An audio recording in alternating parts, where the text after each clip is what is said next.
Up until now, we saw how to build application locally. We have built jar file from a Java application. We have built Docker images, and we have pushed Docker images and jar files as well to Nexus repository. Now, usually, if you're a developer or even a DevOps engineer, you don't do all of this on your machine. You don't do this locally. You develop the application on your machine. You check your code changes in the remote repository, in the Git remote, and you want the application to be tested and Docker image artifact to be built based on your tested application version.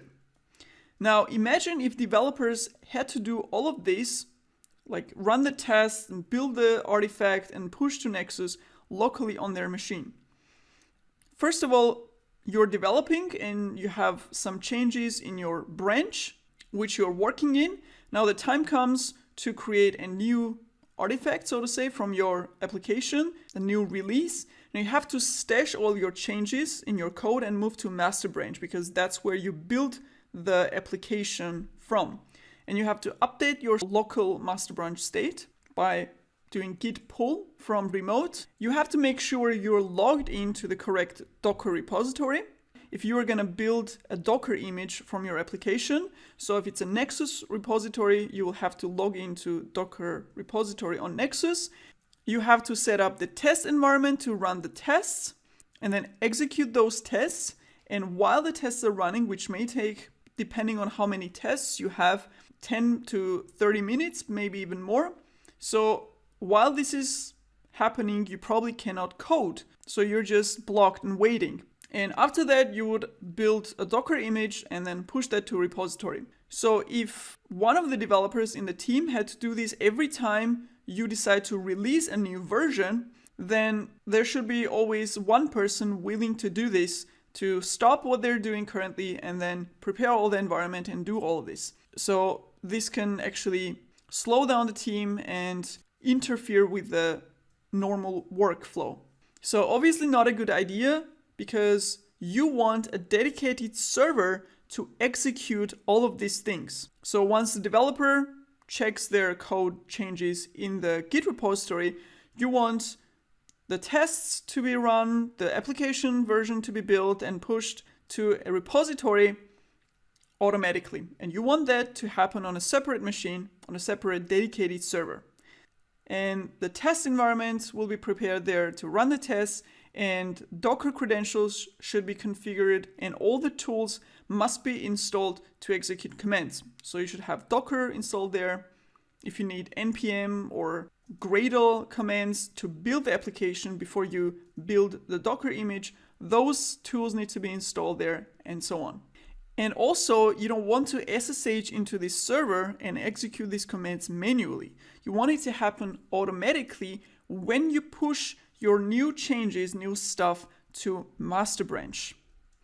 And that process of automatically triggering a workflow that tests your newly checked in code, builds an application artifact, a jar file maybe, or a Docker image, and then pushes that to a repository and maybe even deploys that new version to a development server, that process is called build automation. And there are special tools that do this build automation. One of the many build automation tools is Jenkins. It is a software that you deploy, that you install on a dedicated server. It has a UI where you can configure all of those things that I mentioned. So you install all the tools that you need. You install npm, Gradle, Docker, whatever you need to execute those tasks, those steps, to run the test, build the image, etc. And also to configure automatically starting or triggering all of this task execution when you push to master, for example. So what can you do with Jenkins and how does it work? On a high level, this is what you can do with Jenkins. You can run tests, you can build artifacts, you can publish those artifacts, you can deploy that artifact to a deployment server, a development environment, or staging or production, whatever server that is. You can also send notification to team that all these steps got executed and whether it was successful or not, whether the tests failed or they ran successfully, and so on. And you can do many more things with Jenkins. So it is a powerful tool to help you manage this build automation process. And you can build very advanced workflows in Jenkins.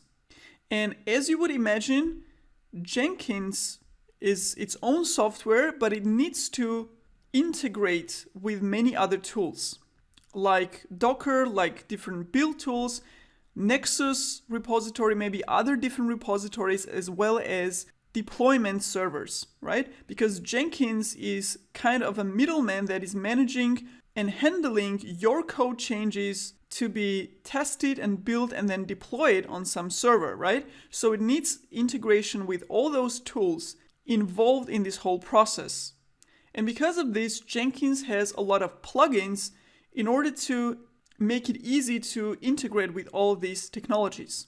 For example, if you have an application hosted on a GitLab repository and your application is a Java Gradle project and you want to build Docker images out of it that will be pushed to Nexus Docker repository and then be deployed to, let's say, AWS EC2 instance, then you can configure plugins in Jenkins for each of those tools to help you execute each of those steps automatically on Jenkins. So you would have integration with GitLab, with Docker, with Nexus, with Gradle, as well as AWS EC2 to then deploy the Docker image on EC2 instance.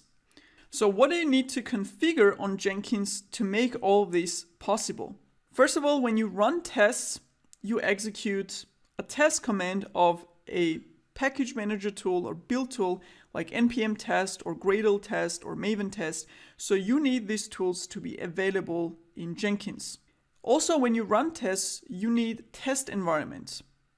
You need a test database, for example. So that's another thing that you may need to configure in your build automation process, that when the tests or before the tests run, you actually start a database application, maybe as a Docker container that the tests can actually run against. To build your application, you would need Docker maybe, so you need Docker commands to be available on Jenkins. To publish your Docker image, you would need Docker credentials.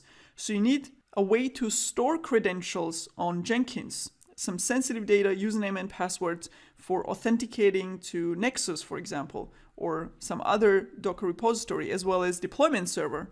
So Jenkins user must have access to all these technologies and all these platforms in order to do its job. So basically, before we even start, we need to install Jenkins and prepare the Jenkins tool with all of this stuff to be able to work and to be able to set up this complete build automation workflow.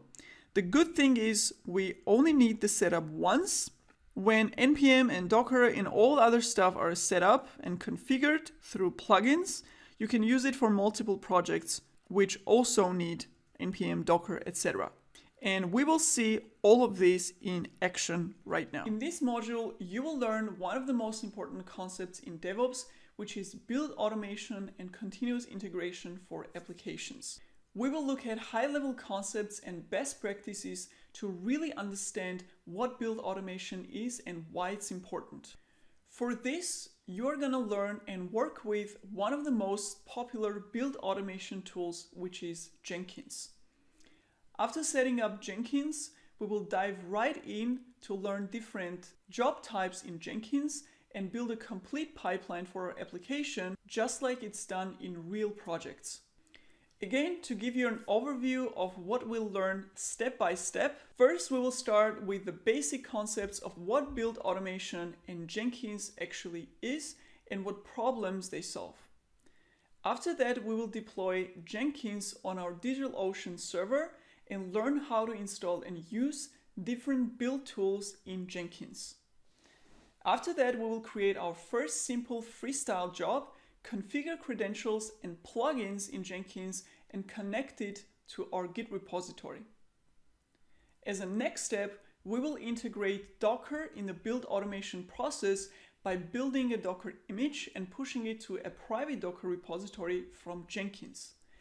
After that, we will build a scripted pipeline job, so you will learn how to write a Jenkins file to configure the pipeline, learning the syntax and concepts in detail.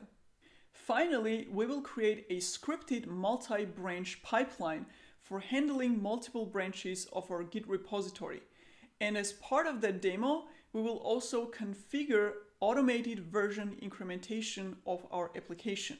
So by the end of the module, you will know how to build a scripted pipeline which is triggered automatically on code changes and which tests and builds the application into a Docker image with an automatically incremented version and pushes that Docker image to our configured private Docker repository. And last but not least, you will also learn how to create your own Jenkins shared library to make your pipeline code reusable for other projects in your company. So let's get started. So the first thing we need to do is install Jenkins on a dedicated server. And we're going to do that on a DigitalOcean droplet. So there are two ways to install Jenkins on a server. First one is directly to download the packages and install it on the server operating system itself, which is more effort because you have to create the user for Jenkins server, you have to configure all this stuff, you have to download the binaries and so on. So it is more effort, especially if you do all of this manually. And the second option is to install Jenkins as a Docker container on the server. For that, you don't need to install Java first and then create a user and configure all this stuff. You just run a Docker container from a Jenkins official image, and that's it. And we saw that also with Nexus application, that running it as a Docker container was way easier because you have less effort in setting all the things up. So we're going to do the same for Jenkins. So let's create a droplet for Jenkins. This is going to be Ubuntu. We can choose one of those two. The Jenkins server needs to have at least 1 GB of RAM because it needs some resources, but I think 1 GB won't be enough. So because of our long-term CI setup, I'm actually gonna go with this one because we might need actually some performance. So let's go ahead with this one. This could also be something closer to the real production Jenkins server.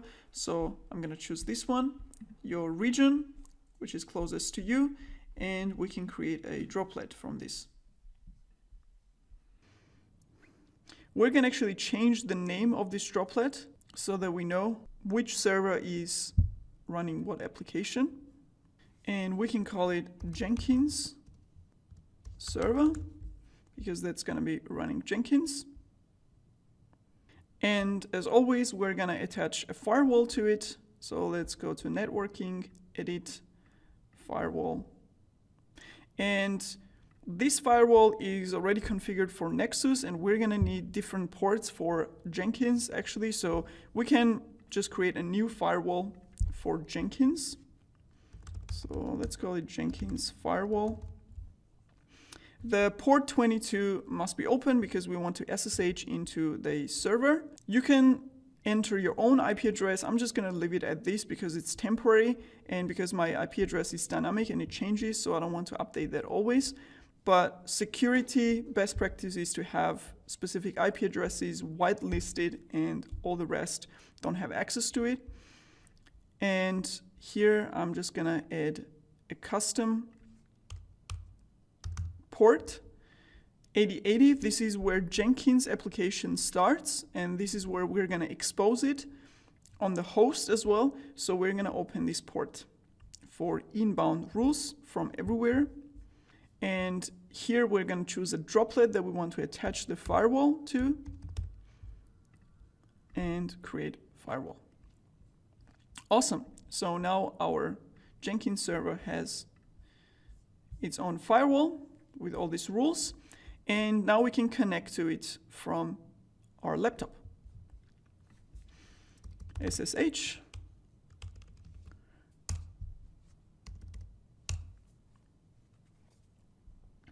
And just like before, this server is fresh and empty. There is nothing installed on it yet. However, as I said, because we're installing Jenkins as a Docker container, we don't need to install Java or Jenkins directly. The only thing we need is Docker runtime. So if I do Docker command, we see the suggestions for how to install it. So I'm gonna choose this one here, apt install docker.io. So first, let's do apt update. The very first thing you need to do always before installing new packages, especially on a fresh server, and apt install docker.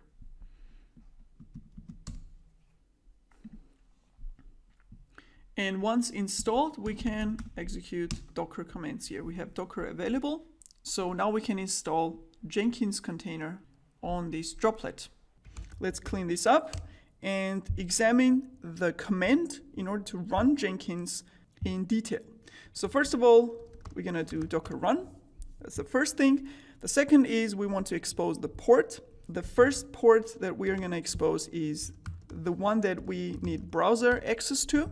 Jenkins application will start at port 8080 inside the container, and we're binding it on our host, which is the server itself, the droplet, on port 8080, so that we can access Jenkins application from browser. And we need to open another port in Jenkins, which is port 50,000. And this is actually the port where Jenkins master and worker nodes communicate. So Jenkins can be actually built and started as a cluster. If you have a large workloads that you're running with Jenkins, so this port is actually where the communication between master and the worker nodes is happening. So we're gonna bind this port as well. So Jenkins, when the application in the container starts, it will actually start on two ports, this one, and we're binding both of them on our server. But for the first demo, we're not gonna create a cluster of Jenkins, so that port is gonna be unused. Next one is -d, which is gonna run the container in the background. That's what we want, because when we quit the terminal, the container will still run in the background. A detached mode, that's what D stands for. And then, this is the important part, we need to mount volumes. So Jenkins, just like Nexus, is gonna store a bunch of data and bunch of information. When we configure Jenkins, when we create users in Jenkins itself, when we create jobs to run different workloads, when we install plugins, and so on, all of this will be stored as a data. And if we lose this data, then we're not gonna have all those jobs and plugins and configuration anymore.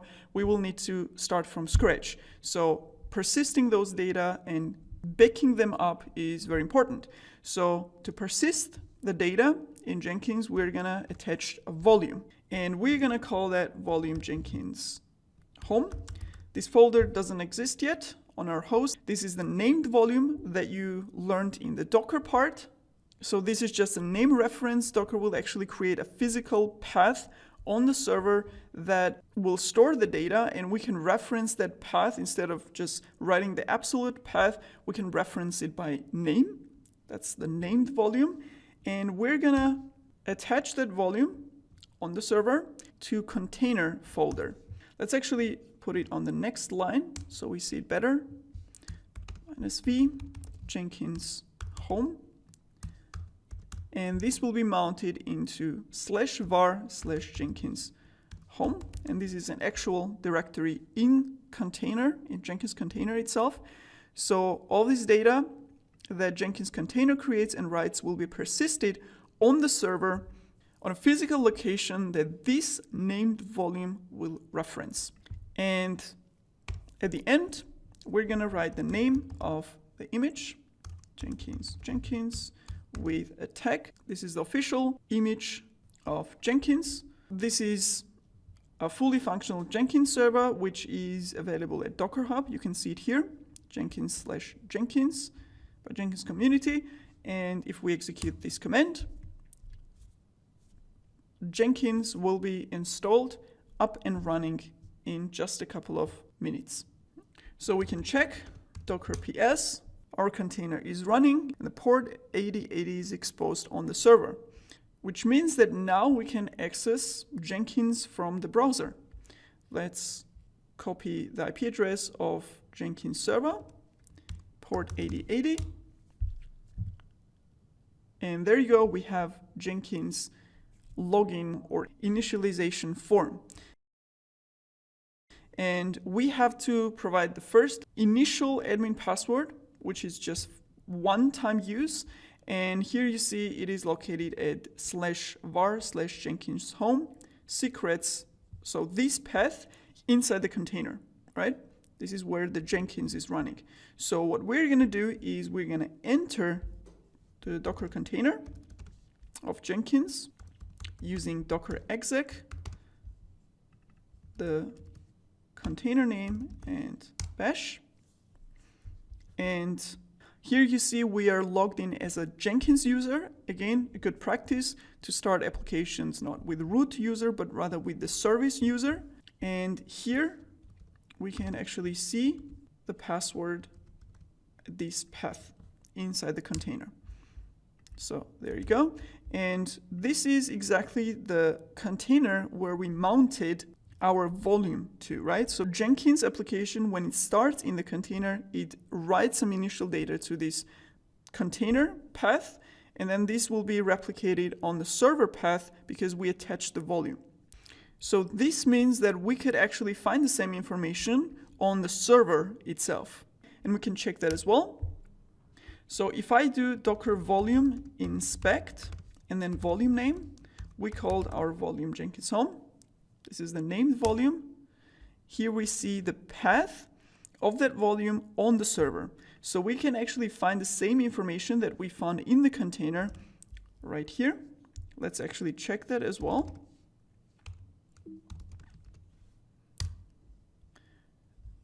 So here we also have secrets folder. And here inside we have the initial password. So we can actually print it out here as well, like that. So let's take that password and initialize our Jenkins with it. And you can either manually select all the plugins you want to install, or we're just going to go with the suggested plugins and let's see what will be installed. Here you see these are all the plugins which will be installed. Those are just a handful of them. You can install plugins after you initialize Jenkins. So we have Git, we have Pipeline, we have Gradle, credentials, and a couple of other stuff. So the plugins are being downloaded and initialized. So all the plugins got installed and downloaded. So now we can create our first admin user.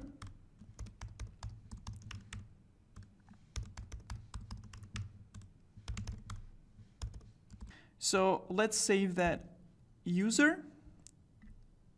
And Jenkins is ready to be used and to be configured. Now we have obviously this empty UI. We don't have any jobs yet, but we have a couple of plugins that we already installed in the initialization step. So let's take a quick look at Jenkins UI, what you can do with it, what you can configure, and so on. And similar to other applications like Nexus or Kubernetes, etc., in Jenkins you also have these two different roles, which is administrator, the group of people or team or an individual who is administering Jenkins or managing Jenkins, like setting up the cluster if you have multiple nodes in Jenkins, installing all the plugins, backing up all the data that Jenkins has generated, and doing this administrative work. And this could be operations team or DevOps team that manages all this. And then there is Jenkins user. So these are groups of developers or also DevOps who are creating jobs on Jenkins in order to run their workflows. And in bigger companies, in larger projects, this could be two separate roles and two separate groups or individuals. In smaller companies, in smaller projects, this may be one and the same team that is managing their own Jenkins and also creating jobs to run their workflows.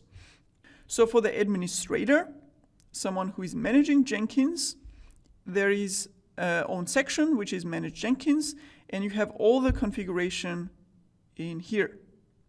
Here you see the list of different things that you can configure on Jenkins as an administrator. Configure system, global tools, plugins. You have the security configuration here, creating new users as an admin, and so on.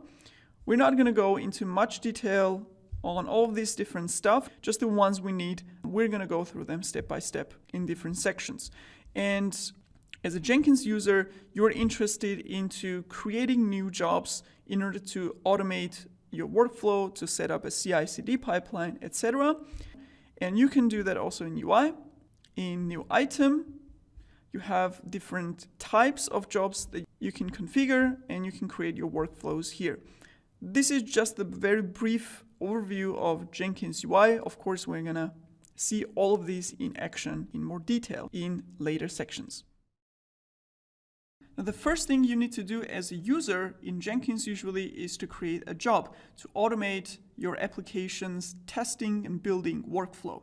So for example, in this case, we have a Java Maven application which has 2 tests. It's a simplistic application, and we want to run those tests and build a jar file from that application, and we want to create a job for that on Jenkins.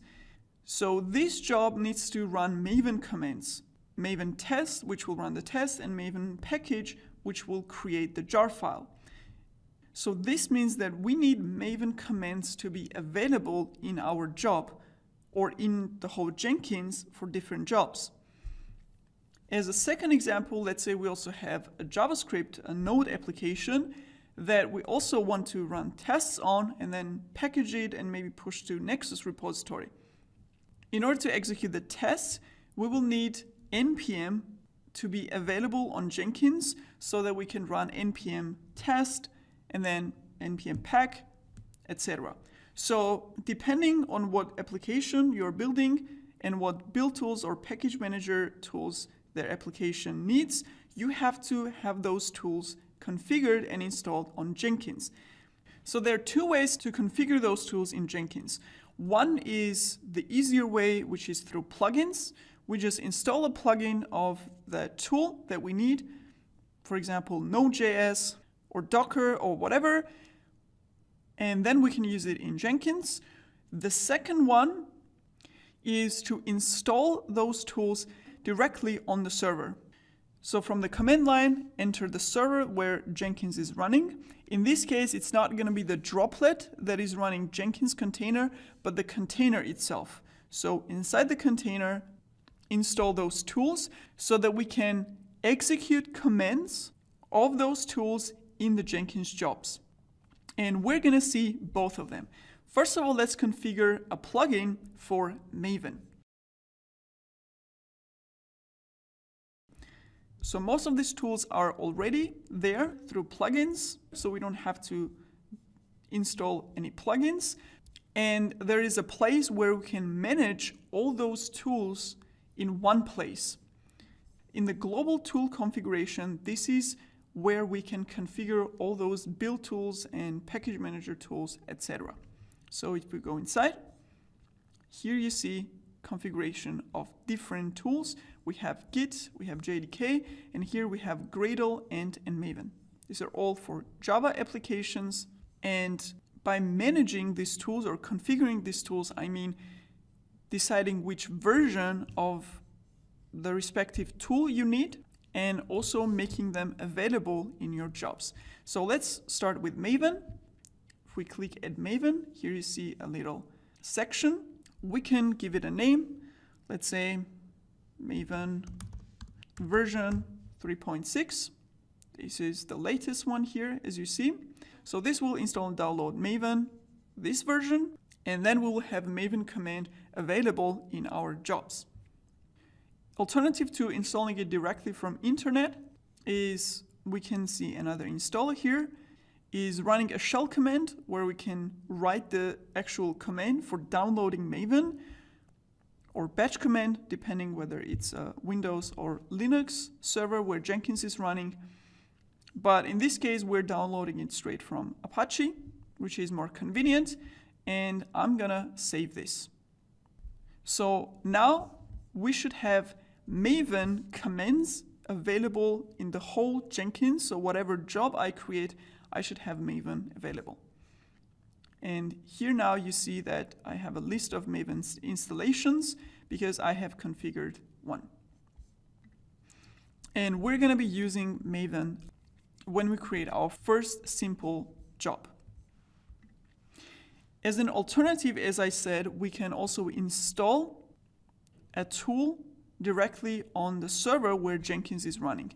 And if we go back to Manage Jenkins, here we don't have Node.js or NPM available. And if we go to plugins and search for Node.js, we have a plugin with Node.js. However, we need NPM as well. So instead of installing it through the plugin, we're gonna install it on the server. So let's go and do that. So in this part, we're going to be installing NPM and Node in the container, inside the container where Jenkins is running, so that we can have both of these tools available as commands in our jobs in the whole Jenkins. So let's do that. So first thing is that we need to enter the Docker container in order to install those tools. So I'm going to do docker ps. Here I have my container ID. And this is an important part here. We're going to enter the container as a root user because you saw that by default, this container is running as a Jenkins user, which is a good practice because Jenkins application is managed by Jenkins user itself. However, we need permission to install applications inside, which means administrative privileges. So instead of entering as a Jenkins user, we're going to enter as root user. And we can do that pretty simply by adding flag user and 0. So this will be for root user. And if I execute this, here you see I am a root user inside the container. So with this addition, you can enter any container as a root user to download stuff, make changes, etc. When you install a tool, maybe you also want to look up what distribution of Linux your server is running, right? So that you can find a respective installation guide for that tool for that specific distribution. So we can do that by checking /etc/issue. So this is the Linux distribution. So in this case, you would need Node and NPM installation guide for Debian. So I'm going to do apt update. I'm going to install curl.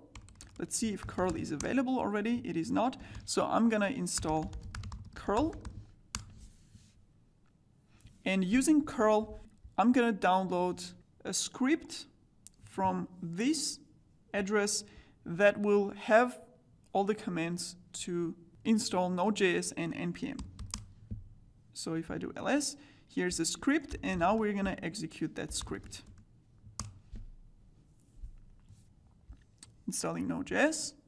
So if I do Node.js here, the command is not available yet because we need to do apt install Node.js.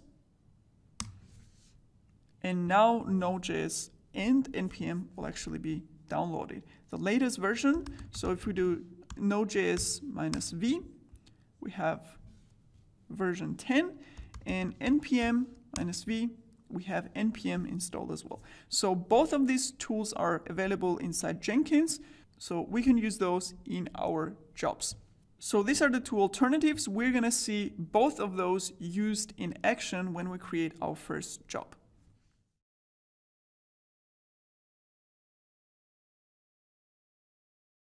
So we have npm and Maven configured in Jenkins.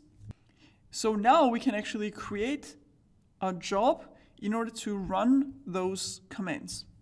So either here directly as a create job or in new item, you can see a section to create a new job. Let's call it actually my job. So we just need to give it a name, and this is a list of types of jobs that we can create in Jenkins. The freestyle project is the simplest one. This is basically for very simple workflows and maybe the easiest to start with. And this type of build can be used to test the application, to build it, even to push it to repository, etc. However, it is more simple and primitive compared to other types of jobs. So in practice, in the actual production use cases, you wouldn't be working with freestyle project, but rather a pipeline job type. So we have a pipeline here, as you see, and we have multi-branch pipeline. And we're going to be using both of them to set up our complete CI/CD pipeline. However, these other three, we're not going to be covering them because pipeline and multi-branch pipeline are the ones that are used in most of the projects. So we're going to build our production-ready CI/CD pipelines with those two types. However, for the first simple use case, we're going to go with the freestyle project and see that in action first. So I have selected this type, and let's create a job from that. And the job was created, and I'm in the configuration section. We have a bunch of checkboxes to configure here. We're just going to leave everything on default. We're not going to configure any of those. We're going to scroll right to the build part, and we're going to add a build step, and we're going to add execute shell. So this will actually allow us to execute normal shell commands, just like we would be executing them inside the Jenkins container command line. And since we have npm already available there, we're going to execute npm version. As for Maven, however, we cannot execute Maven commands here because we haven't installed Maven directly in the container. So we cannot execute it from execute shell window. As I said, this is just like Jenkins container command line, and we don't have Maven available there. However, in order to execute Maven, we have installed it as a plugin.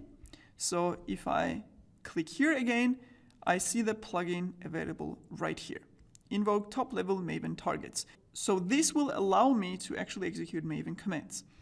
And you also saw we had Gradle and End available in our global configuration. Let's see that again.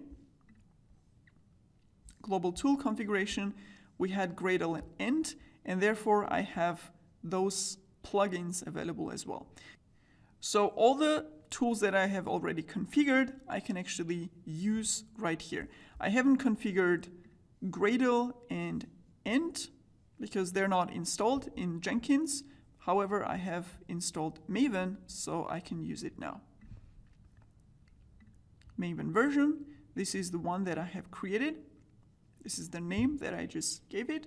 And in goals, you can just pass in any command of Maven that you need. So I'm also going to do version, and let's save it.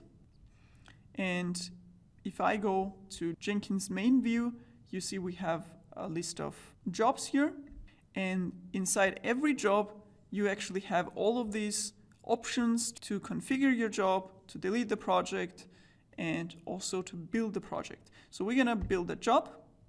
It's blue means it was successful. And if you click inside a build, a specific build, you have some other option, one of them being console output. And here you see exactly what happened inside the job. So we executed npm version first, which is right here. npm version, this is the version that is installed in Jenkins. And through a plugin, we also executed Maven version, which you see right here. And this is the output of Maven version. And here you also see where this Maven tool actually got installed on Jenkins. This is the one that we mounted our volume to.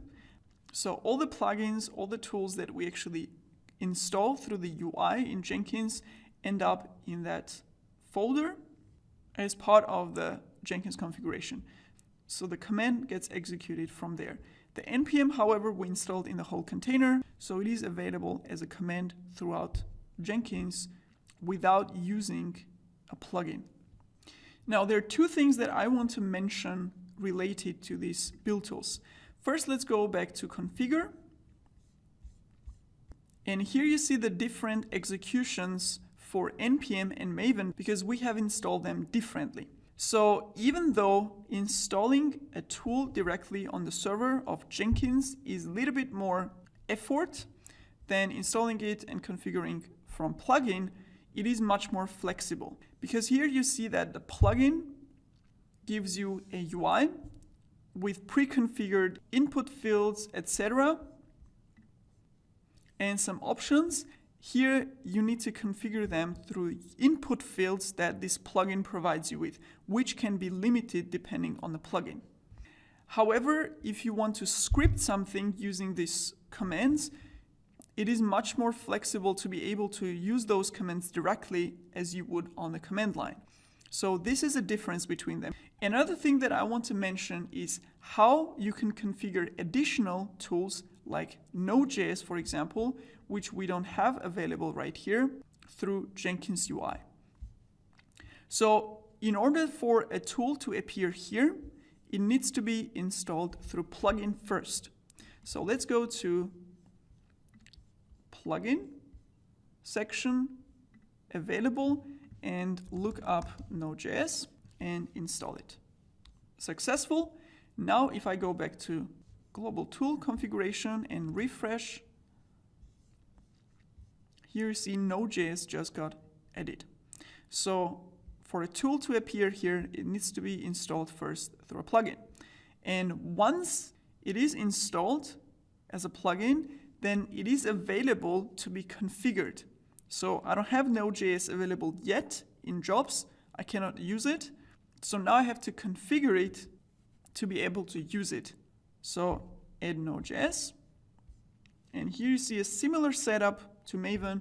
We just give it a name. Node. Let's actually call it my Node.js without a version now. However, we're still choosing a version and install automatically from Node.js.org. So again, we're fetching it from internet instead of executing a command to fetch it. And if I save it and go back to my job, configure, and click on add build step, now I have execute Node.js script option, which was not there before. I installed the plugin. So as soon as I installed this here in the plugin section, this option got available. And if I click inside, I have this plugin view with all the inputs. And because I have configured it in global tool configuration and actually added an installation, because of that, I have that installation actually available here. Otherwise, this would be empty and I would still not be able to use it, even though I have a plugin view for that. So if I choose it, here I can write the script, which is Node.js script itself. So you see that plugin UIs are different from each other. So here I just have option after Maven command. Here I can write a whole script. So this differ really based on the project. That's why I personally think it's more flexible and convenient to work with them directly as shell commands. So this is how you can configure any tool in your Jenkins for different jobs. So let's actually remove it because we don't need it and save the project again. So now we have a build that is executing two commands. However, it is not connected to any of our repositories, which is actually the whole sense of having a project, to automate testing and building of a project which is hosted on some Git repository. And if I go back inside the configuration view of my project, here is the tabs. This is the build tab that we have configured. And in the source code management tab, you see we have the option to configure Git repository. Now, as I mentioned, this freestyle job is the primitive or the most simplest type of job, and it can also be used for not repository related workflows. Therefore, I have this option here to choose none. So I'm not building anything from an existing repository. I'm just executing a certain task inside Jenkins. Because as I said, for automating most of the workflows and especially setting up a CI/CD pipeline, we don't do that with this freestyle job type, but rather with pipeline job types. So this could actually be used for some other simple scheduled jobs maybe that run regularly in Jenkins that has nothing to do with the repository. In this case, again, for demonstration, we're going to configure Git repository here. So when I click in Git, I get this view where I have option to configure repository URL so that Jenkins can connect to the repository. So I'm actually gonna take one of my projects. Here I have the URL. Let's copy the HTTPS URL. And this can be GitLab, GitHub, whatever Git repository you have, doesn't really matter. It's generic Git, it's platform neutral. So now we have a repository URL where Jenkins can actually connect to the repository. However, Jenkins will actually need to authenticate with the repository in order to clone and fetch that repository on its local file system, right? So we need to provide credentials to our Git repository. And this is where we configure that. However, we don't have any credentials in Jenkins yet, so we're gonna need to add one. And this is a pretty handy shortcut for adding credentials. If I click here, I have Jenkins credentials provider, and in here I get a view to create a username password credential in Jenkins. So I'm gonna enter my username and password from GitLab. I'm gonna enter ID, GitLab credentials. This is gonna be, so to say, the name of that credential that I can reference with. I don't need a description. And here you see the kind is username with password. And if I add, immediately I have it available in my list, so I can select it. So now I have credentials for this repository and I have repository URL. Down here we have a possibility to configure which branch we want to build. So you can build one specific branch, or as noted here, I can just leave it blank and this will match all the branches. And I can also specify multiple branches here. And if I save this, I have a job that is connected to a repository that could fetch the data from there. However, we're not doing anything with the data, right? We're just executing commands that are already installed in Jenkins. However, we're not doing anything from the repository itself. Let's actually still run it and see what happens. You see, it takes a little bit more time now because it needs to check out the code. And if I enter console here, you see some stuff happened. Git init. Some Git commands got executed. The repository got fetched, configuration, options were set, and so on. So what happens is that whenever you have a job that is connected to a Git repository, it will actually check out that code locally in order to be able to run commands then against that repository. So if you're running tests, for example, it's gonna have the code, the latest code checked out locally, and then it will run the tests locally against that repository. And the same thing with build, it's gonna build the application locally. And the way this is structured is if we go back to Jenkins. So I'm on the server. If I do docker ps, I can actually enter the container -it. And here in var Jenkins home, this is where Jenkins stores all this data. and this is what we also persist on the Droplet server. And here you see a bunch of different data that holds Jenkins configuration. Some of them being the plugins. We have the plugin configurations here. We have credentials here and a bunch of other data. And here you see also a folder called jobs. And this is actually every time we create a job of whichever type it is, pipeline or freestyle or multi-branch pipeline, doesn't matter. All of them actually get created here, and each job gets a folder of the job name, and relevant data for that specific job gets stored there. So if we go inside that folder, you see we have builds. So this is basically a tracker of different builds of a job, and its information like logs, for example, the output that we see here, all of this is stored inside.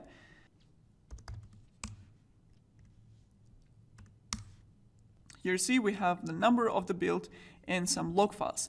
Now in the older Jenkins versions, it was actually structured in a way that the git checkout was also stored in the jobs folder. However, in the latest version of Jenkins, this changed, and the new destination is actually instead of jobs, it's in the workspace.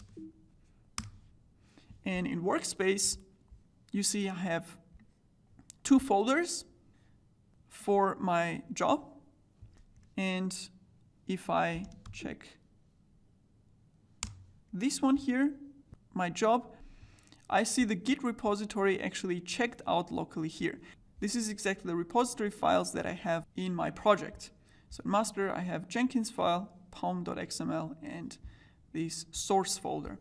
So this is where the Git repository is checked out in the latest Jenkins version. And let's also see the temp folder, which is empty for now, but this is to store some temporary data for the job until it completes. However, as I said, the job that we created is connected to Git repository, but it doesn't use anything from the repository. So let's actually go and change that. So if I go back to repository, I have created a Jenkins jobs branch. And here I have a simple shell script freestyle build.sh. And here I am printing out npm version. So now let's go back to the job configuration. And here, first of all, in the branch specifier, let's actually specify the branch name Jenkins jobs instead of master, because I have my script file in this branch. And here, instead of executing npm version directly, we're going to execute a file in the repository. So when the repository is checked out, we're going to have this file locally on Jenkins, the freestyle build sh, and this means that we can run it like this. We can execute that script. However, before Jenkins will be able to execute it, we need to set permissions on that file, because otherwise Jenkins won't have an execute permission on it. So let's do change mod and add an execute permission to this file so that Jenkins user will be able to execute it. So let's save it and build. And if we check out the logs, here you see again a bunch of git commands, and at this step those two commands got executed, and here is the npm version. So this project, my job was just to showcase how to configure build tools and execute commands inside a job. So in the next part, we're going to take a Java Maven application, we're going to run tests from the project, and then we're going to build a jar file of that application. So now let's create a new freestyle job, and let's call it Java Maven build.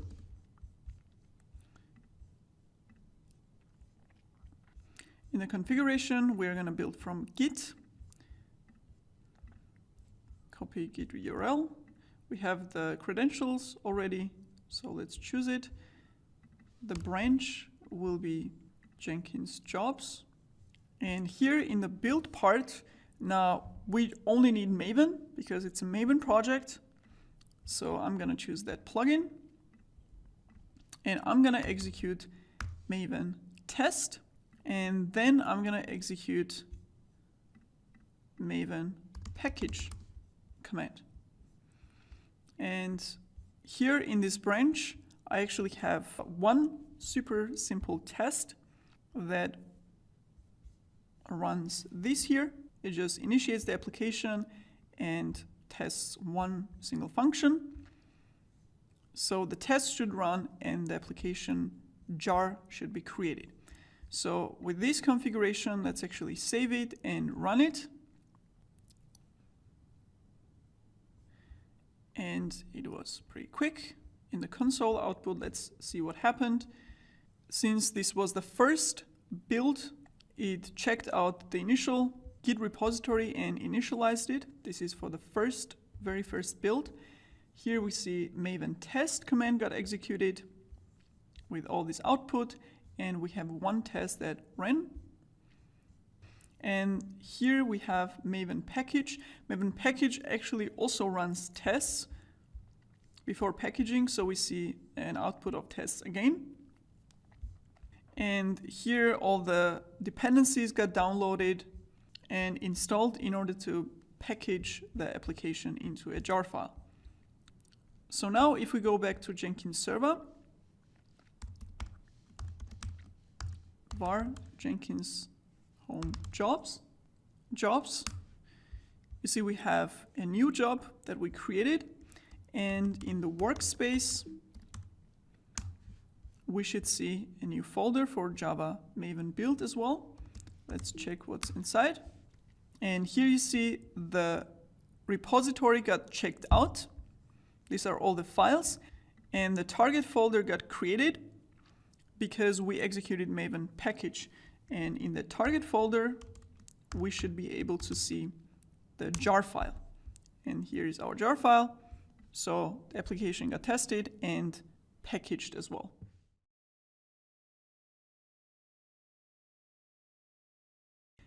Now, in most of our later scenarios, when we build an application, we're going to need to build a Docker image of our application. So that means that we need to have Docker commands also available in Jenkins in order to be able to run the Docker commands. And the common way to do that is attaching a volume to Jenkins from the host file. So on the droplet itself, where the Docker container of Jenkins is running, we have Docker command available, right? We have installed Docker so that we can run Jenkins Docker container. What we're going to do is we're going to mount Docker directories or Docker runtime directory from our droplet into the container as a volume. And this will make Docker available inside the container. And this means we're going to kill our currently running container because we need to start it again with new volumes, with additional volumes. So let's actually stop our container. And we're going to create a new container. However, note that because we have mounted volume to persist all the data in /var/Jenkins home, on the server, we still have the data on the server. So we can actually mount that data into the new container so that we keep all the configuration, all the jobs, all the credentials, and everything that we created in the old container, and we can move it to the new one. So the volume is still there, Docker volume ls. We have the Jenkins home volume still available, and the path where this volume stores data is also there. So we just need to reattach it to a new container so that the new container can access that old data as well. So the command, the full command to start a new container with all the necessary volumes is going to be like this. We're going to do docker run, the same ports as before.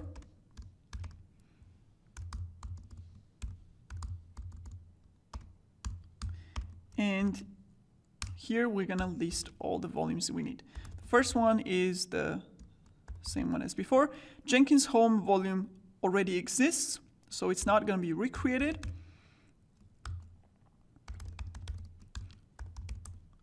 So this is the first volume. The second one is Docker volume.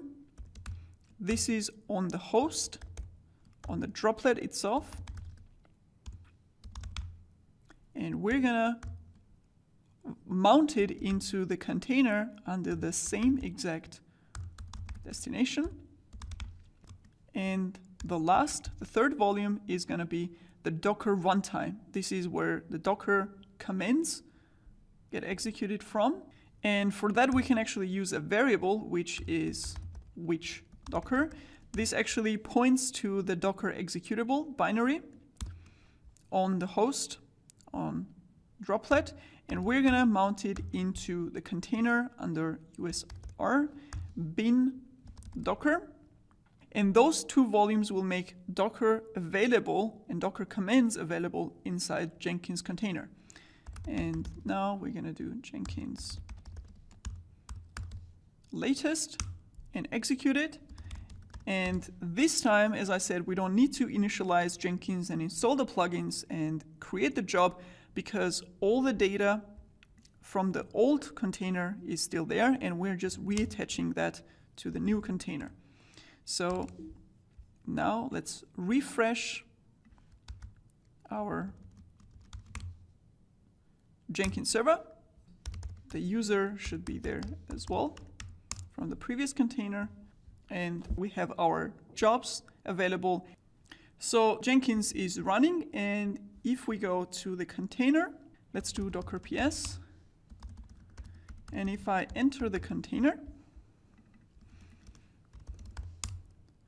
and if I execute Docker here, you see we have Docker command or Docker client already available in the container itself. However, if I execute any Docker command like docker pull, for example, and let's just take Redis as an example and execute it, you see I get permission denied on the Docker socket because Jenkins user inside this container doesn't have permission on this file here. Remember, we mounted this file from the host, from the droplet server itself into the container, and the user inside the container is missing permission. So we need to do one more thing in order to fix this so that we'll be able to execute Docker commands from the Jenkins container.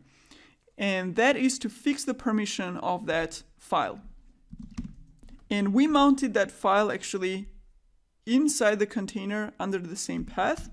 So if I do ls display long var run docker .sock, here you see I'm inside the container as a Jenkins user, and this is the file that I don't have permission on. And here you see the permissions for the owner, group, and everybody else, which in case is my user. So we need to add some permissions for the Jenkins user on this file. However, again, because Jenkins user has no permission on this, we cannot change permission as a Jenkins user. So we're gonna leave the container and log in again as a root user. So let's exit container, do docker ps, and I'm gonna exec as a root user into Jenkins container. See? So the same command as before, I'm just adding these two, user root, this is what 0 stands for, and now I can add permission here, read and write permission for everybody else, including Jenkins user, and I'm gonna do that using change mod command. 666 basically sets read and write permission for all three parties for this file here. So if I execute this, and then we're gonna do ls again, here you see right here, read and write permission was added. And let's log in again as Jenkins user. And now if I do docker pull Redis, this is just gonna pull the image because we don't need Redis obviously in our container. And if I execute this, here you see I'm allowed to execute docker command. And this applies to every other docker command like docker login, docker push, docker build, etc. All the commands that we're gonna need. And this means that we can execute docker commands in any of our builds, just like we did npm. So if I go back to one of my build configurations, I can actually execute docker commands from the execute shell section right here. So I can do docker login, docker build, etc., just like I did with npm. So this means as a next step, we're gonna build a Docker image from our Java Maven application. So after running Maven tests and then Maven package, we're gonna build a Docker image from the jar file. So now I have added a Docker file in the repository in Jenkins jobs branch. And this Docker file basically takes the jar file that was built with Maven package command and creates a Docker image out of it. So in order to be able to build that Docker image, we have to add a Docker command in our job configuration. So in Java Maven build, configure, the package step will actually execute tests as well, so we can remove it. And as a next step, we can add execute shell. And here we can execute Docker commands as we would execute it on a command line. And we're able to do it again because we have installed Docker or made it available inside the Docker container. So here I'm gonna execute docker build command with current repository where Docker file is located. So now when I execute this build, when I save it and execute this build, the changes in the repository will be downloaded. The change is that I have added Docker file. And then Maven package command will be executed, and then docker build will find the Docker file and build a Docker image out of it. And we can also add a flag here for the name tag. So let's call it Java Maven app. Let's say version 1.0, so that we can identify the image when we build it. And let's save the configuration and build the project. So you see the build was successful. Let's go inside and check the logs. And here you see the package, Maven package command was executed, building the jar file, the test got executed, and here you see docker build command and the output of that command. So the image was built, finished success, and that means if we go back to our Jenkins container and do docker images, here is the image that we built, Java Maven app, and this is the tag that we gave. As a next step, we could configure the Jenkins build to push that image into a Docker repository. And we're going to do that in the next part. So let's configure our Java Maven build to push the Docker image to a Docker repository. The first step to do that is to create credentials for that Docker repository. In this example, we're gonna be pushing the image to Docker Hub's private repository because it's easy to set up. You just need an account, and out of the box, you get one private repository for free. So I already have an account on Docker Hub, and here you can create a repository. You you can give a repository the name and set private and then create. However, I already have a repository, a private repository, which is just called demo app. So I'm going to use this one. So the first thing is, as I said, creating credentials for the Docker Hub repository in Jenkins. So let's actually close these two and go to Manage Jenkins. And in security section, here you have Manage Credentials. And inside the Jenkins store, I can add credential. So this is the path, credentials/store/system domain, add credential, username with password. And this is going to be my Docker Hub's username and password. This is my username. This is the password. Let's call it Docker Hub repo. Okay. Let's go back to our build and configure it to push the image to the repository. So the way we push image into a repository using Docker command is tagging the image with the name of the repository. So we don't have an explicit way to specify the repository name in the Docker push command. We just say Docker push and the image tag, and the image tag itself implicitly has information about where this image should be pushed. So we're going to tag the image using the repository name. So if I go back here, I'm going to copy this. This is my Docker username and repository name. I'm going to use that as a tag, and I'm going to keep the version. So for example, if you have a Java Maven application, you can call your repository in Docker Hub Java Maven or whatever, and that will be the name or the tag that you need to use when creating your image. And this here, this part can be a version. Let's actually go with this one. And after this, we can do Docker push the image full name, including the version tag. Now, obviously, we need to use those credentials in order to authenticate with the remote Docker repository in order to be able to push that image. So what we need to do before push is Docker login to log in into the repository. And here we are going to need the credentials. In an interactive mode, when you do Docker login, obviously you can enter username and password manually. However, here we have to specify both of them as options. So how do we get access to the credentials that we created? We do it using another plugin. So if we scroll a little bit upwards, here use secret text or files.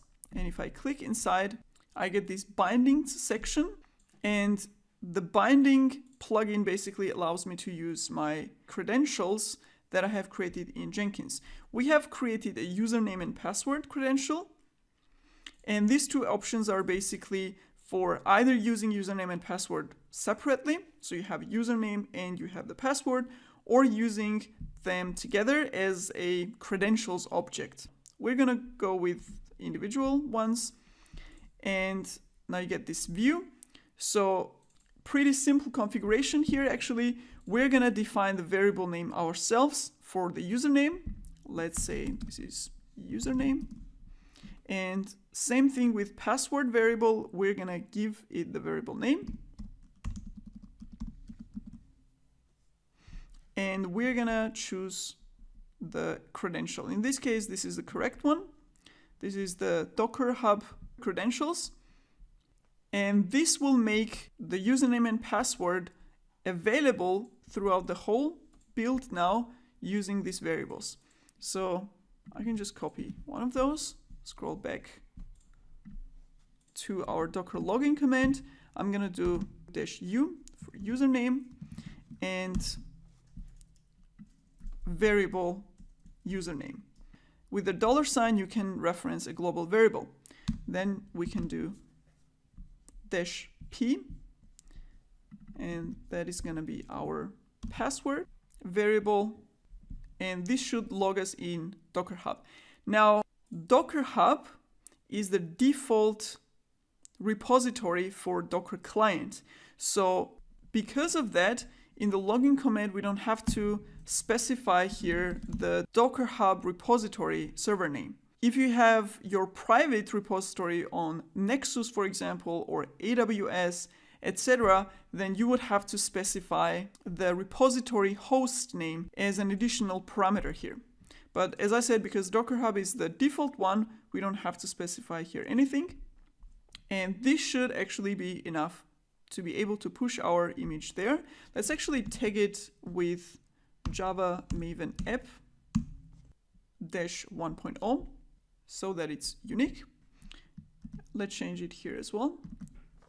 And this configuration will build the image with the correct tag, with the repository name, will log into the repository, and then push that image into the repository. So let's save this and build it.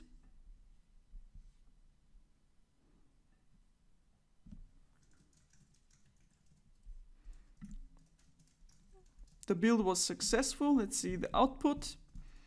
Same as before until here. So we built image with this tag. Here we are logging in to a repository, and Docker push is pushing the image to the repository. So everything got executed successfully. Let's go to Docker Hub, refresh, and see our image here.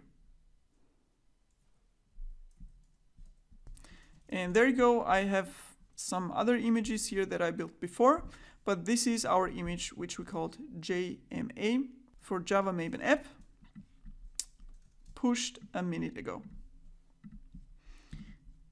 We can do one optimization here, which is to fix this warning here. The best practice in Docker is to actually provide password as a standard input and not directly as a command line parameter. So we can also change this in the configuration. So here we can do echo the variable name, and then we can pipe it into Docker login command. So we have the password, which we are piping into the Docker login, and here we can set the password using password std in standard input from the echo command. And let's test it out again with a different version. Let's change the version here and build the project again.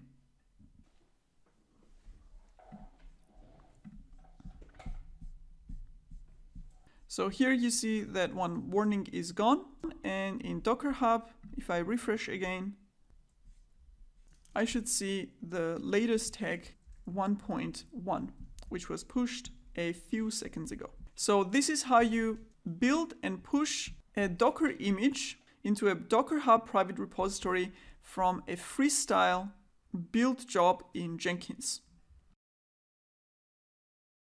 Now you saw that we pushed Docker image into a Docker Hub private repository. However, in the previous section, in the Nexus module, we have configured Docker repository on Nexus as well. So you may be wondering, how can we push a Docker image from Jenkins to a Nexus repository? So first, let's go ahead and open our Nexus.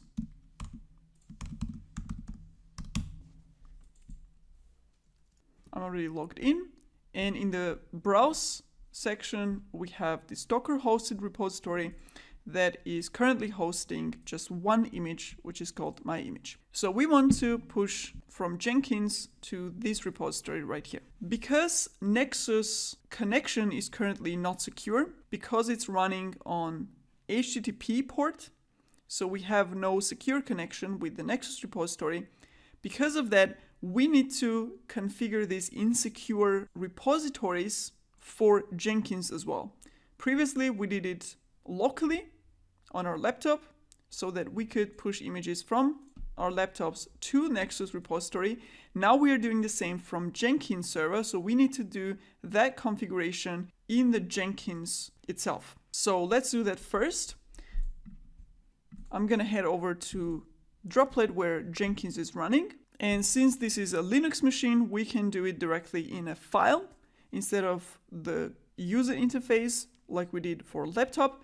So on Linux system, since this is a Linux machine, we can configure something called a daemon.json file and add the insecure registries configuration there. And by default, the file isn't there.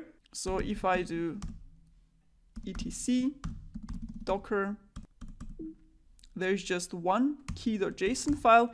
And here we're gonna create this daemon.json file. And note that I am on the Droplet server itself. I'm not in the Jenkins container. We are doing this configuration on the host because host is where Docker is installed. We have just mounted that installation into Jenkins container. So if we are configuring something for Docker, we need to do it on the server. So I'm going to create this file. And here we're going to create insecure registries configuration. It's pretty easy. Registries. And here we have an array. And if you remember, we have created Docker hosted repository with an HTTP connector. So the repository is available at IP address or host of Nexus, and this port which is open for Docker repository specifically. So we are gonna add the IP address here and the port of the repository and not Nexus. We're gonna put them in quotes as well, like this. And this is Docker repository, which is insecure, so we have to register it explicitly. Let's save this file. And now we have to restart Docker so that this change can be applied. So we're gonna restart Docker using system control, systemctl, restart Docker, and Docker restarted. However, restarting Docker kills all the running containers. So Jenkins container won't be running anymore. You see there are no running containers. Docker ps-a gives us the stopped containers as well, so we can start it again. So let's start our Jenkins container. And while Jenkins is restarting, we need to do one more thing, which is reconfigure the permission to the docker.socket file. The file that is in var run docker. Let's do long output. This is what we configured before to add read and write permission to everyone who is not the owner and who is not in the group. And now that configuration got reset because we restarted Docker, so we need to change that again. However, if you remember, we did that actually inside the container. So let's do it again. Let's enter the container as root.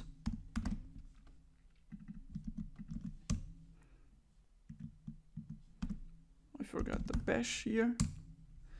And change or add read-write permission to that file again. And read-write permission will be for each party. So this is for the owner, for the group, for the rest. Execute. And now we can check it again. And there we go. This should be the same actually on the host itself. Here you see the permission. So now we have reconfigured Docker to allow accessing Nexus, explicitly allowing our Docker repository on Nexus as an insecure registry. We have restarted Docker, re-added permission to the socket file, and now we can go back and configure our Jenkins job. So let's go back to Jenkins and reconfigure our build to push to our Docker repository on Nexus instead of Docker Hub. The first thing we need to do in Jenkins now is create credentials for Nexus because we don't have one yet. So I'm going to go into Jenkins, manage credentials. We have 2 credentials right now, GitLab and Docker Hub, and let's create another one for Nexus Docker repository.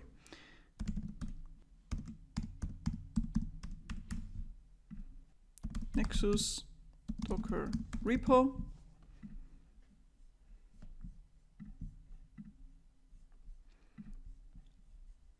And now in our Java Maven build,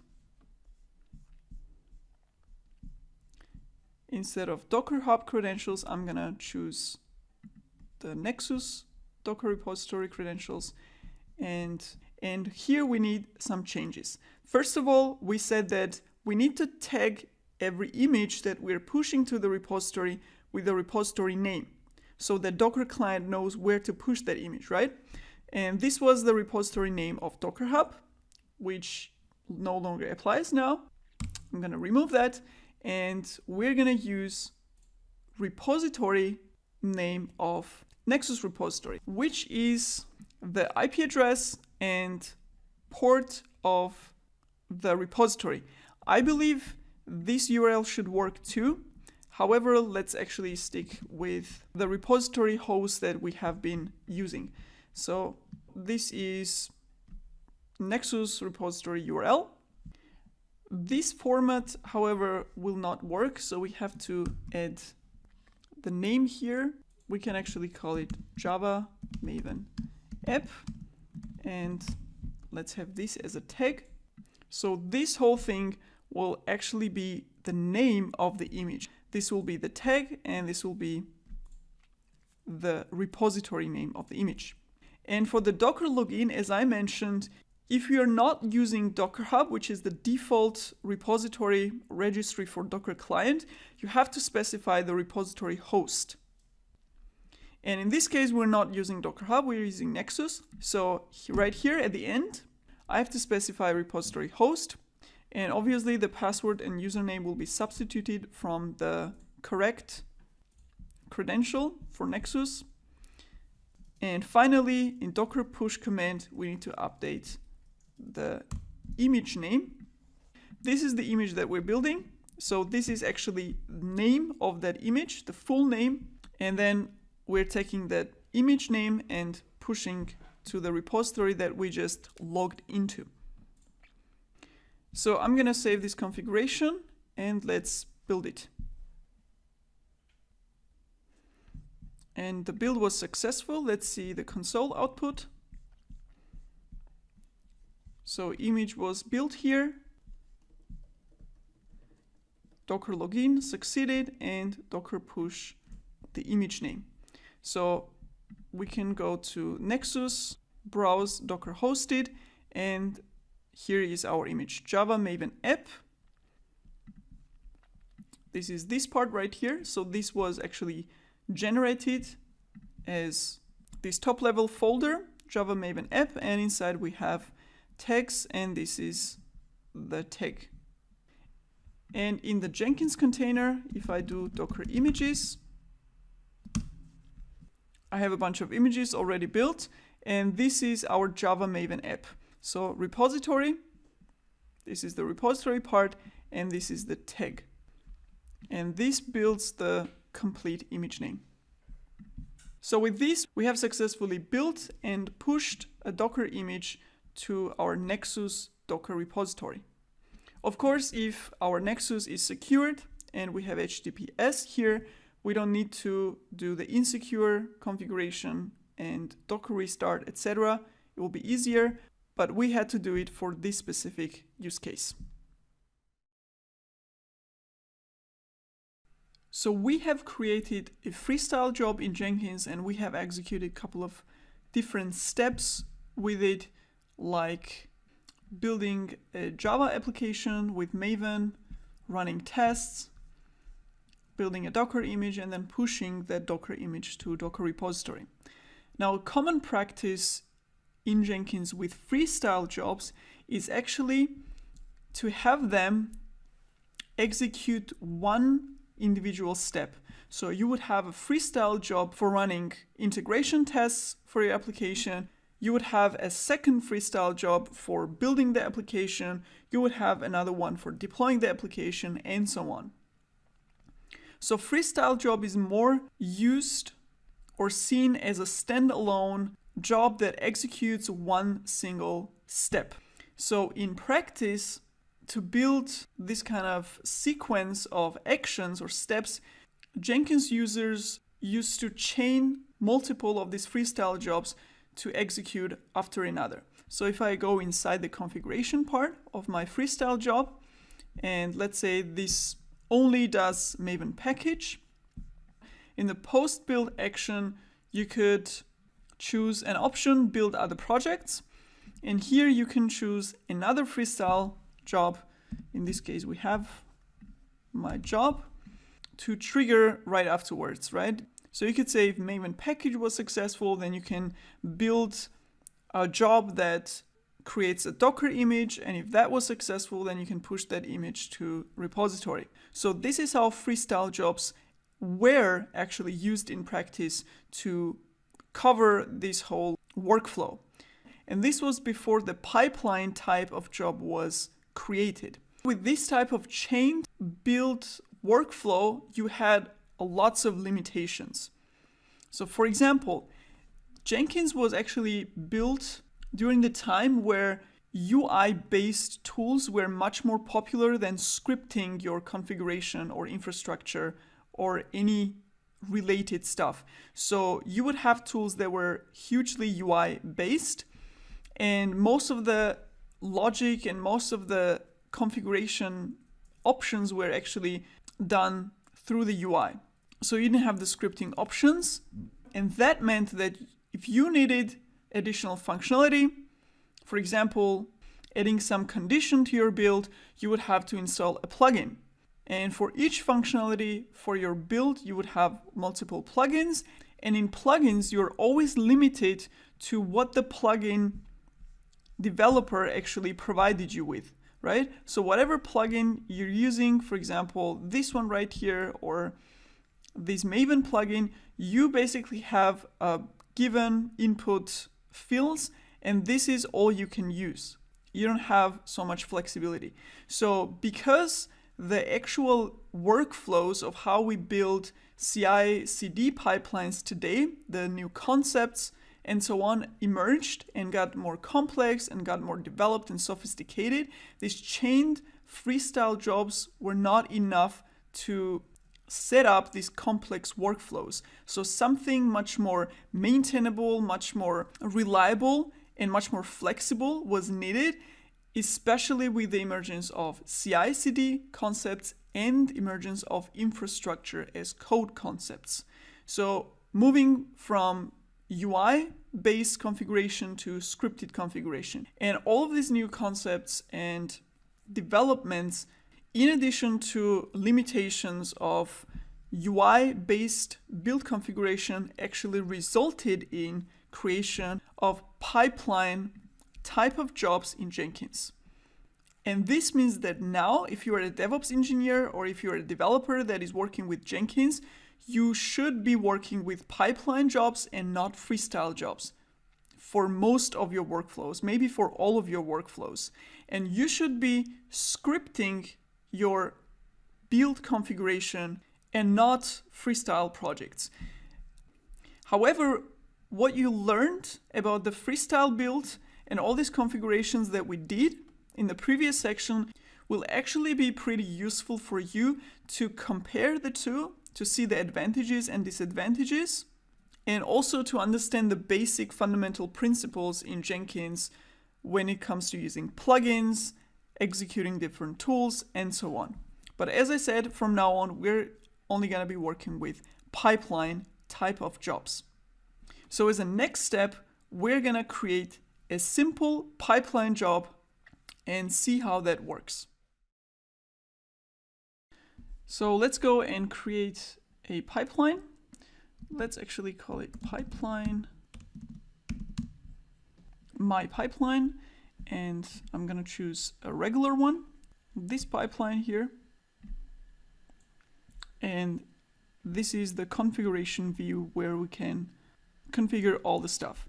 So the first thing we're going to do is connect this pipeline build to GitLab repository.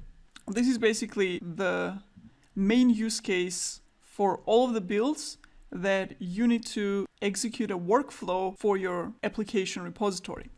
So we're gonna scroll all the way down, or we can directly jump with this tab. So in the pipeline part, this is where we're gonna configure what this pipeline will actually do using a script. Now here in the definition, we have a drop down with two options. We have a pipeline script and pipeline script from source code management.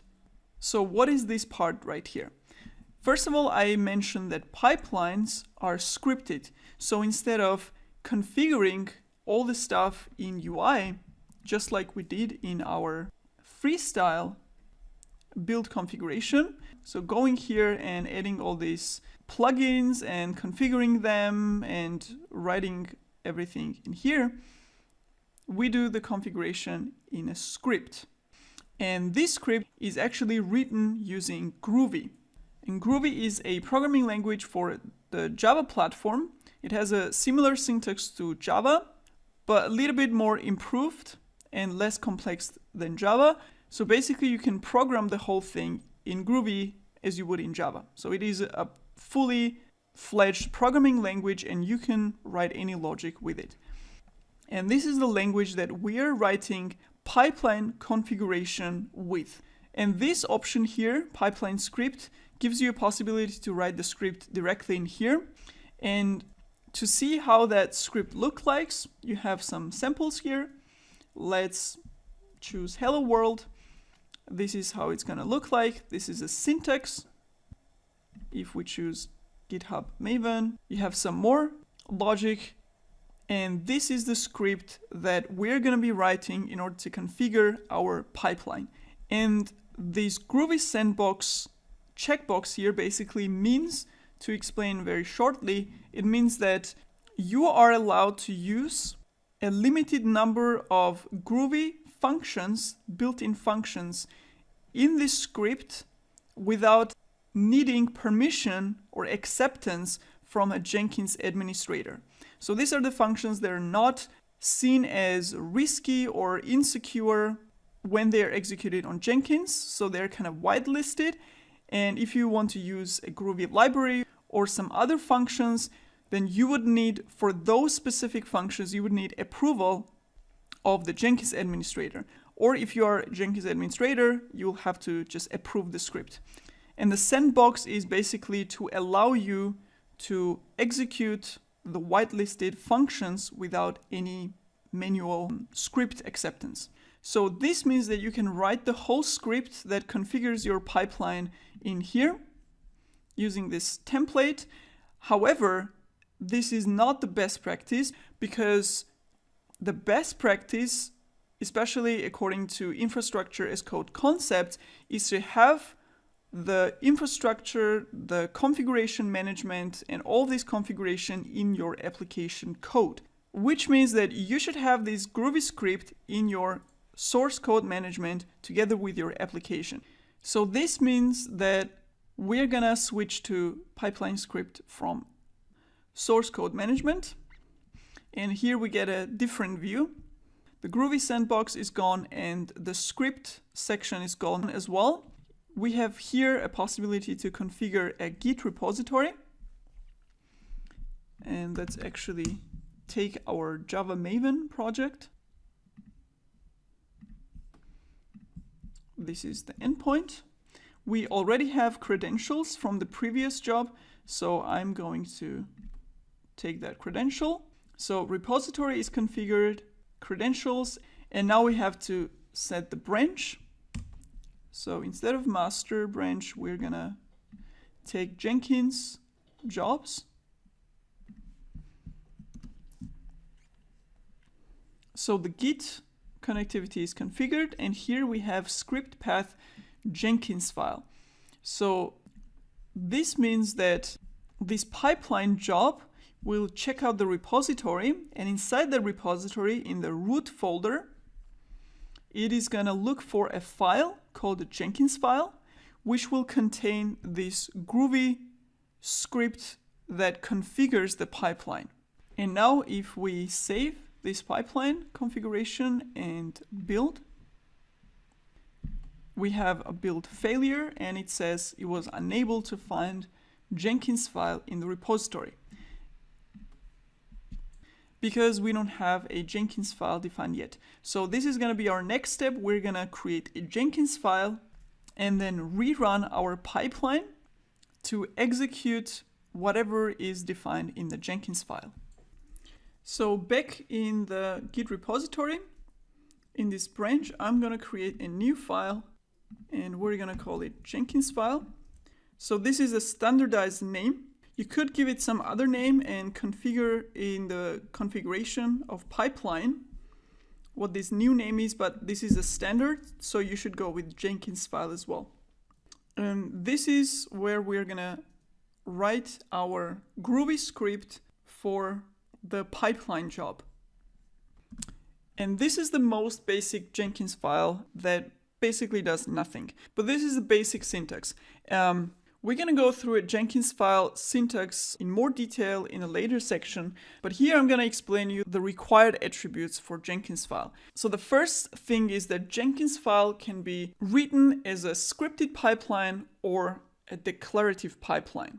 So the scripted pipeline was the first syntax of Jenkins file. So what it is basically it allows to write the whole configuration of the Jenkins file using Groovy script. So the only structure that you have there is this here, and inside of this is basically Groovy script, and you can write the whole configuration here in a flexible manner as you wish. So there is no predefined structure there. However, for people who didn't know or who doesn't know Groovy syntax, or who hasn't worked with Groovy, is a little bit difficult to start with. That's why as a recent addition they actually added declarative pipeline syntax for Jenkins file, which is easier to get started with. It has, of course, it's not as powerful as the scripted pipeline, because here you're not limited in any way, but it's easier to get started with because you have a predefined structure. So this, what you see here, is basically pre-given structure that you have to follow. But again, you don't have to think about how to script all this. So you just fill in the gaps. So what we saw here, the node definition is basically same as these two lines here. So in a declarative pipeline, you declare that you're writing a pipeline. And agent any basically means that this build is gonna run on any available Jenkins agent. An agent can be a node, it could be an executor on that node, whatever. And this is more relevant when you have a Jenkins cluster, so to say, with master and slaves, where you have Windows nodes and Linux nodes, etc. But here, for the beginning, for base, we just say agent any, so we'll just run with the next available agent. And as I said, these two are equivalent to this one here, and they are required attributes. You always have to use them. The next required attribute is stages, and this is where the whole work actually happens. So you have different stages of that pipeline, and inside the stages you define stage name, and you can define as many stages as you want. Usually you have something like this. So you have a build stage. Let's get rid of this one actually. You have a build stage, maybe you have a test stage, and then you have a deploy stage. Like this. I mean, you can have additional ones, like for example, you might have a checkout stage here, and I don't know, cleanup stage afterwards, whatever. And as you see inside the stage, you have the steps, and here goes the script that actually executes some command on the Jenkins server or Jenkins agent. So for example, if you're building a JavaScript application, all the npm install, npm build, etc. scripts will go here, like this. if you're, running tests or for Java backend, all the text execution scripts will be here and the deployment script will be here. So right now, let's just write simple echo commands to kind of test this. So here we're going to say building the application. And here we're going to say testing the application. And here we are deploying the application. And this is a valid Jenkins file, and this should work already. So let's see, Jenkins file. So now it's in our repository in the Jenkins jobs branch. And now if I build the pipeline again,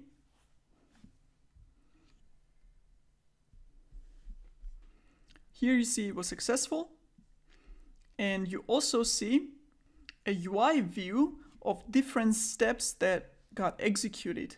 So in the Jenkins file, as we define these stages, build, test, and deploy, those stages are actually displayed separately in the pipeline build UI with their own logs and own status of execution, which is a great overview of what steps got executed in the pipeline and what actually happened inside those steps, especially if one of those stages fails. For example, the build was successful, but the test step failed.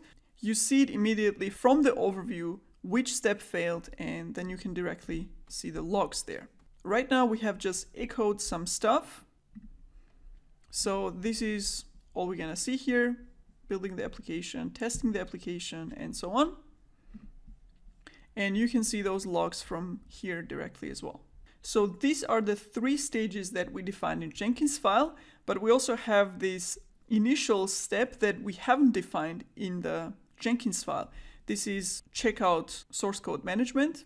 It is a declarative step, and this actually comes from our configuration where we define Git repository URL in the branch.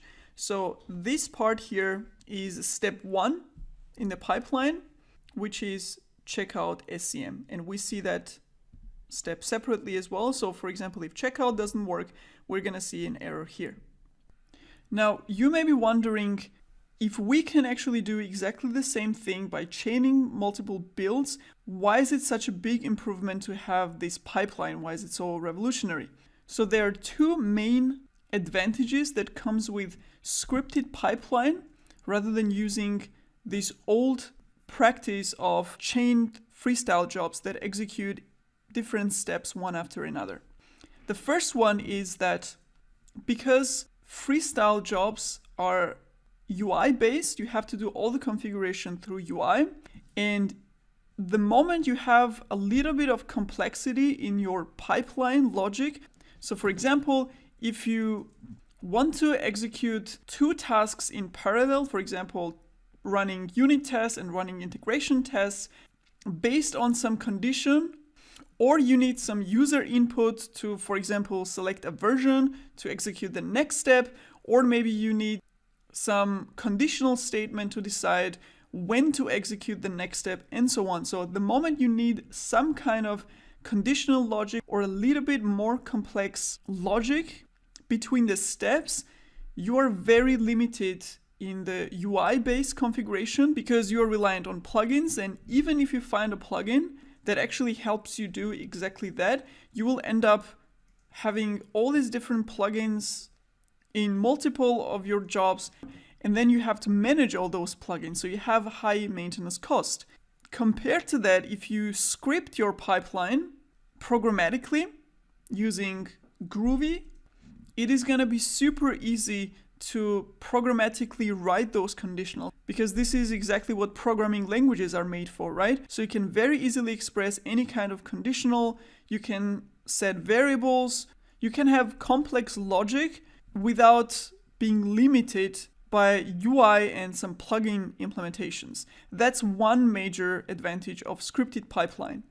And the second major advantage is that, as I said, freestyle jobs are for one singular step. So if you have a complete CD pipeline from testing to building to all the way deploying and maybe notifying the team or doing some post-build actions, you would probably end up with 6 or 7 freestyle builds that are chained together.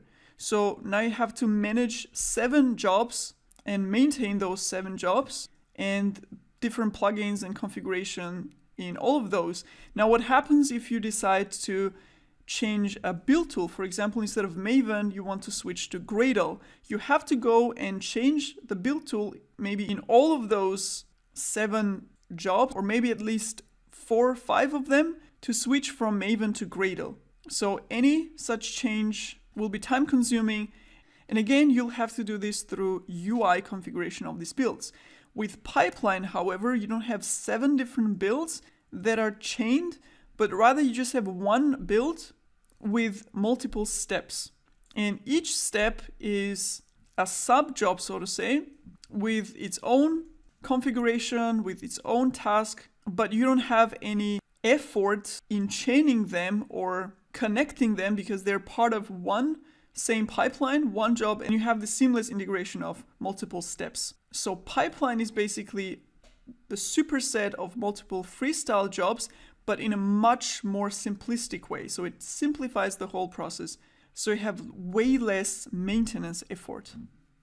So this is basically how you create a pipeline based on a Jenkins file. However, our Jenkins file is very primitive. It doesn't do anything except for echoing right now. So in the next part, we're gonna dive in deeper into Jenkins file syntax and all the different stuff that you can do inside the Jenkins file to configure a more complex logic for your pipeline.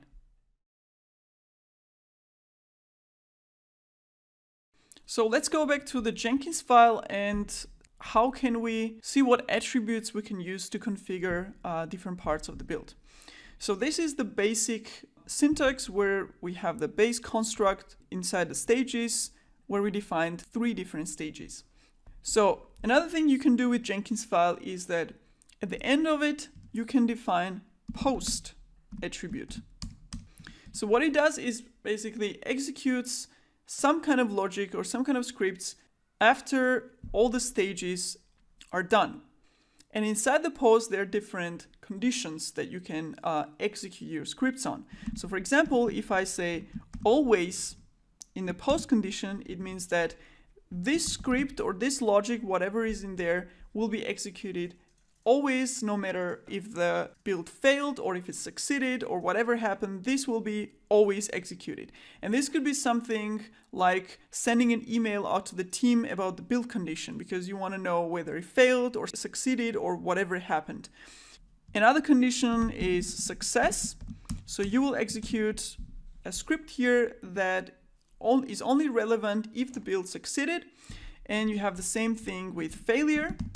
So you can define all the different conditions in the post block. And there are a couple of more, but to generalize, in the post block, you basically define expressions of either build status or build status change. So for example, if the last build changed and now it's green again, you can use that condition as well in here.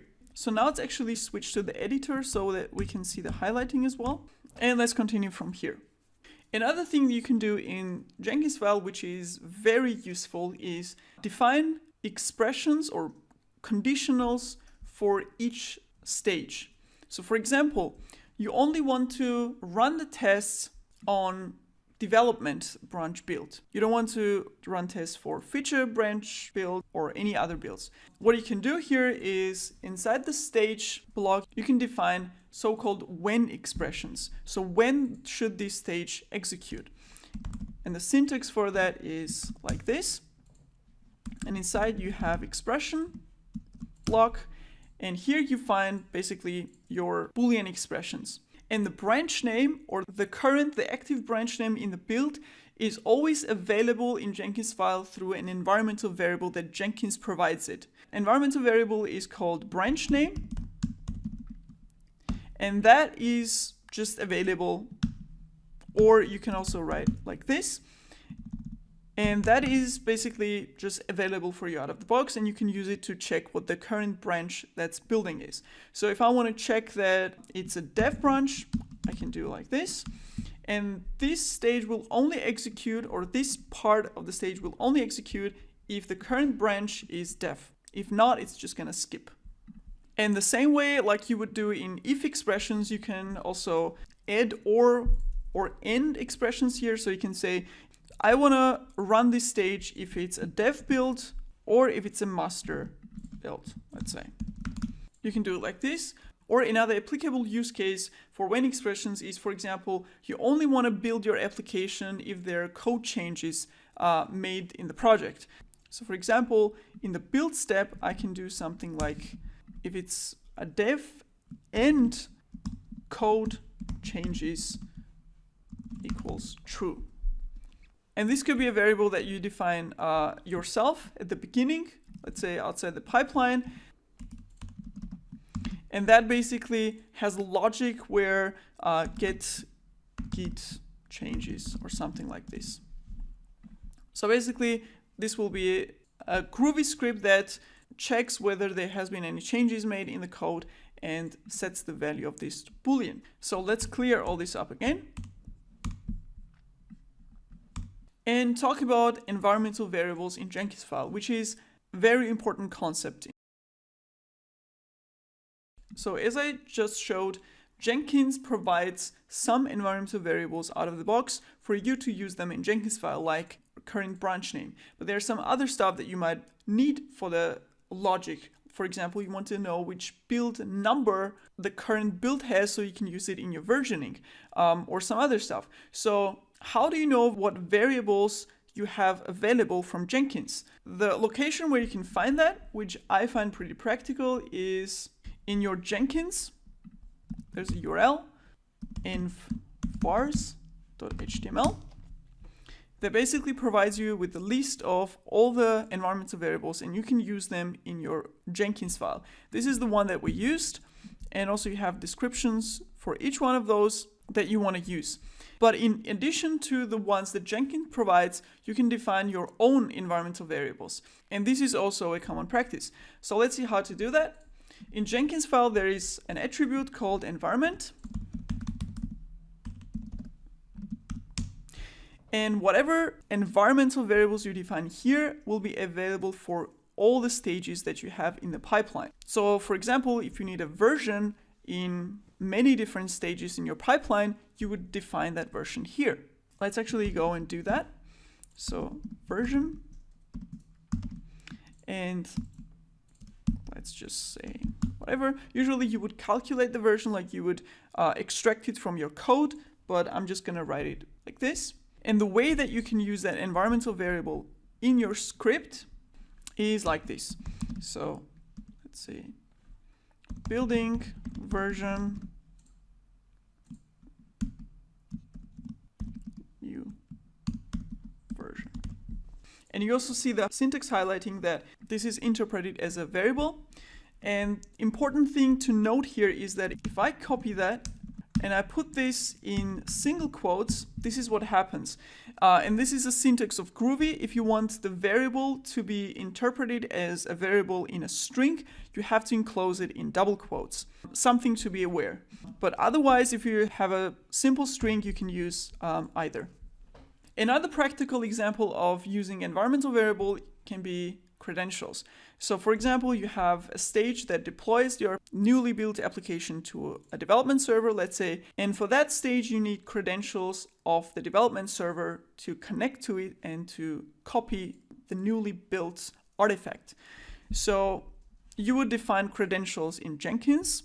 So once you have defined credentials in Jenkins, you can use that in Jenkins file. And one way to do that is in your environment block, you would say server credentials, and you would extract the credentials from Jenkins. And let's see how that works. So this is a method or function that binds the credentials that are defined in Jenkins to your environmental variable. And that is actually a separate plugin that you have to install in Jenkins. It's called Credentials Binding plugin, which makes it possible to use Jenkins credentials inside the Jenkins file. And as a parameter, it takes the ID or reference of the credentials in Jenkins. So let's go back to Jenkins and see our credentials. So this is a global scope. And if I add here a credential, let's say username and password, I don't know, let's just say server, user, server, password, whatever. And this is the ID or the reference. Let's call it server credentials. And if I create this, I will be able to use that credential inside the Jenkins file using that reference or the ID that I provided. And now I can use that environmental variable in the stage the same way as new version. Again, I have to enclose it in double quotes and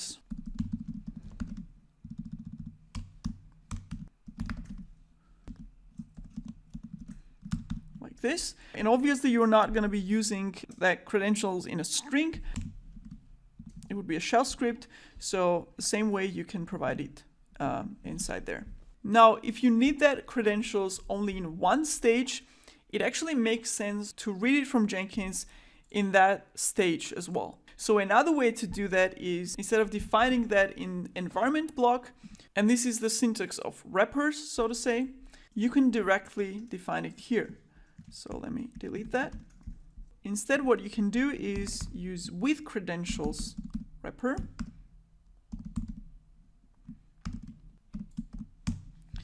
And that takes as a parameter an object. This is object syntax in Groovy. And that object will be username, password. And that is basically a function that lets me get password and username of that credentials individually. So I pass it inside the object. And as parameters here, I can provide credentials ID, which is the same as here. And the reason why I can use username password is because the type of credential that I created, so the server user here is of type username and password. That's why I can use it here. And after the ID of credentials, I can get my username and I can store it into a variable name that I want. So I'm going to call it user and variable. And I can store it into password. So what this will do is take the username and store it into variable I want to call user, and same with password. Okay, so now inside this block with credentials, I can use user and password variables. So if I have a shell script here, some script, I can, like, I don't know, copy the artifact to some place. I can use my username and password like this. So user and password. So this will be the script, some commands, some actual shell commands, and username and password variables inside the script. And as I said, you have to have these two plugins in Jenkins. Let's actually go and see those two plugins. So I have credentials plugin that allows me to create credentials inside Jenkins UI. And I have credentials binding plugin that allows me to use those credentials in my Jenkins file through environmental variables. Now let's clean all that up. Another useful thing that you can use in your Jenkins file is tools attribute. So what tools does is basically provides you with build tools for your projects. So if you have a front-end backend application, you would have some build tools configured for that. It could be Maven or Gradle or some other tool that you use. And obviously, when you're building an application, you want to have those tools available. So for example, in build, you would run something like Maven install or Gradle build, whatever, and you need to have those tools available. And one way to have those tools available is through this tools attribute. And there are 3 tools right now that Jenkins file supports. That's Gradle, Maven, and JDK. If you need yarn or npm, for example, you have to do it in another way. But here I'm just gonna show you how tools attribute works. And the way you can define the tools here is using the name that is supported. So as I said, Gradle and JDK. And next to the tool, you have to provide the name of the tool. And that has to be pre-configured or pre-installed in Jenkins. And the way that you can check that is in global tool configuration. And you have that. And that is the name. So name of the installation that you have to provide in your Jenkins file using quotes. So this definition here will make Maven comments available in all the stages. Another thing that could also be helpful in pipelines is parameters. So maybe you have some external configuration that you want to provide to your build to change some behavior. An example could be that you have a build that deploys your application to a staging server, let's say, and you want to be able to select which version of the application you want to deploy. So here in parameters, you will define the selection. And the way you can write that is like this. So you have the type first of the parameter, and inside you provide the name of the parameter. That's how it's going to be displayed. Let's say, call it version. You can provide default value. I'm just going to leave it blank, and you can add the description so that other people also know, or maybe you later know what that parameter is meant for. So let's say version to deploy on prod. And there are different types of parameters support. For example, instead of string, you can have a choice, which let's call it version. So instead of having to input a version name, you can have predefined choices of different versions that you can actually choose from. And here you're gonna say choices, and let's say on.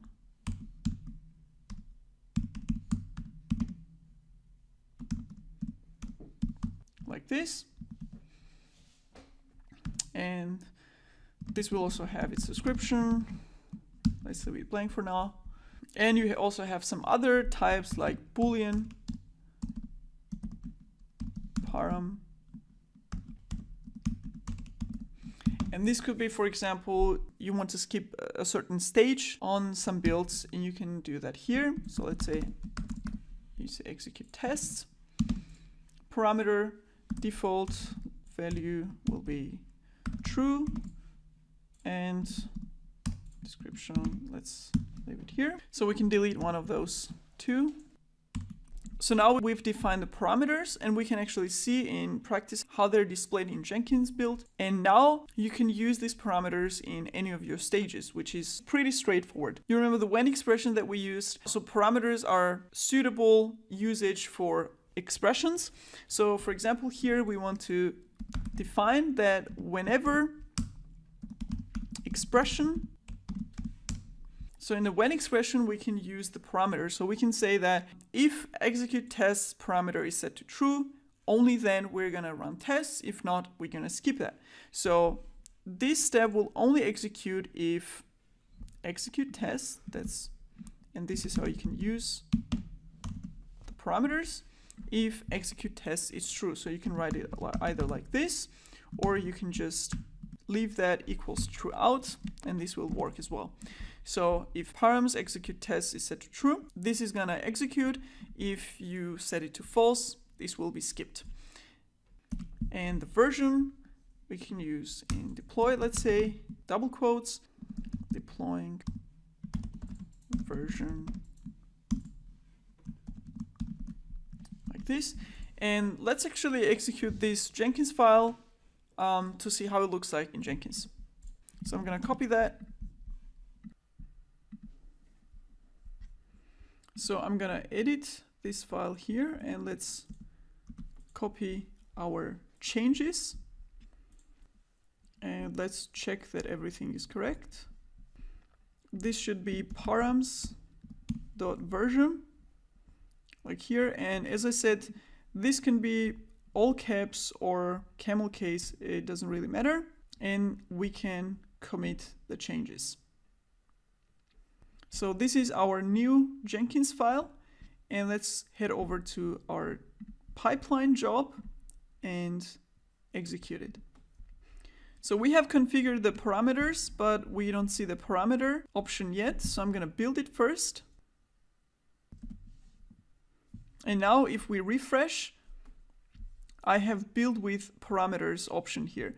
So the problem here was that the changes that we made in Jenkins file were not fetched yet in the Jenkins server. So Jenkins hadn't fetched the up-to-date Git repository state, so it didn't know that we had edit parameter part in the Jenkins file. So when we build the project, it fetched all the changes, and now it is showing build with parameters. So let's actually do that. And here you see the options. Select one of those. Let's actually uncheck execute tests and build. And here you see the test was skipped. Let's see the logs, building the application. And in deploy, we have 2 messages, and this is the version that we selected. Now, another very useful and interesting thing is using external scripts in Jenkins. So imagine a scenario where you have all these pipeline steps where you build front end and you run tests and you build backend and you build Docker image out of it and you push it to repository, etc. So you have many different stages, and then inside of the stages you have a lot of logic. And the logic is mainly Groovy scripts, right? And very soon your Jenkins file can get loaded with external scripts. So you could have shell scripts, or you may have Gradle scripts that execute different stuff. So often it's a good idea to clean up Jenkins file and put all these scripts, so to say, in its own file. And the way that you can use it is create a separate Gradle script and extract all the Gradle scripts into that external file. And let's actually do that. Till now, on these examples that I showed you, I have used just very simple echo commands, but Jenkins file basically supports Groovy script, so you can write much more powerful logic using Groovy. And the way you can do that is using script blocks. So instead of just putting these echo simple commands in the step section, you would define script here, and here you can write normal Gradle. So you can define variables, and you can define functions and do all other stuff and call Gradle functions, etc. So what we're going to do now is we're going to extract those simple echo commands to a Gradle script just to see how to do that. So I have this Groovy script here that just defines one function, just echo something very simple, and return this is important because otherwise you can't import it in Jenkins file. So how do I import and use that Groovy function in Jenkins file? So I'm gonna go ahead and create an init section or init stage here in which I'm gonna load that Groovy script. And in order to load that, I need a script block because this is gonna be Groovy command. And I'm going to say Groovy or GB, whatever, and load script.groovy. And I want to make this a variable that holds the imported Groovy script, so to say, globally available, so that I can use it in all my stages. I'm going to define that actually outside here and assign the whole Groovy script there. So the one that I exported was, so this should be a function name. So I'm going to call it build app. And the way I can use that function now in my Jenkins file is using that variable that holds the script. And instead of this here, I can replace this echo statement, but again, I need to do that in script because otherwise it's not execute because it's Groovy syntax.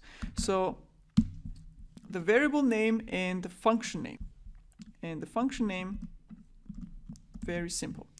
And let me actually export all of those. So I'm gonna create a new function. I'm gonna call it test app and copy that here. And I'm gonna do a third one, which is deploy app.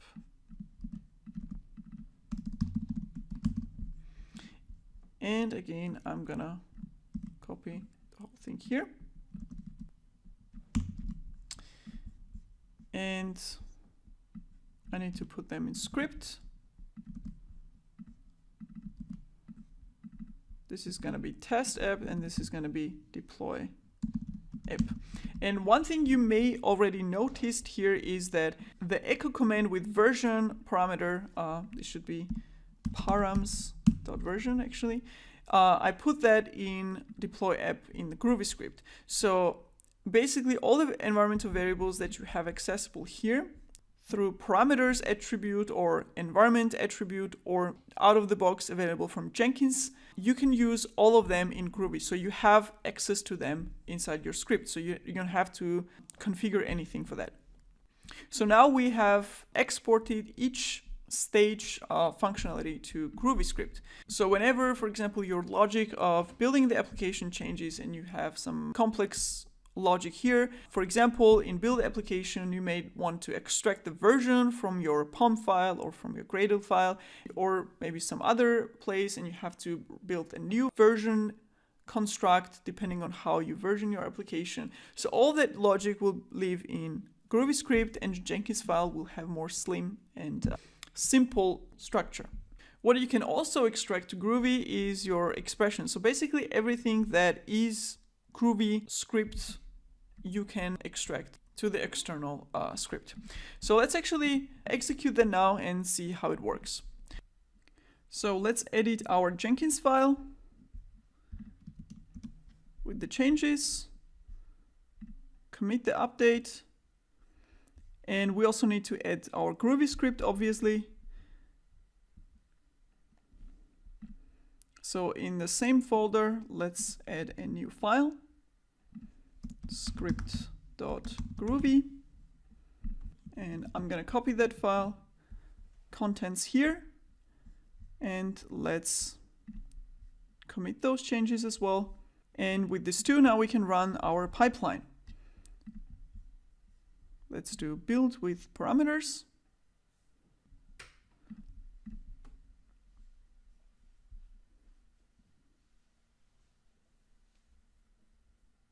And there you go.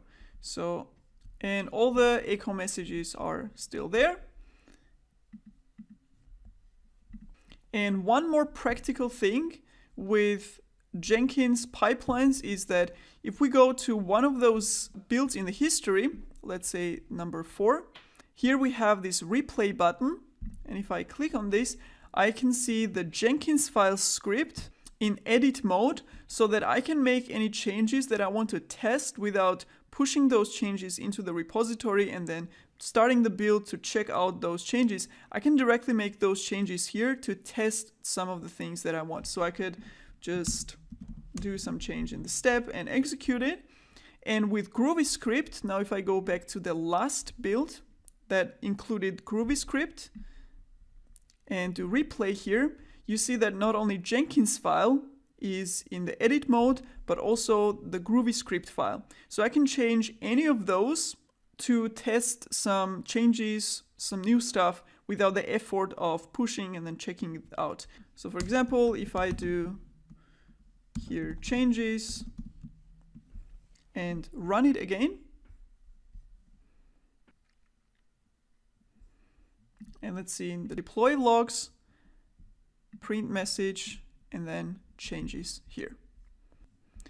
So this is how you configure and use external Groovy script in your Jenkins file configuration. Another useful feature that you can implement in Jenkins file is to allow users to input some data on one of those execution steps.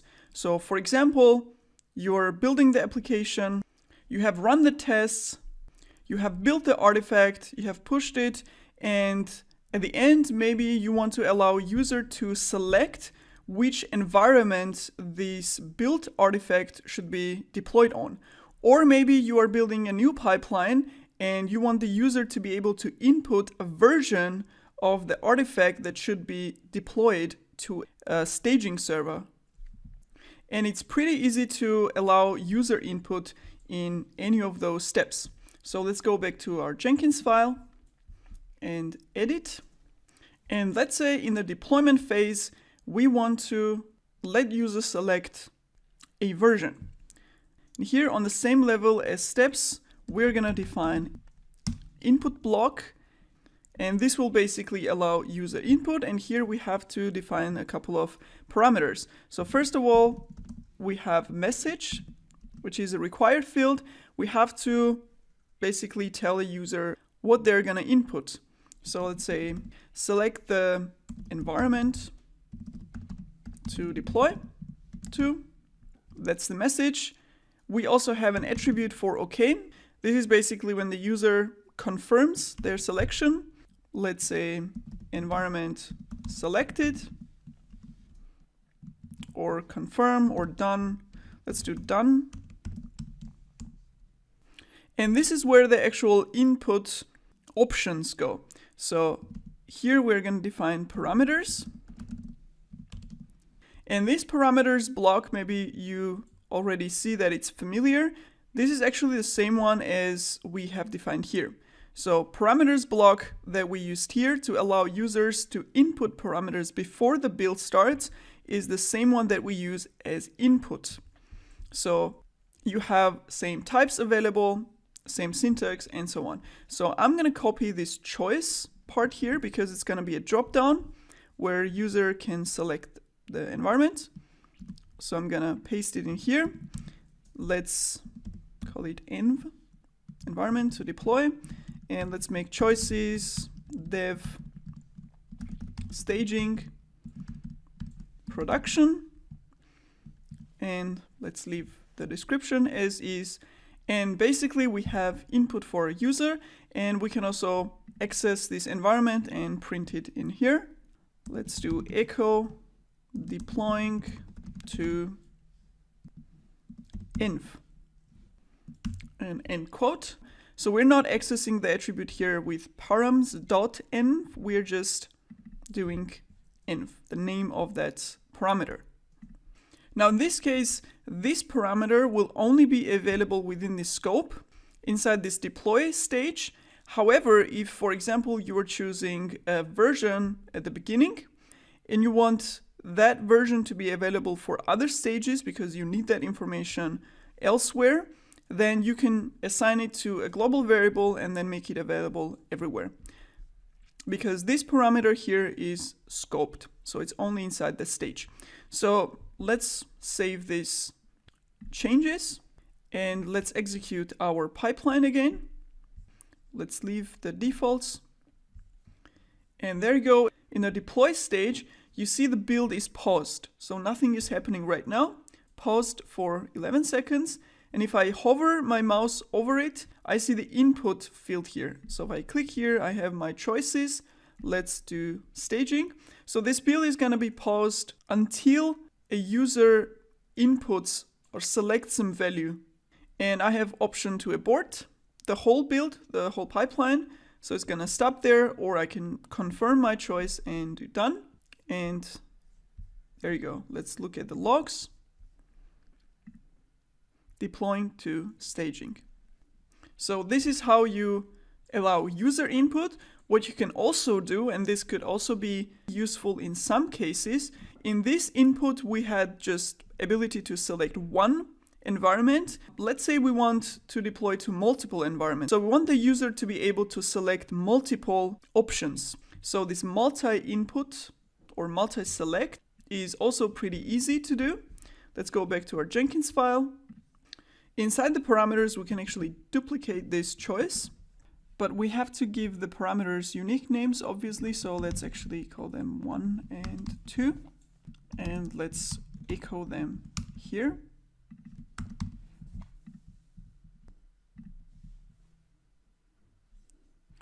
And let's go back and build the pipeline. And again, mouse hover. You don't have to click inside the step. And here I have two different inputs. I can choose staging and prod. Done. And let's go in the console output and see here deploying to staging, deploying to prod. Another common way of using the input in Jenkins file is actually to assign it directly to an environmental variable. So for example, if you have one choice parameter, you can assign the input result directly to a variable, just like you would in any programming language. However, if we want to directly assign the input to a variable, so basically have a variable name here, then we have to do that inside the script section, because this is part of Groovy script. So you will have to define input in the script block. But you cannot use the same syntax as here. If we define input in the script section, we have to use a slightly different syntax. So this is how it goes. We don't have a block of input anymore. We have input message. Note the syntax difference here. We do colon. Here will be the message, comma, okay is gonna be done. Again, comma, and then we have parameters, an array, and we can copy one of those choices inside. So all on one line, and we can assign it directly to a variable. So it's going to be a global variable, means other stages will have access to it too. So let's say this is the env variable, which the user will select from one of those choices. Let's get rid of this input here. And let's log or echo whatever is in env, commit those changes, and let's build our pipeline again.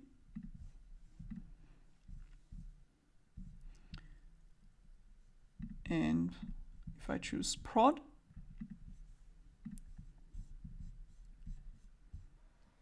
there you go, you see deploying to prod.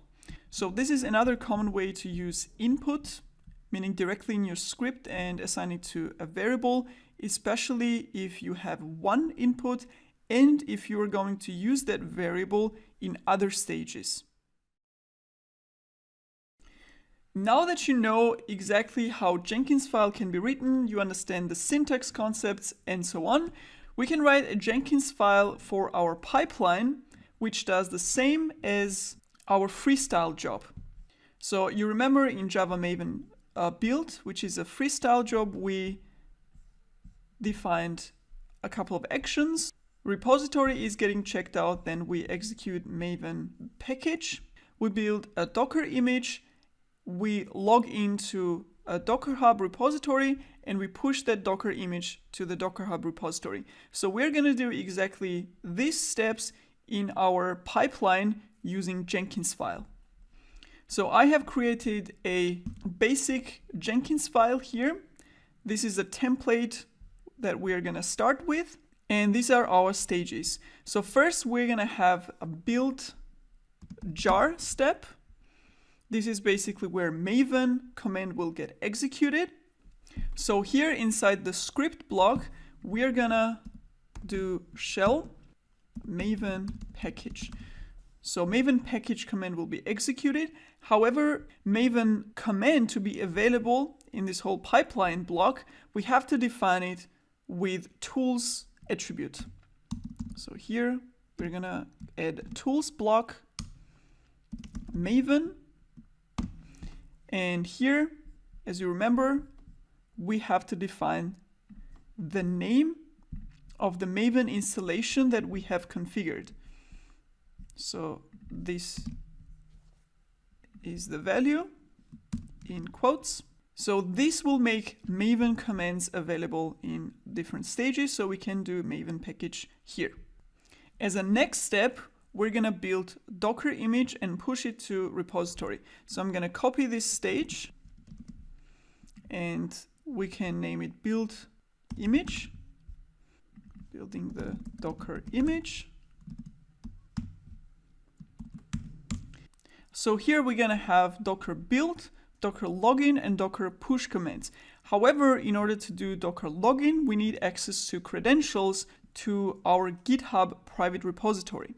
We already have that credential in Jenkins. Docker Hub repo, this is the ID. And in order to use these credentials inside the Jenkins file, we use the following syntax. Here under echo, I'm gonna do with credentials, camel case. And here we're gonna extract username and password from these credentials. So username, password. This is the type of credential we have, username with password, right here. And here we have different attributes. Credentials, ID, this is the first one. This is how we get access to the credential. This is the credentials ID, Docker Hub repo. The next attribute is password variable. This is what we define ourselves, so we can give it any name we want. I'm gonna name it pass. And then we have username variable. So again, we have with credentials, and inside the brackets in with credentials, we are extracting username and password from the credential with the ID Docker Hub repository. So now inside this block, we have access to these two variables which hold the values to password and username to Docker Hub repo credential. So here I'm going to be able to execute my Docker commands. So we can do docker build. We're going to tag the image with the repository name of Docker Hub private repository, which is in my case this. We're going to give it a version tag. Let's actually take the one that we used the previous time, but with an incremented version, and dot for Docker file location. So that's one command. The second one is docker login with username referencing this variable here, user, and because we're using environmental variable inside, we have to use double quotes, and we're gonna pass the password from std in, and this comes from pass variable. So we are echoing the pass, and it's getting input right here. So it's not printed on the command line, so to say, which is a preferred way of providing a password as a command line option. And as the final command, we're gonna do docker push, and the image name, the full name of the image, and this will build and push Docker image to Docker Hub repository. If you have another repository, anything other than Docker Hub will require an additional attribute right here, which is going to be Docker host. So Nexus, AWS container registry, you would have to provide the repository host here. For Docker Hub, it is not necessary because it's the default, and we're gonna leave deploy as is. So our Jenkins file is ready, and it is doing exactly what our previous freestyle project was doing. So I'm gonna copy this and replace the previous Jenkins file. Let's commit those changes. Looks good. And I'm gonna go back to Jenkins and let's build the pipeline. So here you see build with parameters, even though we removed the parameters because Jenkins doesn't know about that change yet. Now it's gonna check out the project and execute the new Jenkins file. So here you see all the stages got executed. Obviously the parameters that we selected were ignored. And here we have the checkout stage, the tool install. This is the tools section here is also a declarative stage. So tool install happened, build jar, build image, and deploy. Let's see the logs. Login successful, and Docker push got executed as well. And of course, we can see the whole console output here inside the build logs. And now let's go to Docker Hub and see our image there. And there you go. This is the image that we built and pushed a minute ago. And you also see the build with parameters is gone. Everything looks fine. And of course, if you're using an external Groovy script in your Jenkins file, you can extract all of these commands into that Groovy script. So we can do that as well. It's pretty easy. We're going to define the Groovy script here.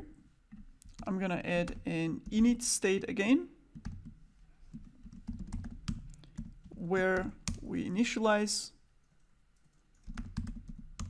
the Groovy script. So this variable will be assigned the loaded Groovy script, so the functions that we define there.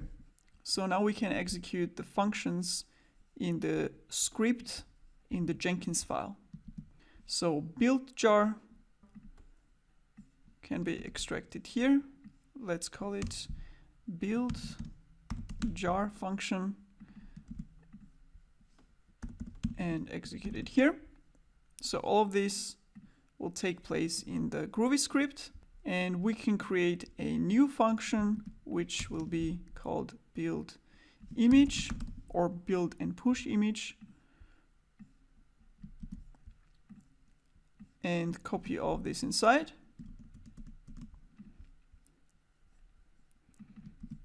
And call the function from Jenkins file, and we can do the same for deploy.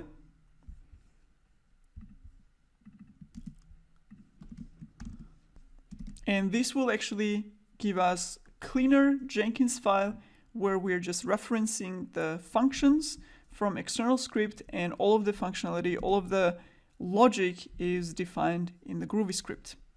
And you also have a little bit different syntax highlighting for your script. So let's actually test this out as well.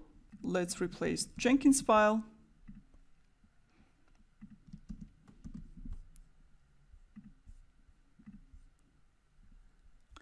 And replace the Groovy script as well.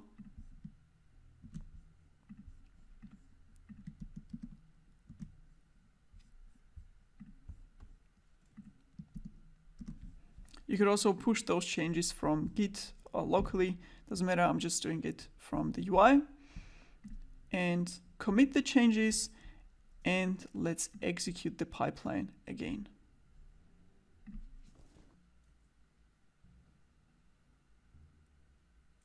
So it was successful, and because we didn't change the tag of the image, we have overridden the last tag. So JMA 2.0 pushed a few seconds ago. So it's pretty easy to extract all the functionality from Jenkins file to a Groovy script. And in case you have a really long Jenkins file with a lot of logic inside, this is the recommended way. Now we just built a pipeline for one specific branch. In the configuration, in the Git or source control management configuration here, we have defined one specific branch. So what about other branches? When do we build them, or how do we build them? Now, this is how it works in actual projects in real life. In the Git repository, you usually have the main master branch. So let's go to branches of the project. So you have the main master branch. Sometimes you may have dev branch in your project as well, which is like a temporary or intermediary master branch. And whenever you're working on something, either new feature or a bug fix, you're creating branches based on the main branch. So at any time, depending on how big the developer team is, you have multiple branches open where work is going on. Either feature is being developed or bug is being fixed, etc. Now you can run tests on all of these other branches, the bug fix and feature branches, but obviously you don't want to deploy them. You don't want to build applications from those branches and deploy them to some staging or development server.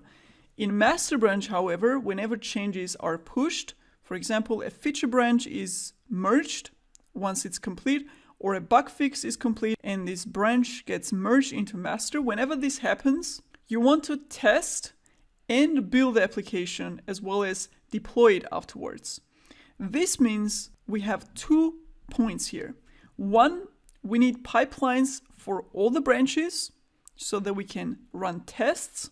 The advantage of this is, if you broke some test or if something isn't working in the feature branch or bug fix branch before merging it to master. And the second point is you need different behavior based on the branch in the Jenkins file.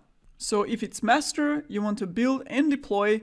If it's not master, you just want to test the application and skip the rest. So how do we actually go about these 2 points? The first one is we need to define a multi-branch pipeline. So we need a pipeline for every branch, master, feature branches, bug fixes, but we also want to dynamically add them.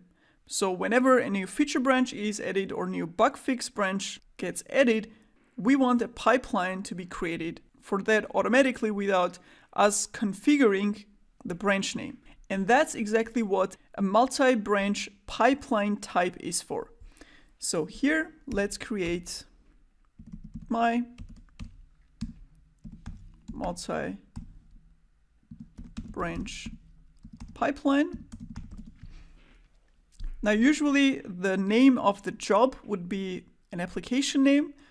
So for example, if you have an application called restaurant reviews, you would have the name of that application here.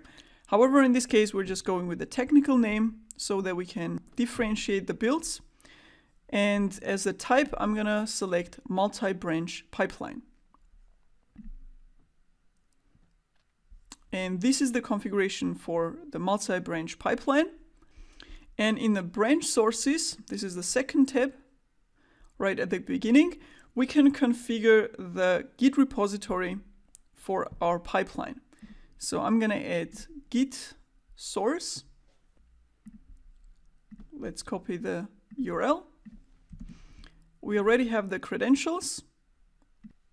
So this is configuration for the Git repository. And this is where we define which branches from that repository should be built. Discover branches, add filter by name with regular expressions. And in this input field here, you can define regular expressions to match branches in your project. So for example, you can decide to create a pipeline only for the feature branches, or maybe only for the bug fix branches, or master and dev branches. However, we said that we want to build all the branches and want to also dynamically discover them whenever a new one gets added so that we can run tests in order to detect if something got broken within a branch. So this regular expression will match all the branches, and this is exactly what we want. If you want some additional information, you have a link here for the regular expressions. So we are building all the branches from Java Maven app, and the rest of the build configuration is defined and should be defined in Jenkins file, which we have right here. Build configuration comes from Jenkins file. This is again the file name in the repository's root directory, and that will be it. This is all we need to configure here because again, we're not doing UI configuration, but almost completely based on Jenkins file script. And I'm going to save this. Now here you see what's happening is a scan task is running which scans each branch for a Jenkins file. So whenever it finds a Jenkins file in a branch, it builds the branch. If it doesn't, like here, Jenkins file not found, it just skips it, it just ignores it. And this is a view of the multi-branch pipeline log. And if we go back to the Jenkins list view, here you see multi-branch pipeline got added. You have this icon, which makes it immediately recognizable that you have a multi-branch pipeline. And if you click inside, here you see the pipelines of each branch. So basically, under the hood, individual pipeline jobs get created for each branch that we have configured in the regular expression and also has a Jenkins file defined. Usually every branch will eventually have Jenkins file because we are creating a new branch from master branch. And here we have a nice view of which branches were built and their statuses on one page. So this one failed, this is success, and this is in progress. Let's go into master. It is waiting for our input. And there you go. Now, technically, you could define multiple branches in a pipeline, in a regular pipeline job. In the configuration of source code management, you can add multiple branches, or you can define a regular expression here as well, or blank to match any branch, and it will also build master and feature branch and bug fix and all of these branches that have Jenkins file. However, you don't have all the plugins and variables that are useful for building multiple branches like you do in a multi-branch pipeline, as well as you don't have this nice transparent overview of which branches are built. So obviously, if you want to build multiple branches, this is the pipeline type you should use. So the first point we've got covered, we're building multiple branches with our pipeline job. And the second point is that usually in such a project, you would have one Jenkins file that all the branches share. So Jenkins file in master branch would be the same as in all the other branches. So inside that one shared Jenkins file, we need a logic to define, to build the branch and to deploy it for master branch pipeline, and just execute the test for all the other branches. So let's do that as the next step. We can add a branch-based logic in the Jenkins file pretty easily. So I have created a basic Jenkins file template for master and Jenkins jobs. These two do not have a Jenkins file, and we're going to make changes here first. So we're going to see the example based on those two branches. So let's go to Jenkins jobs. Currently, these two have the same Jenkins file, and in Jenkins file in this branch, we're going to add a logic that checks which branch is currently building. And based on the branch, it's going to decide whether to execute the stage or not. So let's go to Visual Studio Code and edit our Jenkins file there. And let's do test as the first stage. Then we have build and deploy. So our logic is that the test should be executed for all the branches, so we don't need any conditional check here. However, in build and deploy stages, we need to add something similar to if statement in programming languages. In Jenkins file, the syntax is when, and here we have the expression. So these are both blocks, and within the expression block, we define a logic just like we do in the if statement. Branch name equals master. This is the environmental variable that comes out of the box in the multi-branch pipeline jobs. So Jenkins injects this automatically in these type of jobs. So this variable is only available in the multi-branch pipeline and not the regular pipeline. So this holds the value of which one of those branches it is building currently, and then we can just check its value. So if it's master, we want to execute build step, and here we can actually echo the value of the branch name, executing pipeline for branch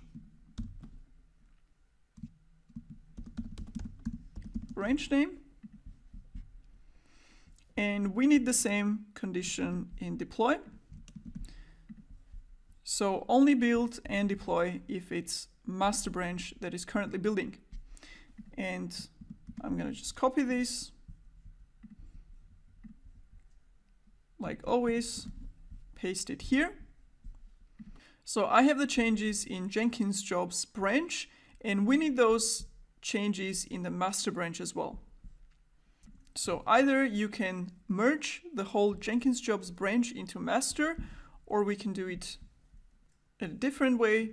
Just substitute the Jenkins file on master.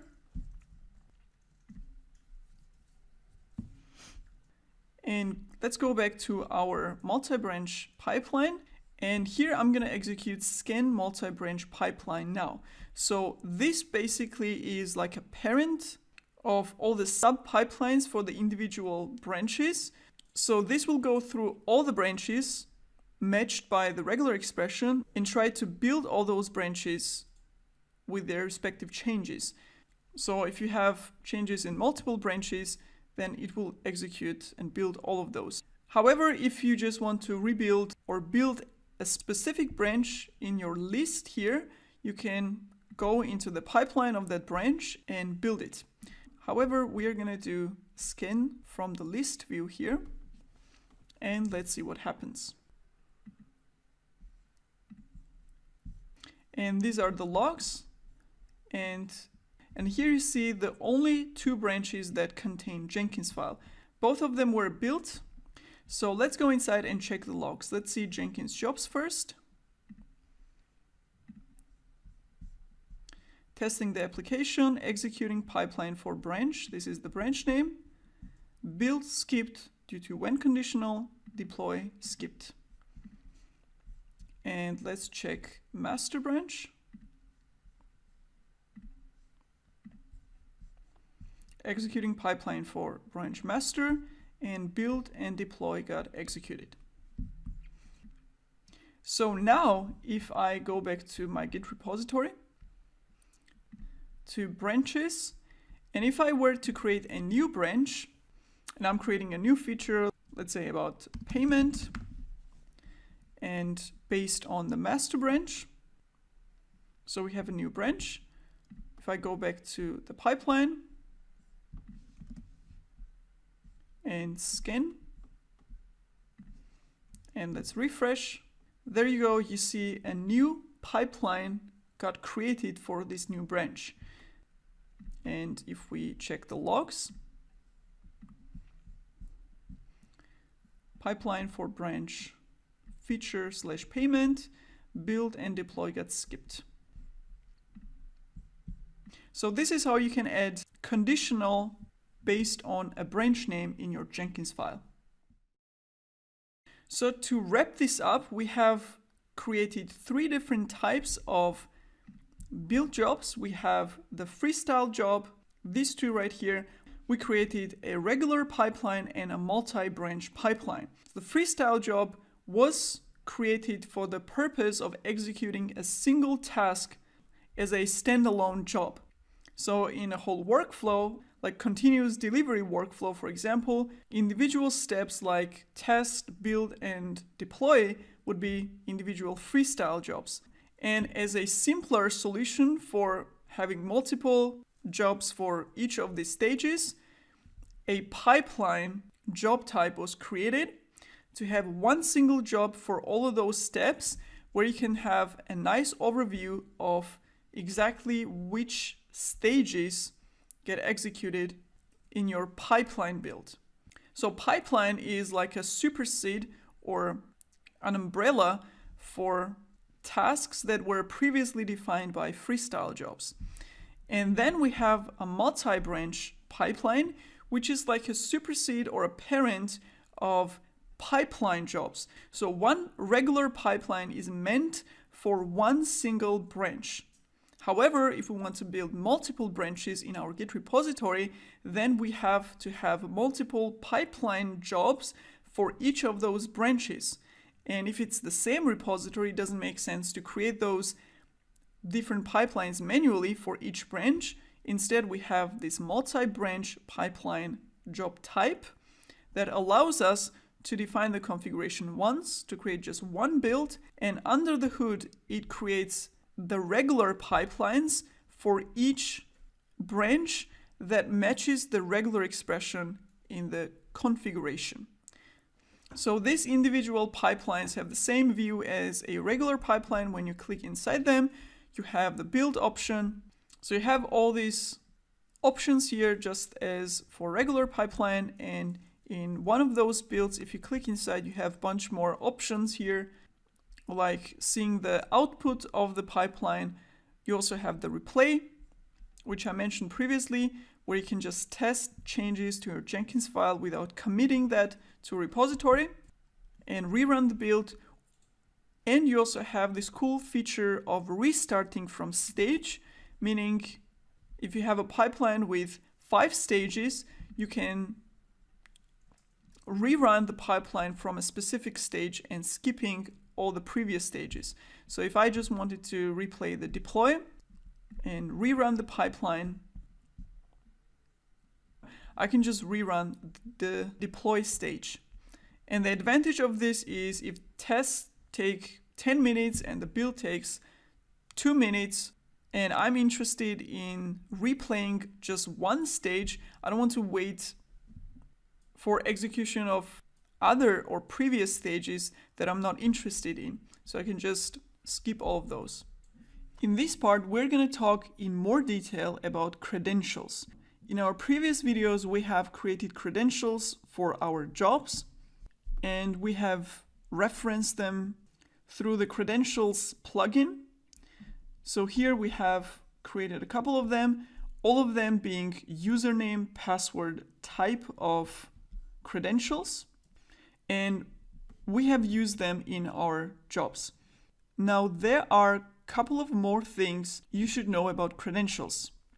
So first of all, this is actually a plugin that we installed, and this is a pretty recent plugin addition to Jenkins. So basically, now Jenkins offers a way to store and manage credentials centrally. So instead of having it distributed across different plugins for different services, you can create them in one place and then use that or reference it in different places, including your project's Jenkins file.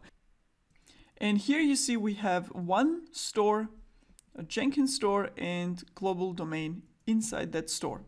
And all of our credentials that we created belong to that store and that global domain. And from this view, we can create new credentials. So let's add credentials. And here we see that we have 2 different scopes. And this is an important distinction here. A system credential in Jenkins is basically available only for Jenkins server.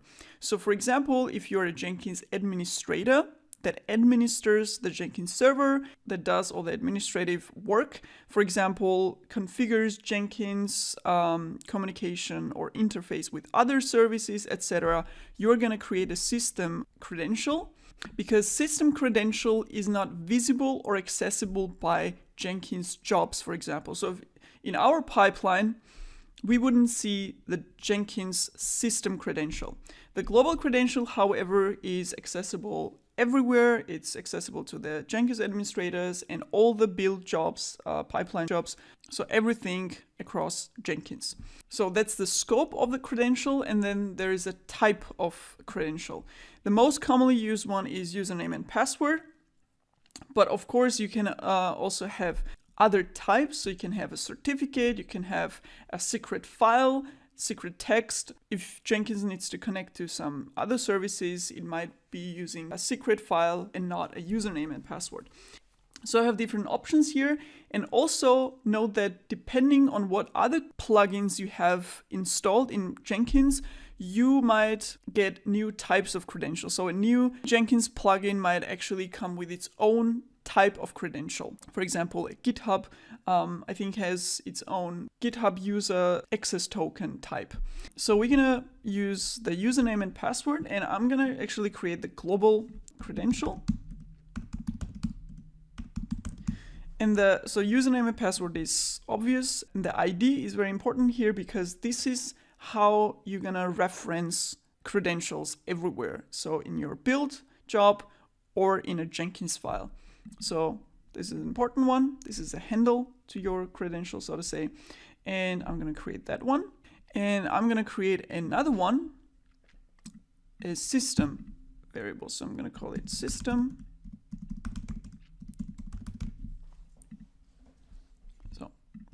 So now I have two of them. And if I go back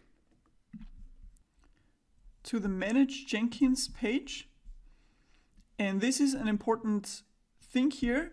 So note that we have the Manage Credentials view here in the Manage Jenkins or Jenkins Administrator page, so to say. And if we go to the multi-branch pipeline, you also see a credentials button here. So what that is basically a third scope. So we just saw a system scope, global scope, and now this is a third scope. And this scope is basically limited to your project. And this comes only with the multi-branch pipeline. So other job types do not have this. And this actually comes from a folder plugin. So folder plugin is basically for organizing your build jobs in folders. And this enables you to have credentials scoped to your project. So it means that if I create a credentials here in this scope, so actually, again, let's go here. You see here, we're not in Jenkins credentials, but we are in Jenkins, my pipeline credentials. And here in this domain, if I create credentials here, and let's actually use username, password, I don't have a scope here anymore because it's scoped to this pipeline. So I'm gonna actually call it my pipeline.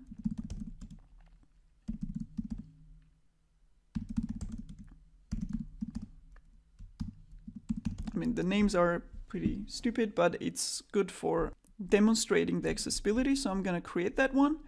And if I go back to credentials, I see that I have a couple of credentials in Jenkins store.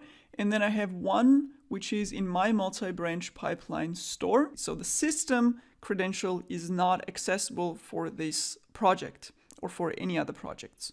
And this is a pretty good way to organize your credentials, but also separate them. So if you have, for example, a very complex, very big deployment project, or if you have two teams that have their own projects on the same Jenkins, you can actually hide the credentials between the projects. So each one will have their own credentials that will not be visible by others. So for example, we can actually see that as well. So if I create another multi-pipeline project, and see here, I only see the global credential that I created in a global scope, but I don't see the my pipeline credentials here because it's only visible for my pipeline project.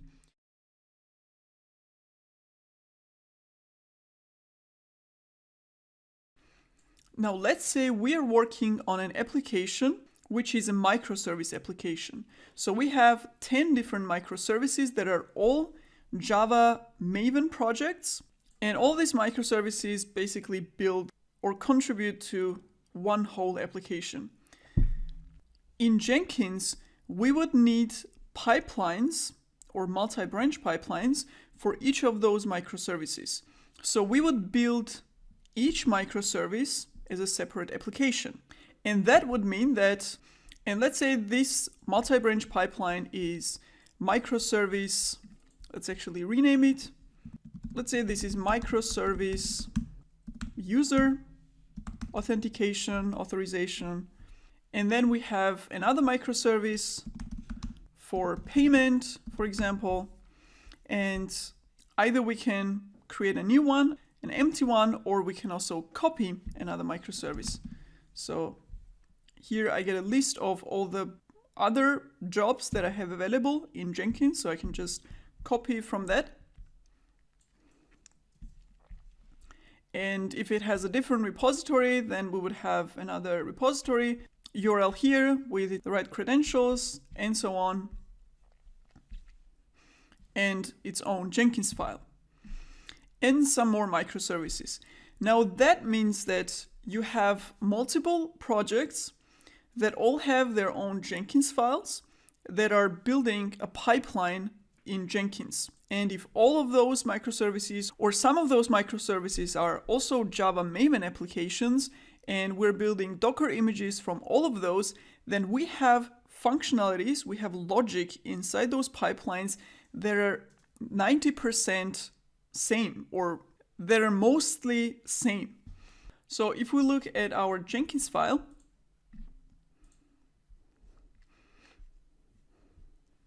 we have all these steps. We're building the application into a jar file. We're building a Docker image and pushing it to Nexus. This is all happening in Groovy script.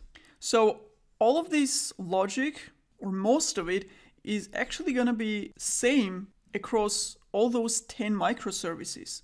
So it doesn't mean that we have to copy the same Jenkins file and Groovy script and replicate that in all 10 different projects. Or if something needs to change, for example, let's say repository name changes, or let's say we exchange Maven for Gradle.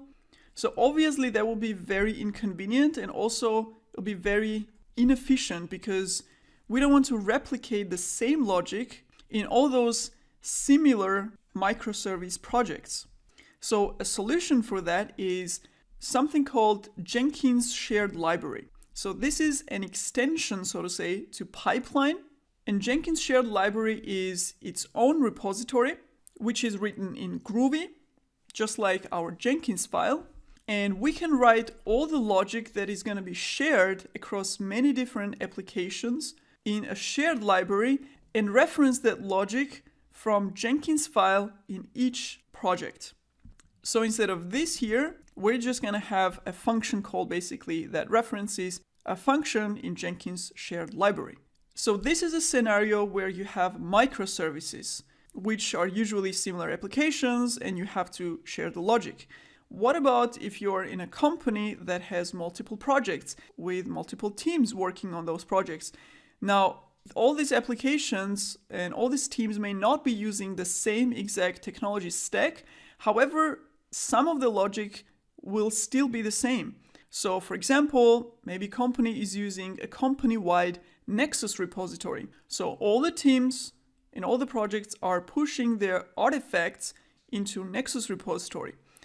Or there is a company-wide Slack channel. So all the pipelines need to send notification to the same Slack channel.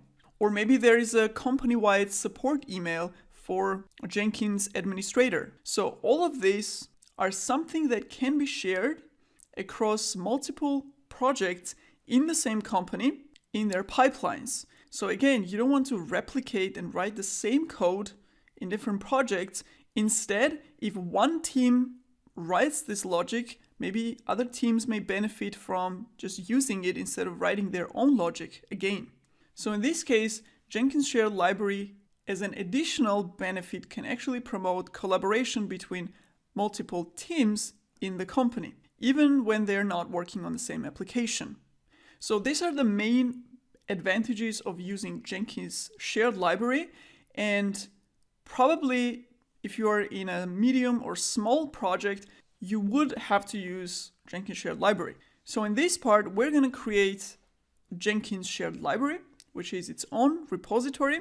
We're going to make it available in Jenkins so that we can reference and use logic or functions in Jenkins Shared Library in Jenkins files in different projects. So let's see how it's done. So in order to use Jenkins Shared Library in our pipeline, we have to first create the repository for Jenkins shared library. We have to write Groovy code in there. Then we have to make this available in Jenkins throughout the whole Jenkins or in a specific pipeline job. And then we have to use this Jenkins shared library or functions in this library in our Jenkins file for a pipeline. So the first step, let's create a repository for Jenkins shared library. I'm gonna go back to IntelliJ and I'm gonna create a new Groovy project because Jenkins shared library, just like Jenkins file, is written in Groovy. So I'm just gonna choose Groovy here and let's call it Jenkins shared library. So we have an empty project and we're gonna start creating Groovy scripts. And the structure of Jenkins shared library project is actually pretty simple. We have the main folder, which is called vars, and this folder includes actually all the functions that we're gonna execute or we're gonna call from Jenkins file. And each function, like build jar, build Docker image, maybe push Docker image, etc., all these functions will be their own individual Groovy files inside the vars folder. So this is the main folder. You also have source folder, which is very similar to Java source folder. This is where we can have any helper logic, so to say, like utility code for those functions. And we have the resources folder, which allows you to use external libraries for non-Groovy files. So you can have SQL script there, you can have PowerShell, shell scripts, JSON files, etc. However, as I said, vars is the main folder and we're gonna start with that one. So this means I'm gonna create a vars folder here. This is the master branch of Java Maven app, and this is how our Jenkins file looks like. We are using an external Groovy script, which has build jar and build image inside, and all the logic is defined here. So as I said, build image is something that other pipelines will also be using. So instead of having it in a repository, we're gonna actually put this in Jenkins shared library. Same as build jar, which is also same for all the Java applications. You need the Maven command. So we're gonna extract those two functions into Jenkins shared library. So let's start with build jar step. I'm gonna copy this. Let's go back to our repository. So I'm gonna create the first file here. And we're gonna call it the name of the function .groovy. So the way this works is that all the files that you have here, all those executable functions, you're referencing them by the name of the file. So this is actually the function name that you are calling in Jenkins file. And inside the file, we have a call definition. And this is where we implement the function logic. So this definition is same for all those function files. And inside here, we can actually do exactly that. So with this, we're making a method build jar available to be called in Jenkins file. Another thing that we may want to add at the beginning of each Groovy file is this line here, which basically lets your editor detect that you are working with a Groovy script. So you can actually use the same annotation in Jenkins file to let your editor detect that your Jenkins file is actually a Groovy script because it doesn't have the ending like .groovy. So if I go back to another project with Jenkins file and I add this annotation here and save it, you see the IntelliJ editor will then handle this file as a Groovy file. So you can actually use this in your Jenkins files. So we are going to add this in the Groovy files at the beginning. And we can also add another function here for Docker build image. Again, I'm going to copy the name .groovy. Let's copy the shebang at the beginning. And we're also going to define call method here, and I'm going to paste in my code. So as you see, I haven't changed anything. It is the same Groovy script that we had in external Groovy file. Now it's just in a shared library. So pretty easy. Now we can actually test this in our Jenkins file. So the first thing that we need to do is create a repository on GitLab so that we can use it in Jenkins. So here I'm going to create Jenkins shared library project. And let's initialize and push our local repository to remote Git repository. Let's go to command line, Jenkins shared library. And this is currently not a Git repository, so we have to initialize it with git init. And now we have initialized an empty repository. Now we can just push it to remote. It's very easy actually. We have all the commands here as well. After init, we just have to set the origin for our repository. This is the new repository that we created in GitLab, this repository. So now we have the reference already. So the local and remote repositories are connected. So now we can add our changes and commit as an initial commit. And if I push upstream origin master, it is going to push the branch and push all the changes to remote repository. Let's reload, and we have our Jenkins shared library, the first version, with those two functions in Git repository.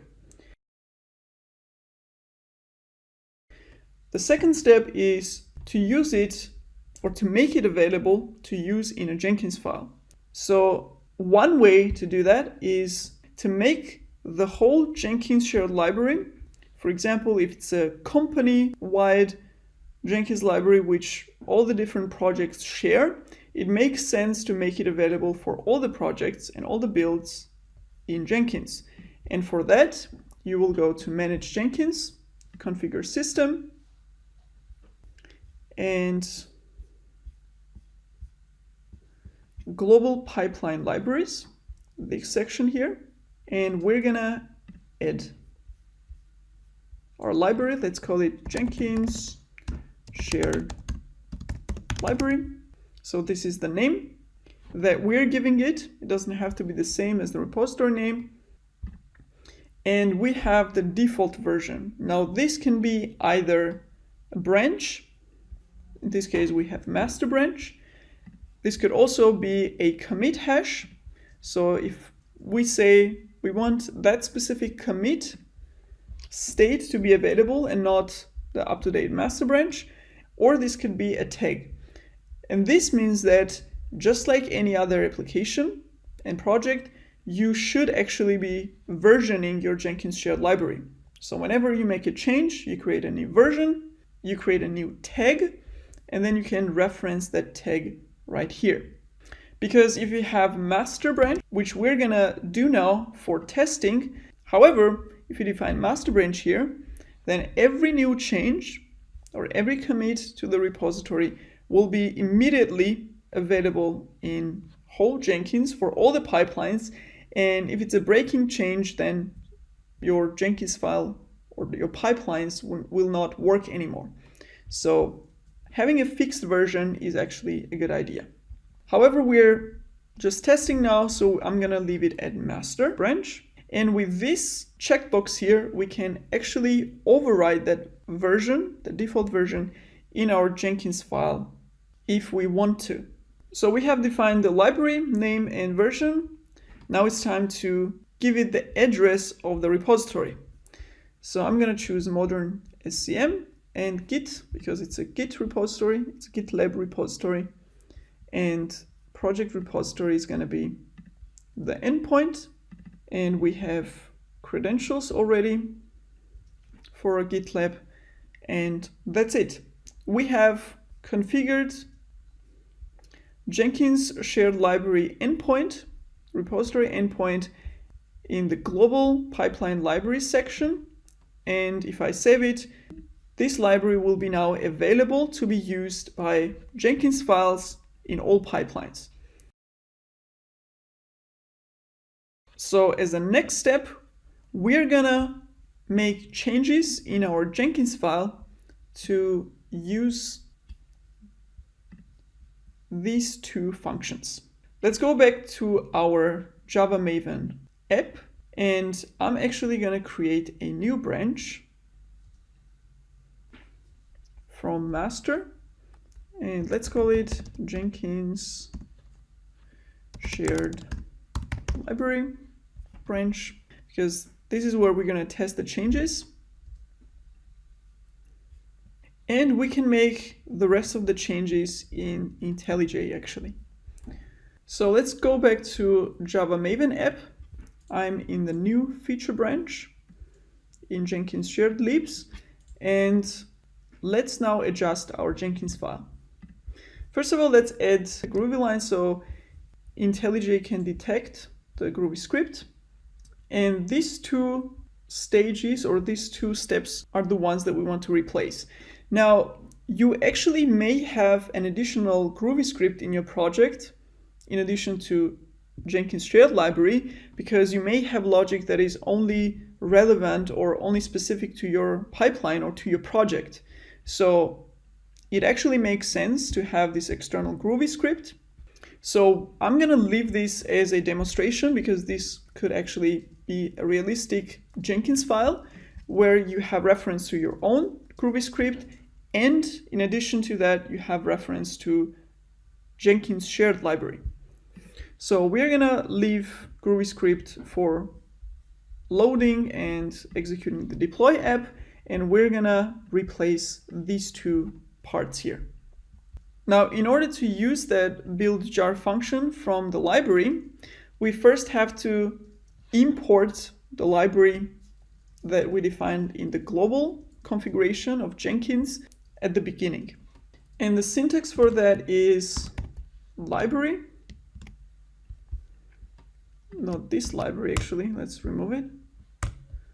This is a library annotation that comes with the Jenkins file syntax. And here we're going to reference the name of the shared library that we gave it when defining in the global library. This is the one. So this will import the library code in Jenkins file and make the functions available in different stages.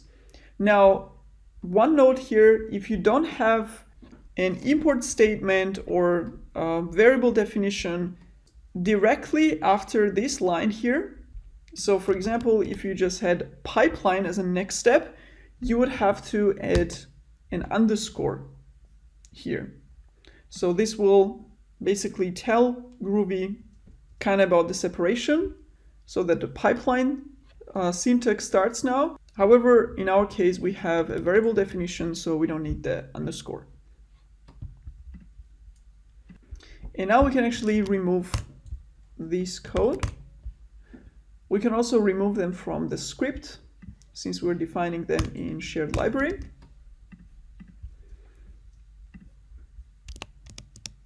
And as I said, we can call them by the name of the file, build jar.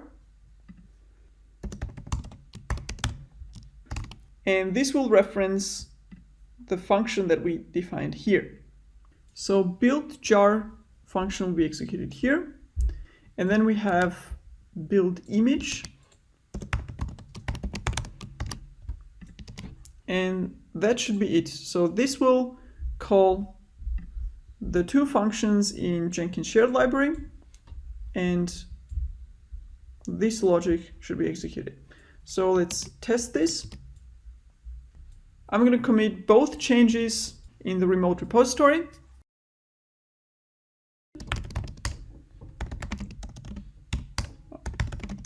Add our changes.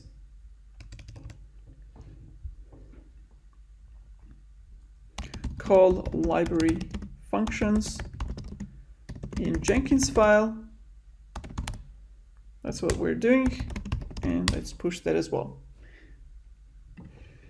And since my pipeline configuration matches all the branches, the new branch will also be detected. So I'm just gonna scan. And our project is being scanned. And the new branch that we created should also be building. So here you see in progress. Let's go inside our branches pipeline. And here are the execution steps. Cool, so it was successful. Let's actually go and see the logs.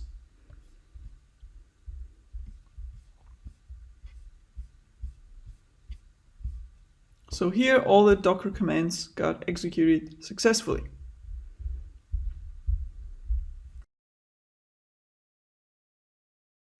Now let's go back to our shared library, and in the build image Groovy, we actually have hard-coded the image name. So we have the repository name and image name with the image tag hard-coded in the logic, which of course is impractical, because if you want to use such a method, you want to pass the name of the image as well as the tag of the image as a parameter. So each project will have its own repository maybe, and each build will produce a new tag.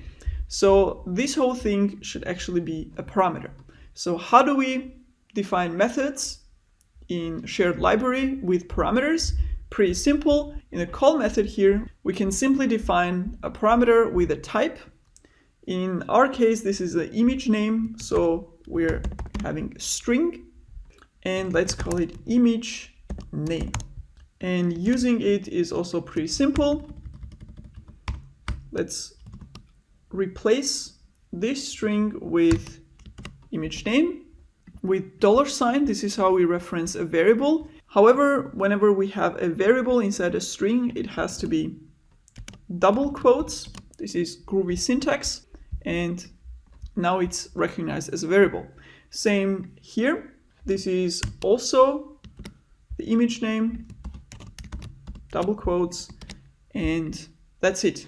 Now we have parameterized our build image function, so we can pass the image name, the repository, and the tag from Jenkins file. Another thing that we can also do is access all the global variables, and we can do that as well. For example, in one of the videos, we had a logic that checked which branch was building. So we have all the environmental variables that are available in Jenkins file, also available here. And here we can add additional information, building the application for branch. And the same way as we reference the variable here, $ branch name. So this is ready as well. Now we have a method that takes a parameter, image name. So let's go back to Jenkins file and let's call this method with a parameter. So let's save these changes. Let's go to our Jenkins file. And here in build image, and we can pass the parameters like this.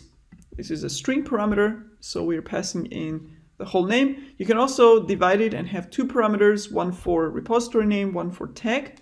So we're calling the build image method with image name parameter.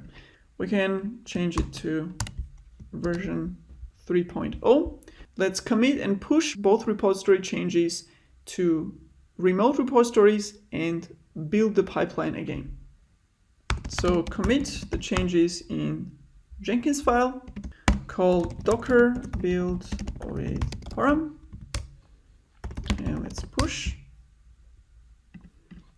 Jenkins add param to Docker build. And let's push this as well. Both repositories are up to date. Let's rerun our Jenkins shared lib pipeline. We can manually trigger it here. And let's check in the build jar, building the application for branch. Here we have the branch name. And in the build image, we have Docker build, and this is what we define in Jenkins file. And let's also check in Docker Hub our latest tags. And there you go, we have 3.0 and the previous one 2.0 as well.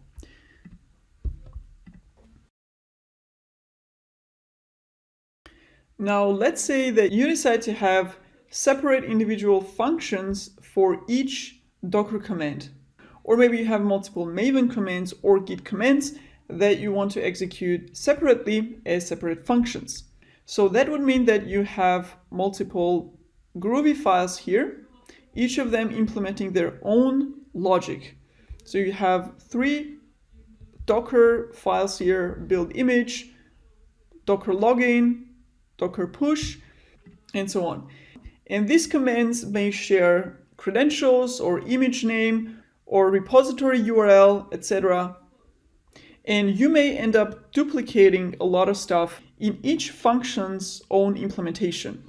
In this case, it makes sense to extract this logic and all this information that these functions share into a single file in a Groovy script and then reference it from here. And we can do that using this source package here. So we can add Groovy scripts here that will hold all the logic centrally. So let's go ahead and create a package. Let's call it com.example. Let's say we want to extract this whole thing inside the source folder in one file. So I'm going to create a new class here. This is going to be a Groovy script. We're going to call it Docker Groovy. Note the first capital letter here. So this is going to be a Groovy class actually. First, let's copy the shebang into that Groovy script. Then we're going to define a package, which is com.example. And as the next line, we're going to define a class. This is basic Groovy syntax. It's actually pretty simple. And we're going to add implements serializable to this class to support saving the state of the execution if the pipeline is paused and resumed.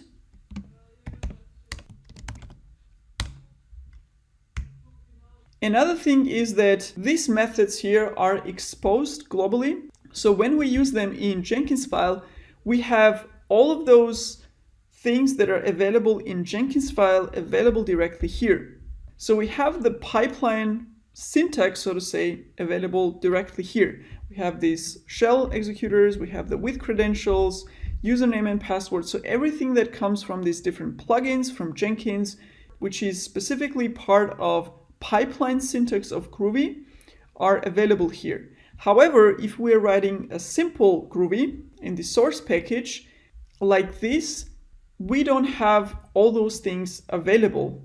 We don't have the environmental variables that we can directly reference like this, and we don't have all those commands as well.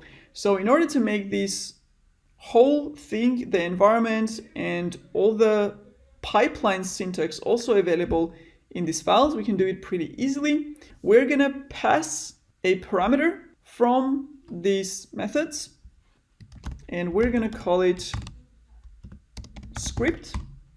And script basically holds all the information, including environments, all the commands and methods for pipeline. And let's define a local script variable here and assign the parameter here.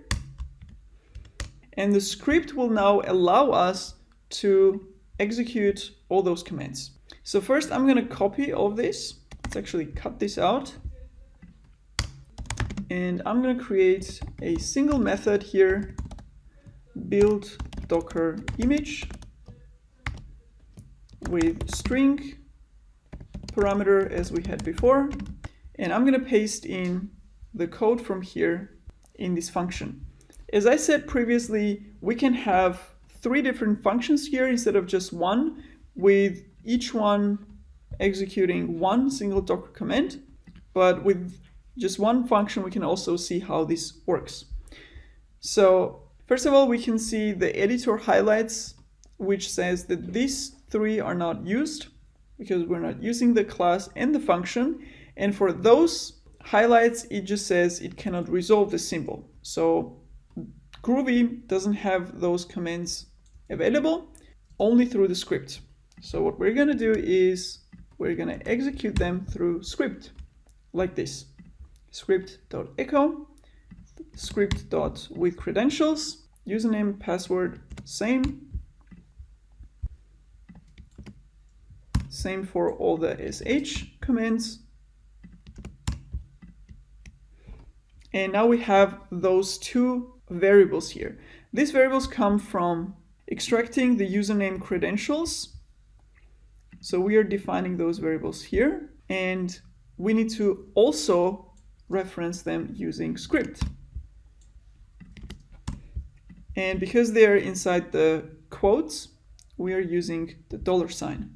So with script, we can also reference all the environmental variables that we have available in Jenkins file. For example, branch name could also be referenced using script. And now the Docker class is ready, the function is ready. Now let's actually call it from buildImage.groovy. And the way we do that is in buildImage. First, we need to import this file. Import com.example.docker. And inside this function, we're gonna return new Docker. So we're creating an instance of this class, and we're passing this object that has access to all the things that are available in Jenkins file. And we're gonna do that using this. So we're passing the context from this function to Docker class. And then we can just call a function on that. Build Docker image. We can pass on the variable, and that's it. So again, we're creating the class by passing in the current context, which has all the things we need inside. And then we're calling the function defined here with our parameter, and we're returning the result. Now this means that we're still calling build image in our Jenkins file. So Jenkins file will not change in this case because we're still referring to this global variable, and this build image variable then calls the Groovy function defined in the source package. Now note here that you could actually directly use classes and functions from the source folder. You don't have to access them through global variables because you have the whole Jenkins shared library available in your Jenkins file, so you can actually import those classes and functions directly in your Jenkins file. However, this is also a best practice and also much easier actually to use the functions defined in vars folder as an interface instead of directly accessing and calling functions from source package. So we're going to stick to that method, and I'm going to commit and push those changes again to remote repository, and then we're going to rebuild the pipeline to test our changes. So I push the changes and rebuild the branch. Awesome, everything looks great. Let's check the logs. So all these steps got successfully executed, and the same way we could actually extract all the other methods into separate Groovy classes as well. Now we could actually split this method and create 3 different functions. Let's do docker login. going to copy this part and leave only relevant part. So we are using the credentials to log into Docker repository. And then we have Docker push, which also needs image name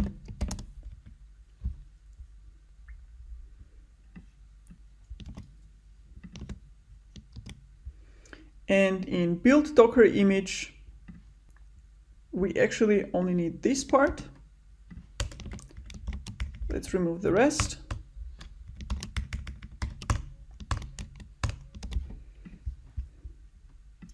And now we would have three functions that can be called from Jenkins file separately. So in build image, we're referencing build Docker image function. Then we can copy that and do Docker login.groovy. And this will reference Docker login function without the parameter. And then we would have Docker push function, which will reference Docker push with a parameter.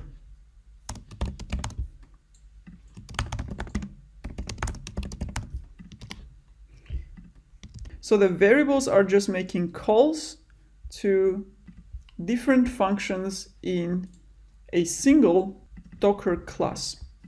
And in Jenkins file, we can call it build and push image. And we can call those functions individually. We have Docker login without parameters, and then we have Docker push with the same image repository and tag name parameter. And now we have each step defined individually. And there you go, our changes got built. And here we see build and push image, which are calling separate Groovy functions. Now let's see that you have created a small Jenkins shared library that is not going to be used in other projects, or other teams may not need them, but maybe you want to share them for your own pipelines. So in this case, it might not make sense to import the Jenkins shared library globally for the whole Jenkins if only one or two of your projects will use that. In this case, we have an alternative to defining a global shared library. Let's first go and remove the global library from configure system.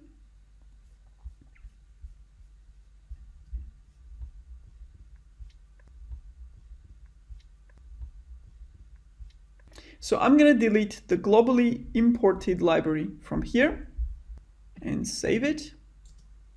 And instead, we're going to reference the library directly in the Jenkins file. So I'm going to go back to my Java Maven app project in the Jenkins file. The @library annotation will not work anymore because we don't have this library available in Jenkins. So we're gonna directly reference the repository for our Jenkins shared library.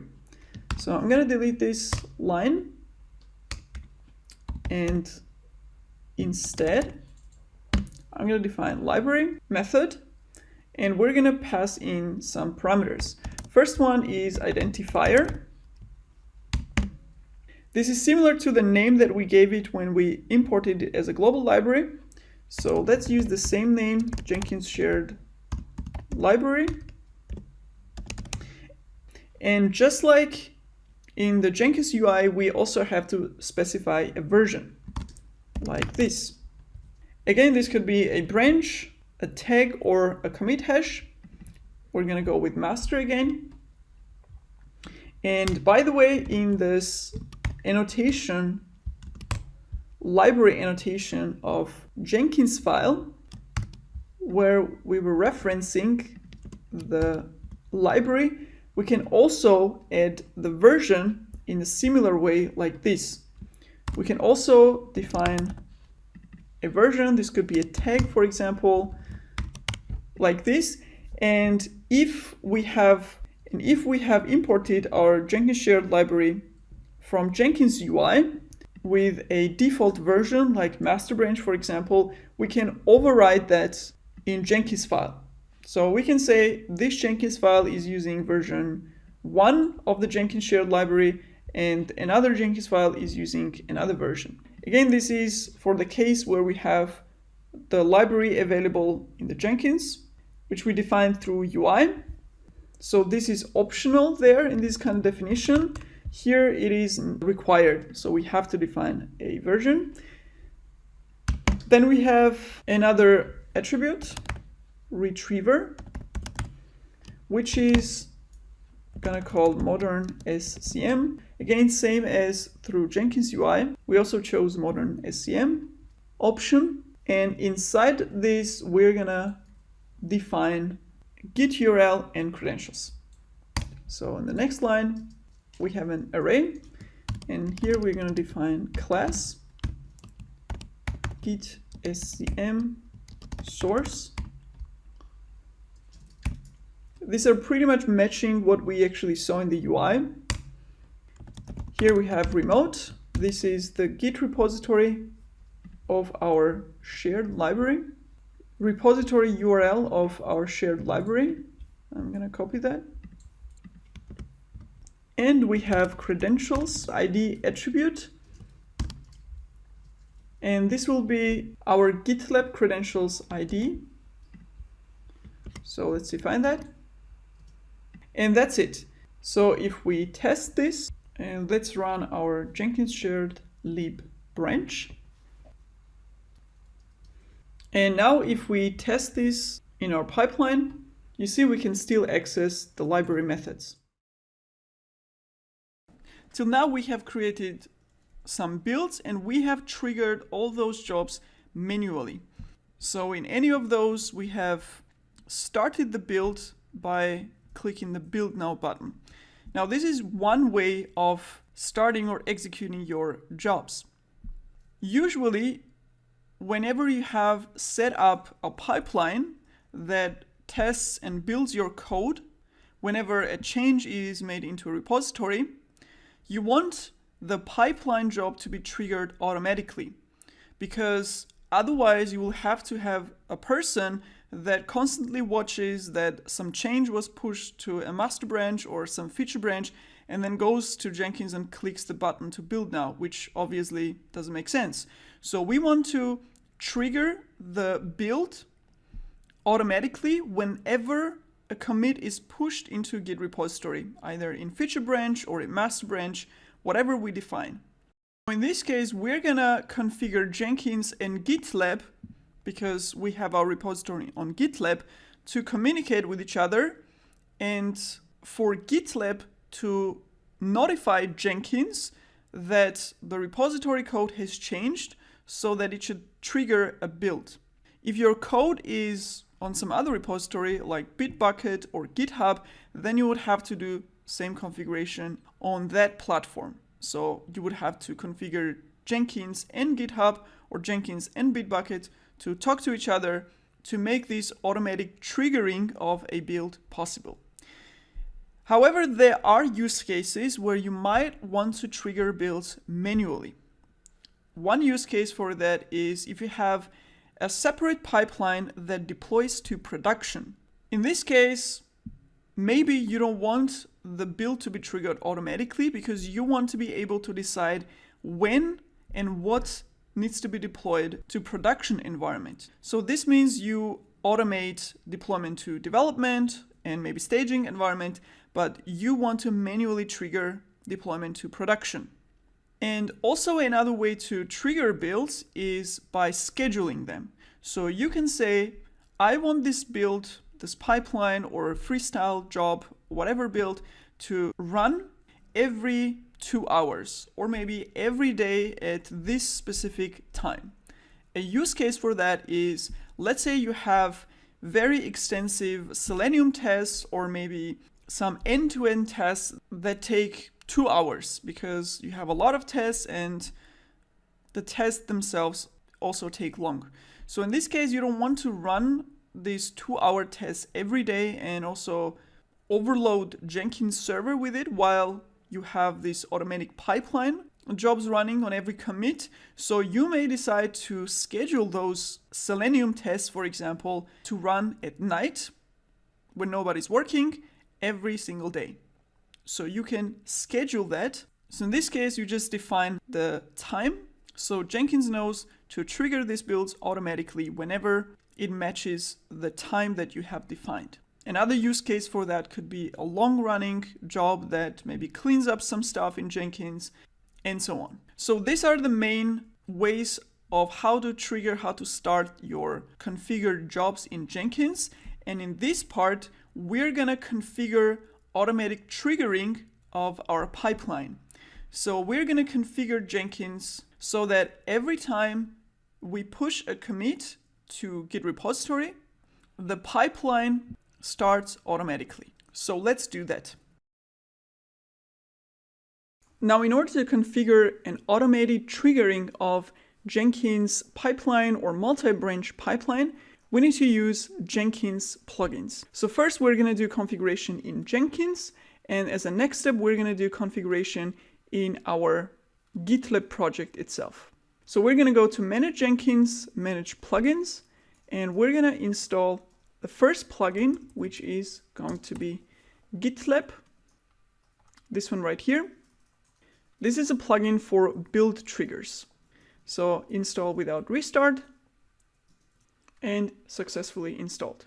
And once the plugin is installed, if I go to Manage Jenkins and Configure System, if I scroll down, I should see a GitLab configuration right here. So by default, it is enabled. It says enable authentication for /project endpoint. So this is going to be the URL basically where Jenkins will get notifications from the GitLab that something changed in the repository. So that's enabled. And right here we have a GitLab connection, which is open by default. So we can actually delete these and save as is, or we could specify a GitLab connection right here. And we're going to configure this because this GitLab connection will be used in our Jenkins jobs. So we can give the connection any name we want. Let's call it GitLab connection. Then we're going to need GitLab host URL, right? Now, we are hosting our application, our repository on GitLab's own website, but GitLab can also be hosted on your own server, right? So if you have GitLab in your own company, the URL for GitLab host will be different. In our case, it's just gitlab.com. So that's going to be the host URL. So not the project path, but just the GitLab host where all your projects are hosted. And the third one is an API token for GitLab access, right? And right now we don't have an API token here, and we're gonna very easily create one. And to create it, I'm just gonna click on this shortcut add, and we're gonna create this in the whole Jenkins scope. So this is basically a global credential in Jenkins. And instead of username with password, we're gonna choose GitLab API token.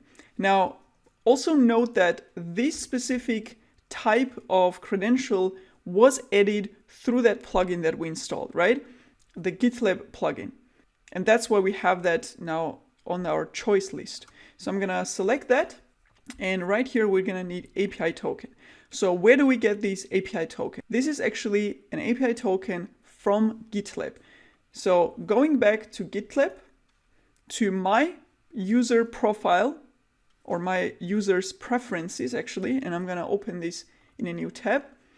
Right here you have a bunch of things. One of them was SSH keys that we configured, but you also have access tokens. So basically, whenever an application is talking to our GitLab account, we can let that application authenticate using an access token, which is very common and a good way to authenticate between two services instead of using username and password. right? So I'm going to create a new token here. It's personal access token, and I'm going to call it Jenkins. And we can set an expiration date. You can set it way in the future so it doesn't expire, or I'm just going to set it with this date. And then you can configure basically what permissions does this access token will give Jenkins, right? So whenever Jenkins connects to GitLab and authenticates with this token, what actions will Jenkins be allowed to perform on GitLab? So we can choose the API because this is what we're going to need, because Jenkins will be talking to GitLab's API, and I'm going to create personal access token.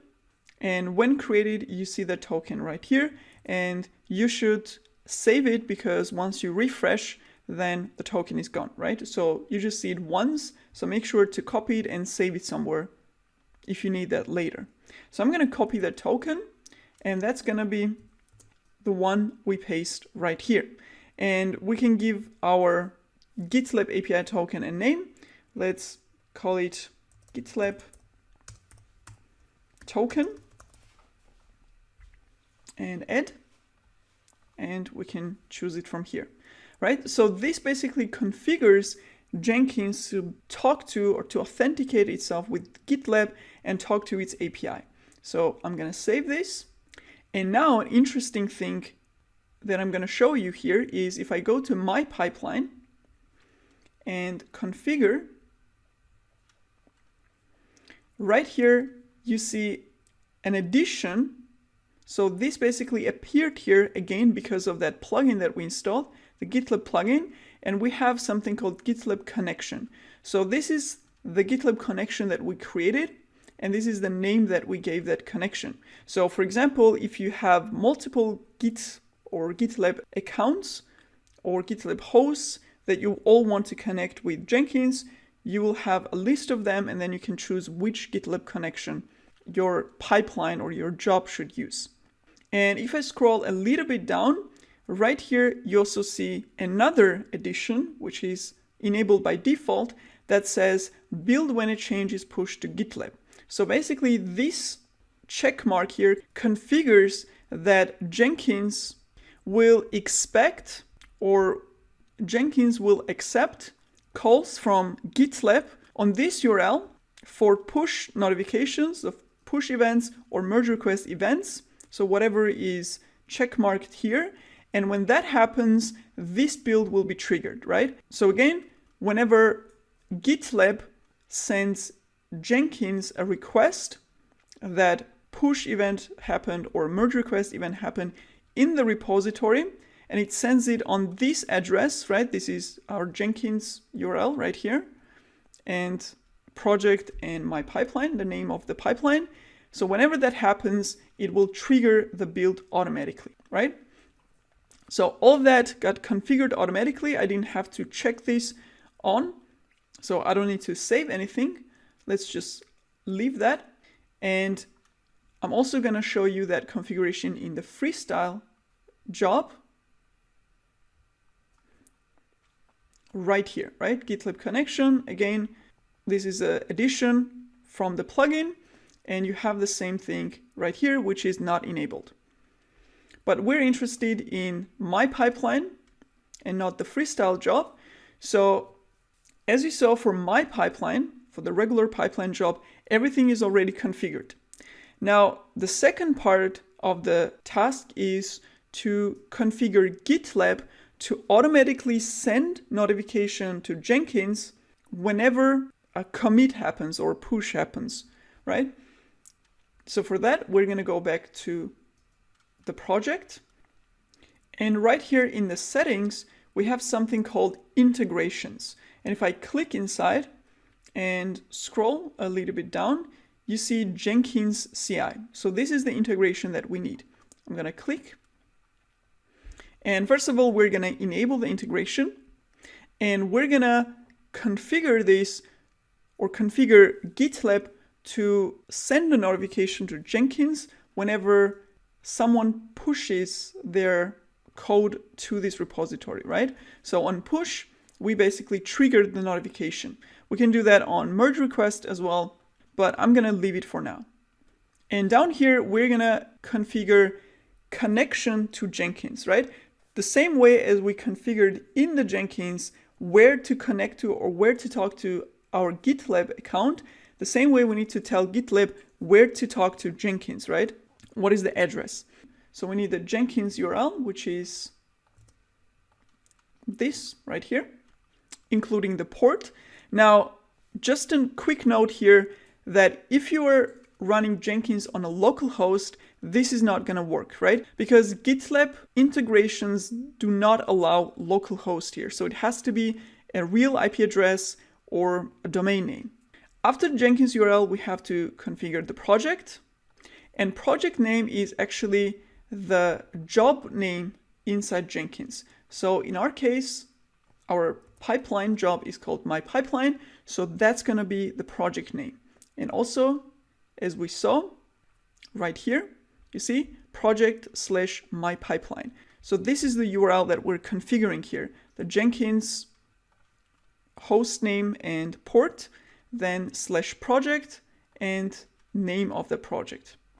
And username and password are actually username and password of Jenkins. So I'm gonna enter them right here. So these are the ones that you use to log in into your Jenkins basically. And that's gonna be all the configuration. So I'm gonna save the changes and Jenkins CI settings saved and active, right? And you have this green checkbox here. If you want to quickly test this configuration and whether the connection between GitLab and Jenkins works without, having to push the code actually, you have this convenient button here called test settings. So let's see, we are on number 4. So if I do test settings, connection successful, first of all. And if I switch back, as you see here, a build was triggered automatically. So the test was successful, the automatic configuration works. Now let's actually make some changes inside the code and test that this works as well. So this build now completed. And for my pipeline, I actually configured feature branch, feature payment. So we're gonna go to this branch and change something there to see the automatic trigger happening. So I'm gonna switch to payment, and in Jenkins file,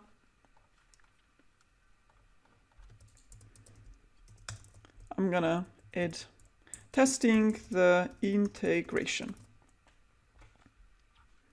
and commit changes.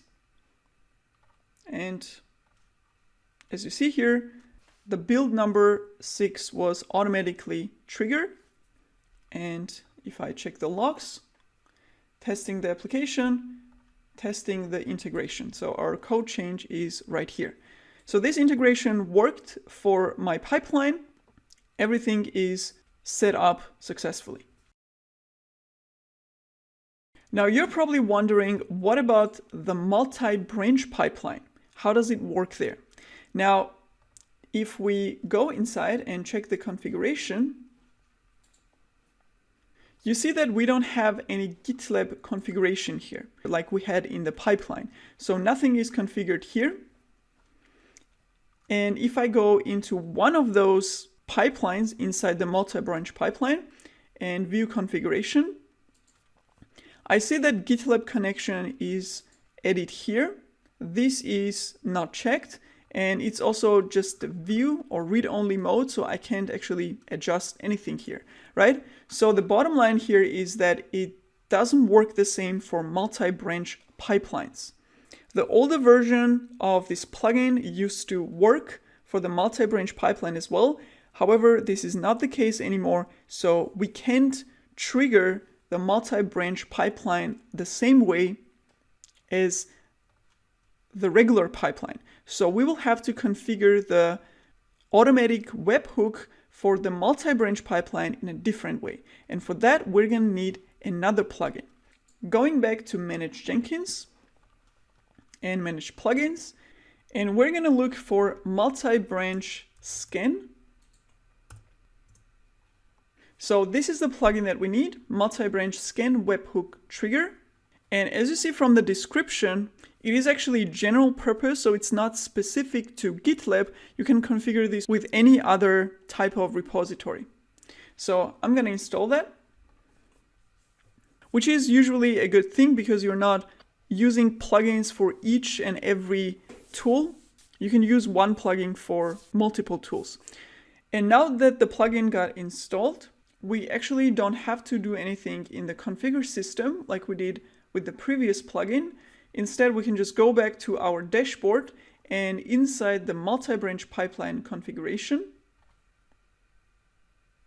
right here, it's actually just one line or one addition under scan multi-branch pipeline triggers. So previously we just had this one right here, periodically if not otherwise run. So this basically just lets you configure for a multi-branch pipeline to trigger every day or every 8 hours, whatever, but that's not what we want.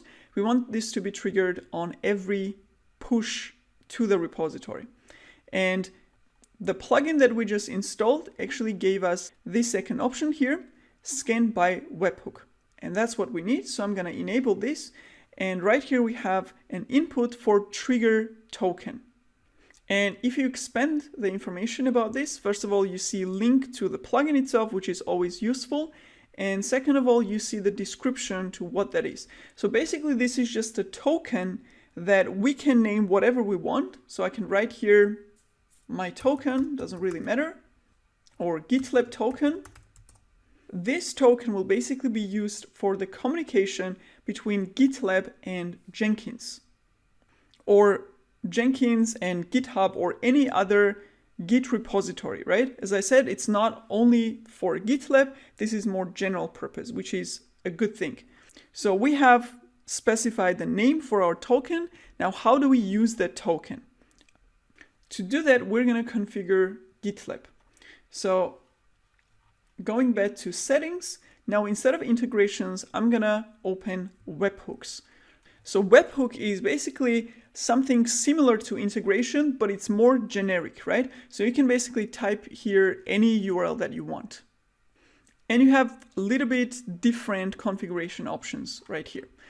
So the way this works now is that we're gonna tell GitLab to send Jenkins a notification on a specific URL using that token, right? So including in that notification, GitLab should send a token.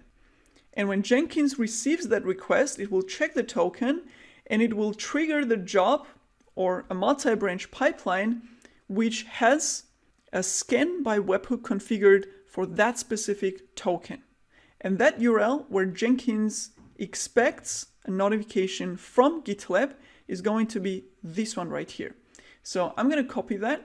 And going back to the webhook, first of all, I'm going to paste it in. And obviously, we need to replace these values. First of all, Jenkins URL. This is the IP address and port of our Jenkins server. So obviously, Git needs to know where is the IP address of Jenkins, where should I send this request? And this is basically the path in the request, right? Multi-branch webhook trigger / invoke token, and this is the placeholder for our token. So again, going back, I'm going to copy the token and set it here. So again, very important to understand, this is a URL, or this is actually a URL where Jenkins itself is accepting calls from GitLab, right? So GitLab will send a notification to this address, to this URL, and will send this token in that request. So Jenkins will now know, okay, so I have a multi-branch pipeline that has this token configured as a trigger. So it means on every such notification, I have to trigger that multi-branch pipeline build. All right. So first of all, I'm going to save this configuration here. It's going to scan because whenever we change the configuration in a multi-branch pipeline, it actually triggers the build. So that's fine. We're just gonna wait for it to finish. All right. Nothing, no auto triggering configured yet. It was just built because we changed the configuration. Now going back to the webhook, we don't need a secret token here. It's just optional. And we have push events configured. Again, you can configure GitLab to send requests to this URL with this token on any of these other events right here. But right now we're just sending it whenever push events happens in the repository, right? So whenever someone pushes code to Java Maven app, this URL will be called. So we're gonna leave everything as is, and I'm gonna add webhook. Awesome. So right here we have a webhook configured. You can edit it here. And again, for convenience, you can test it with any of those configured events. We just have push event configured. And now let's actually test this directly by changing something inside the code. So I'm gonna change something in the payment feature again. So let's go inside. We have 2 builds here. So build number 3 should be triggered. So I'm gonna edit and remove this thing again, commit changes, and going back, there you go. We have build number 3 that got automatically triggered by that push event. So that's how you can configure automatic triggering of pipeline or regular pipeline jobs and also multi-branch pipeline jobs from a GitLab repository. In this part, we're going to talk about and learn how to increase application version when we're building and releasing a new application version. So first of all, we're going to talk about the general concepts of how this happens in different build tools, whether you're using Maven or Gradle or NPM or some other package manager. And then we're going to dive into a specific example with Java Maven application. So first of all, talking generally, your application has a version, and each build tool or package manager tool will keep that version and will maintain that version in its own main build file, right? In Gradle, we saw it was build Gradle file. For NPM and Yarn, it's package.json file. For Maven, it's pom.xml, and so on. So every package manager tool will have its own file where dependencies are listed and plugins are listed, etc., and where the version of the application is also defined. And you see an example right here in pom.xml of Maven project.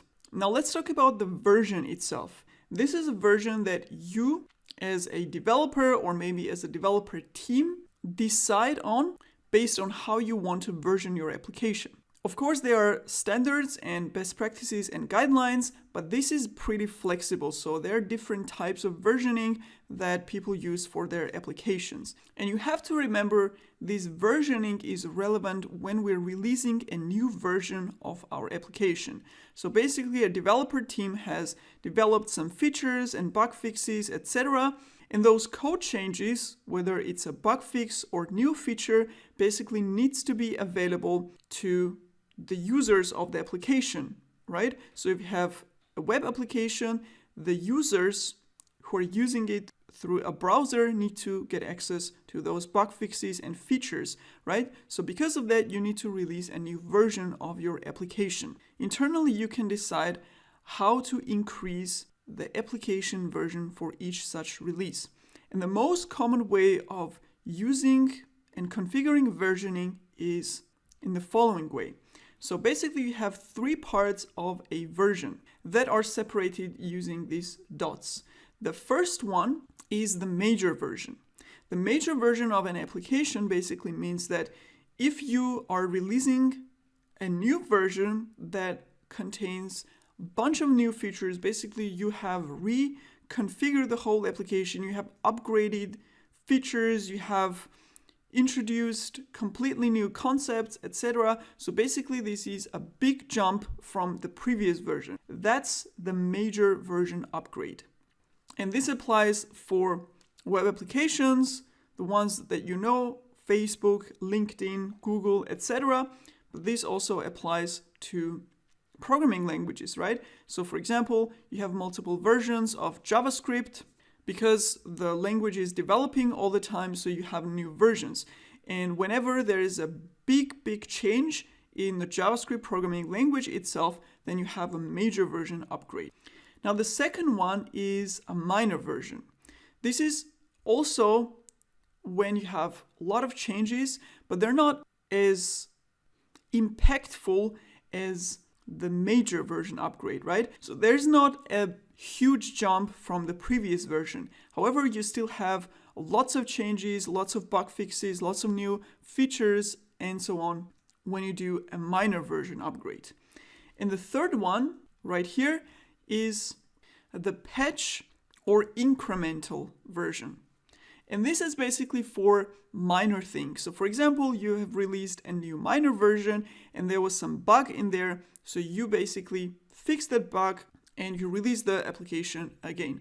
In this case, you would not bump up the minor version again, but rather you would use this one to patch the new minor version that you just released.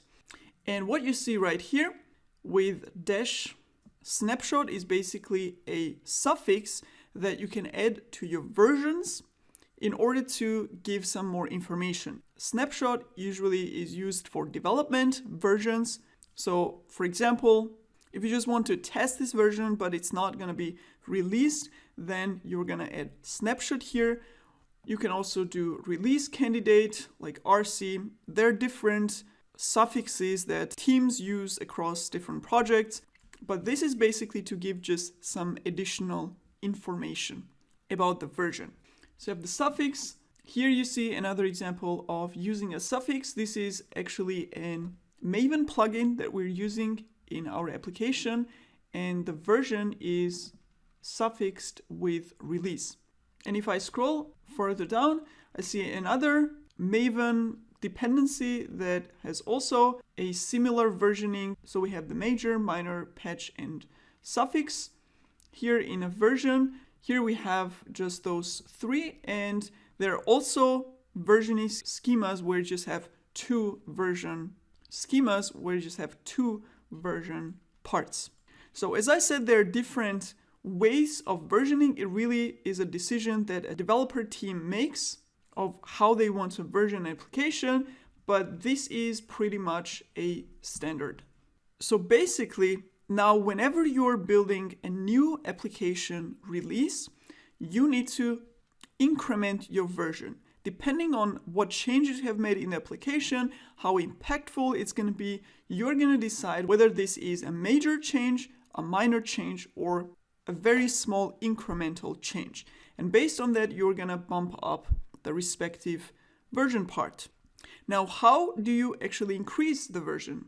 Do you go into a pom.xml file or package.json file or build.gradle and manually change it here like this?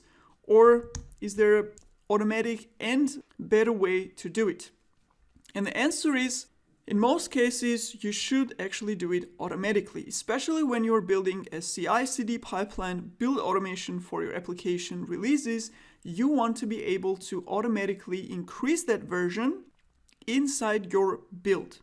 So when you commit changes to Jenkins, Jenkins build pipeline basically should increment the version and release a new application. This should all happen automatically. Now let's see how that actually happens. Generally speaking, each build tool, again, npm, Gradle, pip, Maven, etc., they all have commands or plugins that are used to, that will increment the version. Let's see an example for Maven specifically. So now let's see how we can increment the version defined here using Maven plugin automatically. Let's switch to a terminal. I'm inside the Java Maven project, and here we're gonna execute a command that will automatically upgrade the version defined here. So right now we have 1.1.0 snapshot. And the command to do that is maven build helper. This is actually a plugin that we have available out of the box. We don't have to define this plugin here. This is part of what we already have. And then we have parse version. So this is the plugin, the Maven plugin, that has command called parse version. So what this parse version does is it goes and finds the POM file and it finds the version tag. And when it finds the version tag, it parses the version inside into 3 parts: major, minor, increment. So that's the first step. We need to know what is the current version, right? So that we can increment it. So that's what the parse version command of build helper plugin does. Then we have another command called versions set. Again, plugin command. And this basically will set the version between these version tags, right? However, we need to provide a new version that we want to set in exchange of this existing one. And we are gonna provide that as a parameter. So let's actually move on to the next line so we can see it better. And here I'm gonna define a parameter for versions set, which tells version set which new version to set in exchange of the old one. And I'm gonna give that parameter using new version attribute. Now, how do we know what is gonna be the next version we need to increment to? Obviously, we can't just hard code some version here because this should be automatic and dynamic, right? So the new version needs to be based on the old version. So if we're releasing a major version, then this part should be incremented and bumped up to 2, like this. If we are releasing a minor version, then this should be set to 2. If we are releasing a patch version, then this should be set to 1. So how do we know that? If we go back, this parse version command, or in Maven world, it's called goal of the plugin, not only parses the current version, but it also calculates the next increment for each of these 3 parts. So parse version will give us variables that we can use that basically contain the next major version, the next minor version, the next increment version. So we can use any one of those 3 that we need. And we can use those variables right here in new version definition. So the way we can do that is $, and this is gonna be the variable name. And parse version sets these next major, next minor, and next increment versions into variables, as well as it sets the current major, minor, and incremental versions into variables. So we're gonna use those variables.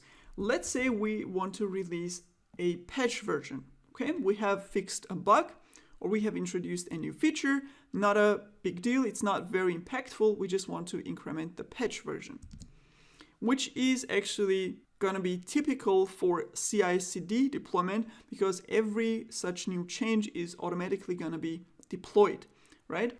So for that, we need to keep the current major and minor versions and increment the patch version. So first, we need the variables that represent the current major version and the current minor version.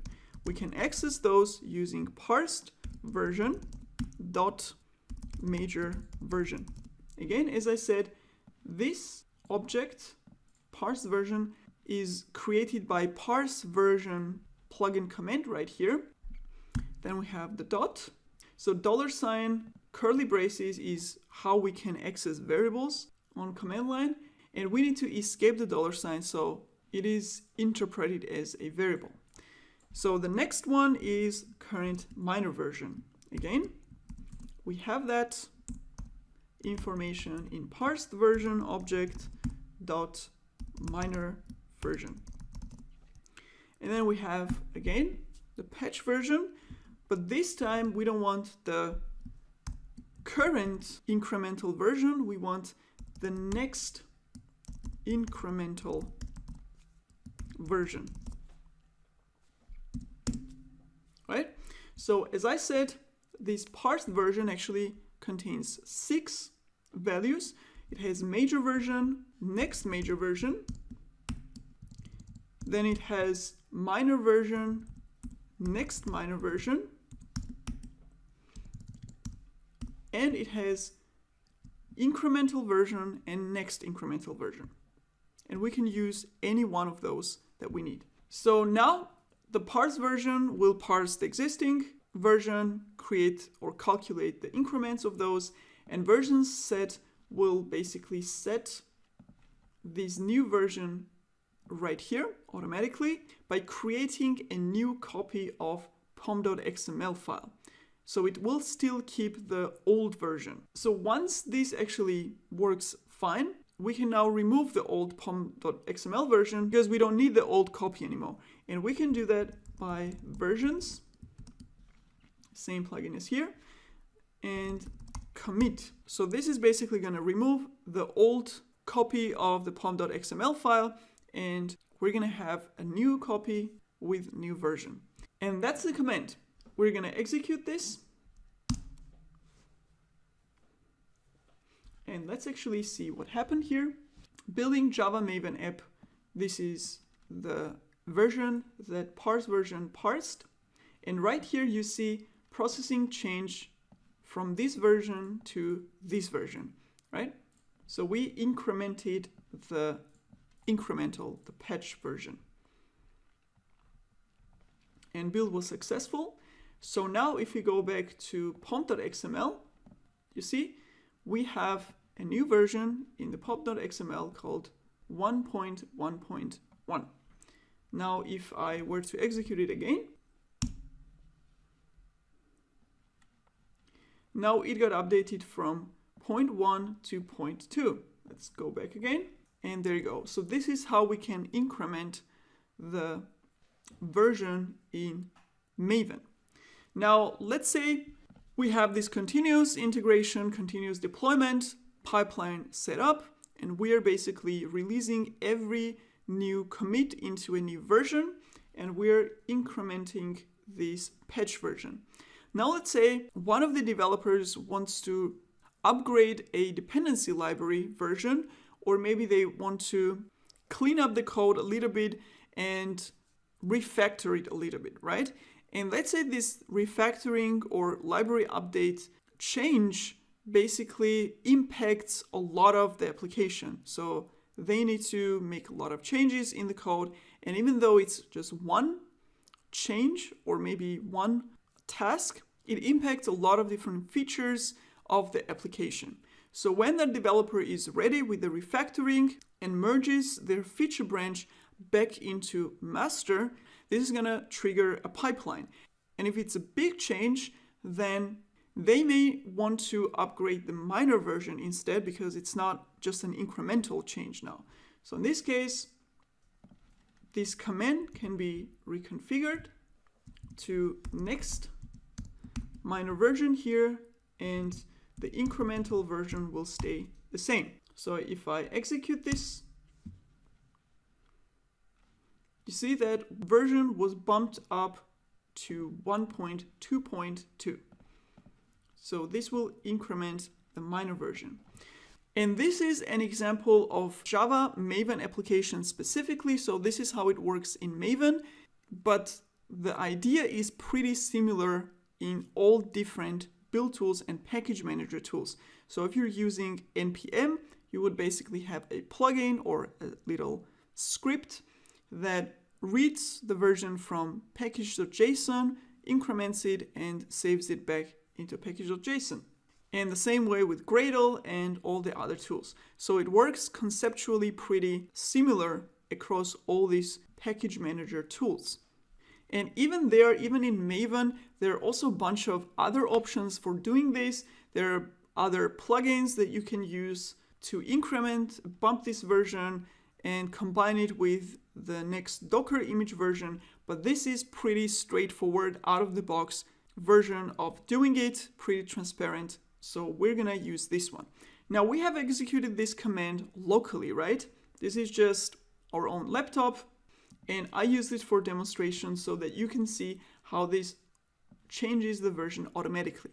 However, in real life, you're not gonna do it locally from your own computer.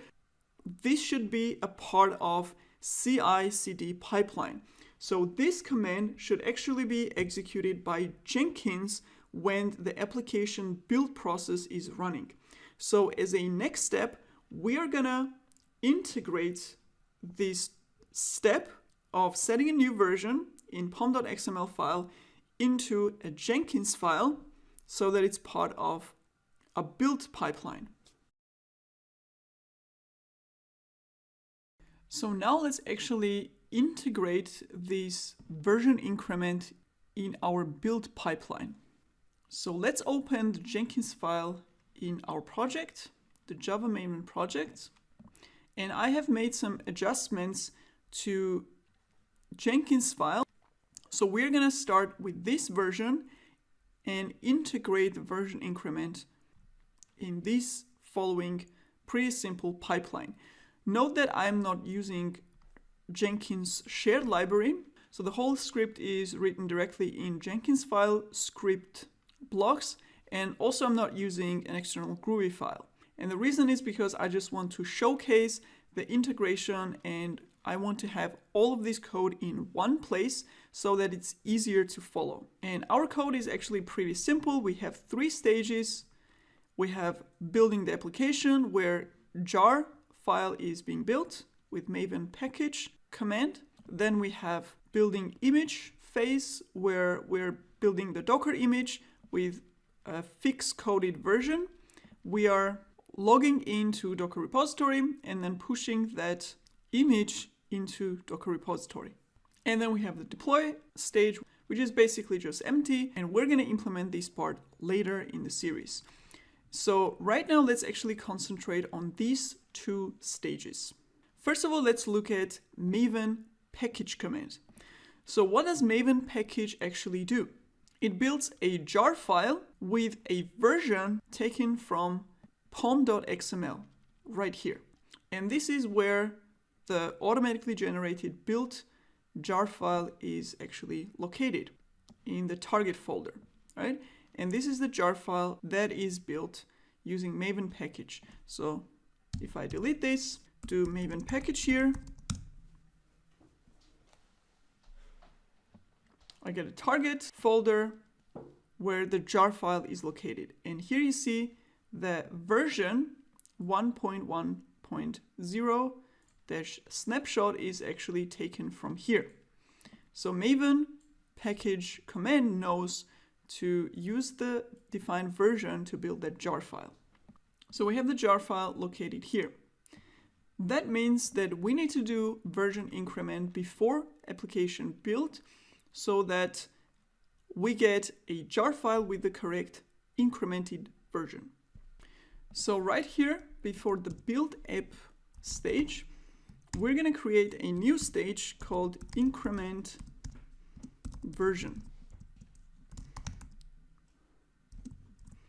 And we're going to have steps here and script. And we can do echo incrementing app version. And we're going to have our Maven command right here. So I'm going to paste in the command that we used on the command line. And we're going to execute that Maven command using shell. So it is going to be Maven build helper parse versions set. You know all of these already. Let's do a new line and pass in the new version. And now, because we are actually executing through shell command, we need to escape that $sign a little bit differently. So this is going to be the syntax for using variable inside the shell context, right? This is not a variable, a Groovy variable. This is actually a variable that the plugin provides. So we cannot do double quotes and $sign variable name here. And this is actually syntax for using the variable inside that context. So parsed version dot major version. And then we have again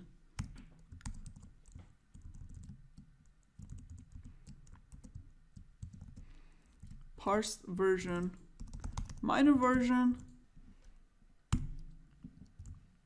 And here we have parsed version dot next incremental version. And here we can make a new line again, and finally we're gonna do versions commit. And this command will now increment version every time we run this Jenkins file or pipeline. We'll set the new version right here, and when build app stage gets executed with maven package command, maven package will take the new version in order to generate a jar file name. So this should actually take care of this part right here.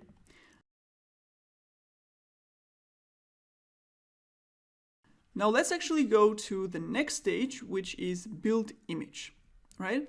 Now every time we're releasing a new version, we're not actually releasing a jar file, but rather a Docker image, right? We're building a new Docker image every time an application new version is released. So that means that we need a version for our Docker image. Right now, if I go to Docker build, we tag the image with a fixed coded value. So it's always JMA 2.0.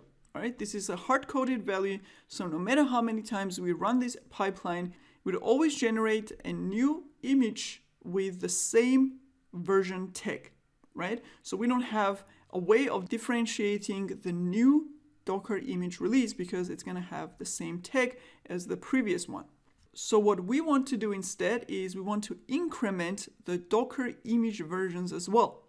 And the common practice is to use the application version for Docker image version. And the image name is going to be dynamic, and we will need to set it every time we run a build pipeline. So I'm going to call this variable image name, and we're going to enclose it in double quotes because it's a variable. So we will need to pass this variable value to Docker build command every time we build a new application version. And the same way, we need to use the same value right here because it's also hard-coded right now. So I'm going to do image name here as well. And double quotes. Now, how do we get this image version? So basically what we need here is the value of this line right here. So we need the new, major, minor, and incremented version. So how do we access this value? How do we actually get it and save it into a variable? The way we do it is by reading it from a pom.xml, because remember, this command will actually update the version in pom.xml. So we can actually read this version on the next line, and we're going to have our new version inside the variable.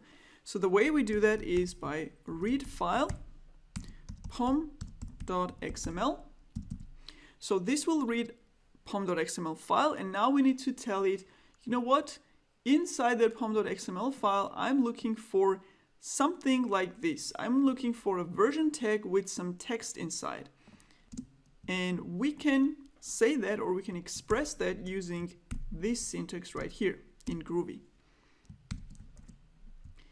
And since we don't know what the version is, we're gonna add here a regular expression like this. So this line right here will read pom.xml file and find a line that looks like this with version text and some text inside and give that value back to us. And we can save it into a variable. And let's call it a matcher. So we're matching this kind of text in the pom.xml file. However, then value in matcher is not the version, but rather everything that it was able to match that looked like this. So we actually have an array of all the version tags that it could find. In our case, we just have one. So we're gonna get that first element from the array, like this. So again, because this is a matcher, this will try to match every single version tag it can find inside the pom.xml and save it into an array. And since we just have one version tag right here, it will have an array with one element. And we're gonna access that one element using matcher array at index 1.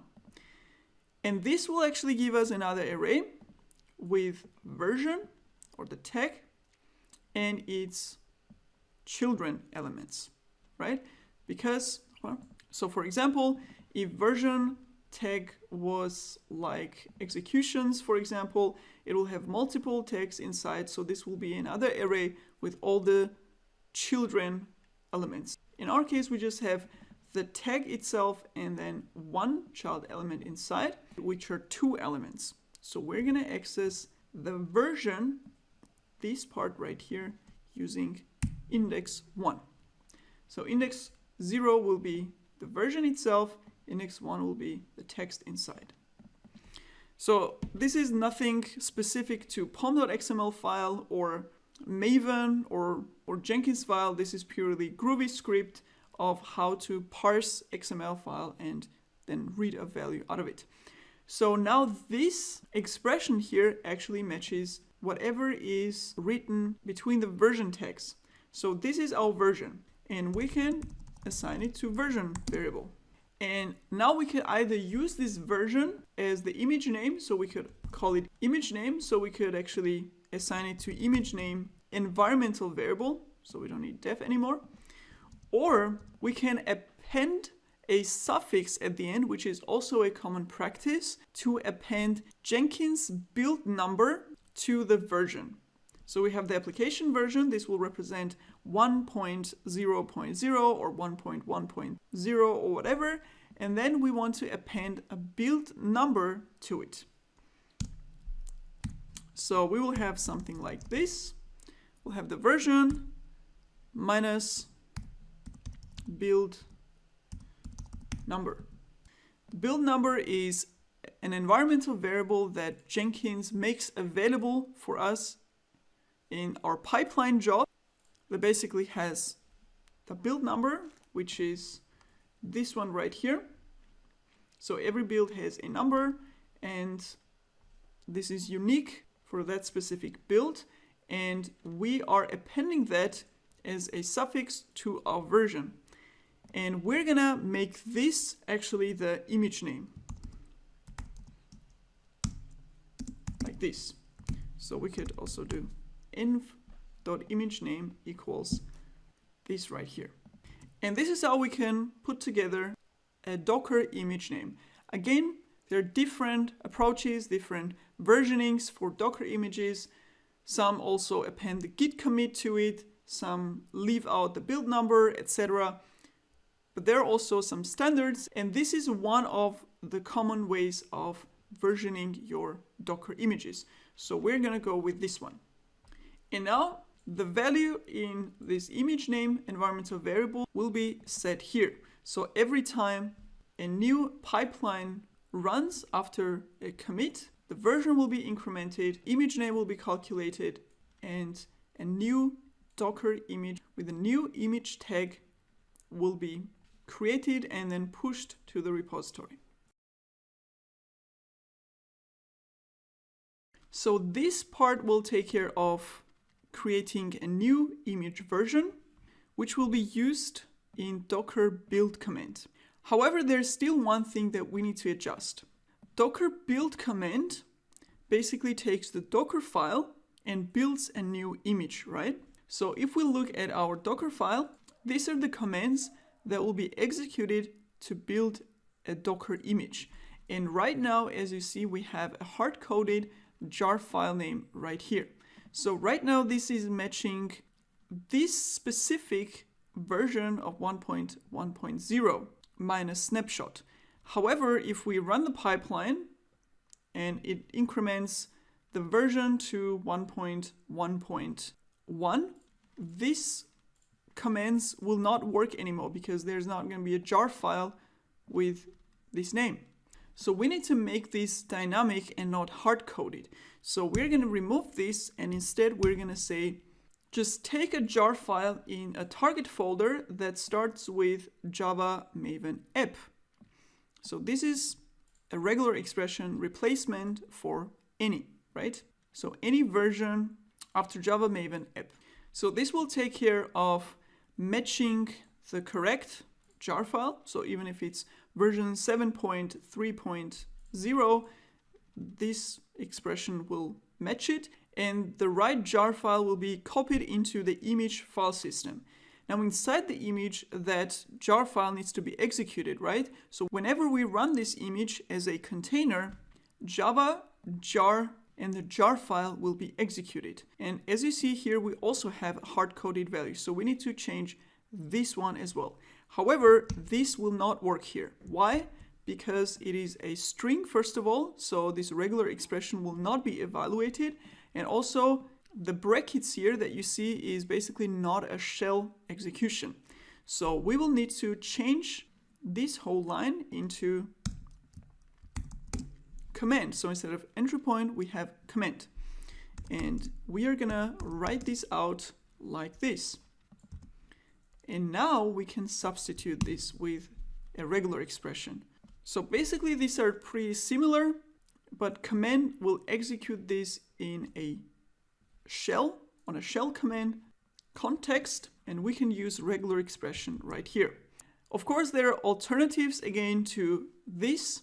Some of the obvious ones being that we pass a parameter with a version value, and then we use that version value variable right here. But this is pretty straightforward, easy method of doing it, and we can go with this one. Now, the Docker file is ready. However, we need to make one more adjustment to our Jenkins file Docker file configuration.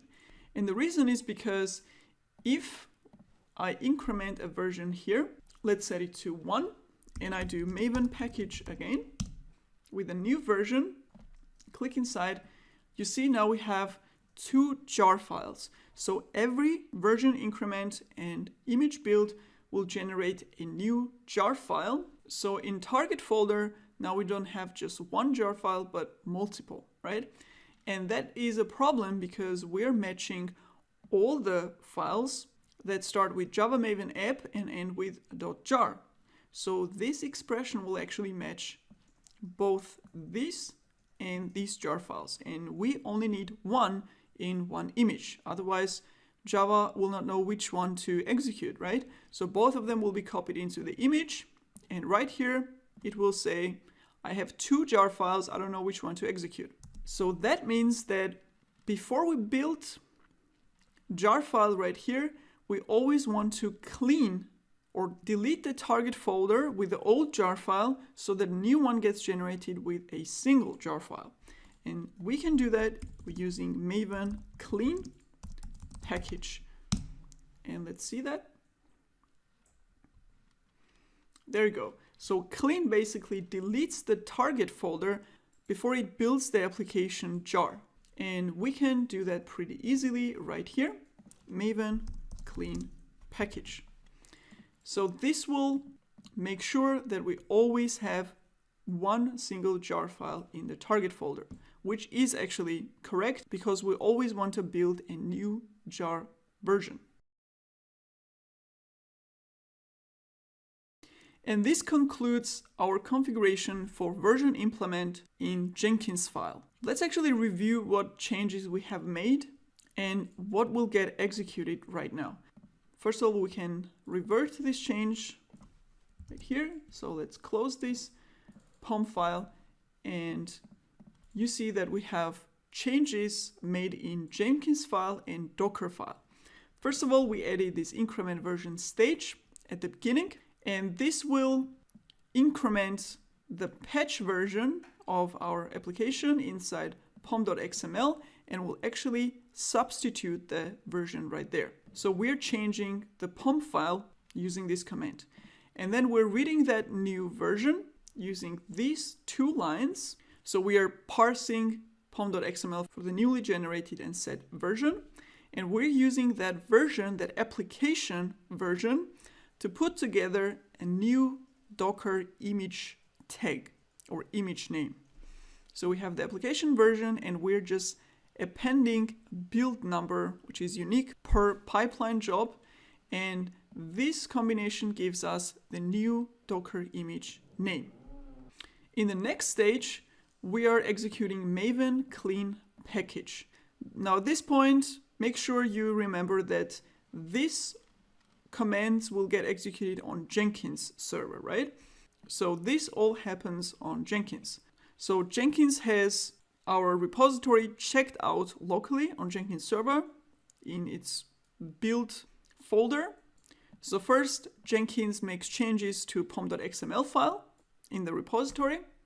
And with this command, Jenkins server will clean the target directory from the old build or delete it and build a new application jar file with the package command. Once this is done, Jenkins will build a Docker image using the Docker file, which basically just copies this newly built jar file into image and executes it with java jar command, and then tags that image using the repository name and the new image name or image version that we put together in this line. And because it's an environmental variable, it is available to all the stages as well.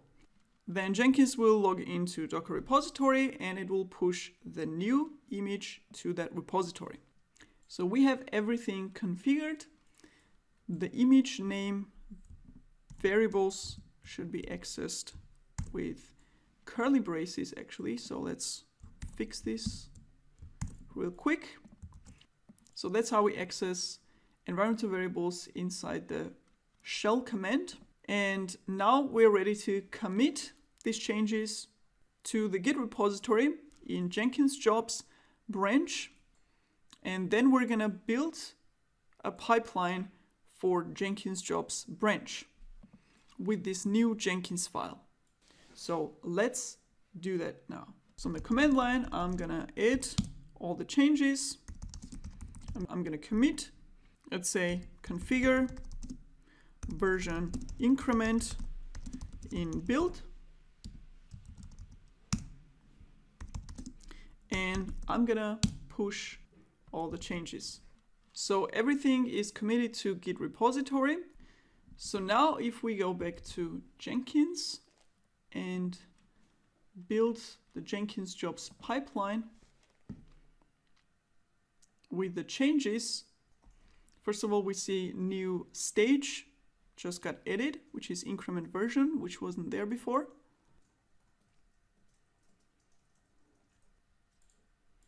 And the build was successful.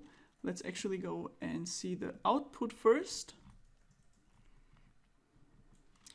Here is our Maven command for incrementing version. You see that from 1.1.0 snapshot, it got incremented to 1.1.1. So application build was successful, first of all. Then we have clean package here. The one test that we have got executed successfully, and the jar file was built right here with a new version 1.1.1. So that stage was successful. And finally, we're building a Docker image with the new image version, which is made up of the application version, the new application version, and the build number, which is 31, which you see right here. And that image then got pushed to repository. Now, if I go to my Docker Hub private repository, I should see the new image tag right here. 1.1.1, the application version and build number. Awesome, everything worked fine. Time to go to the next step.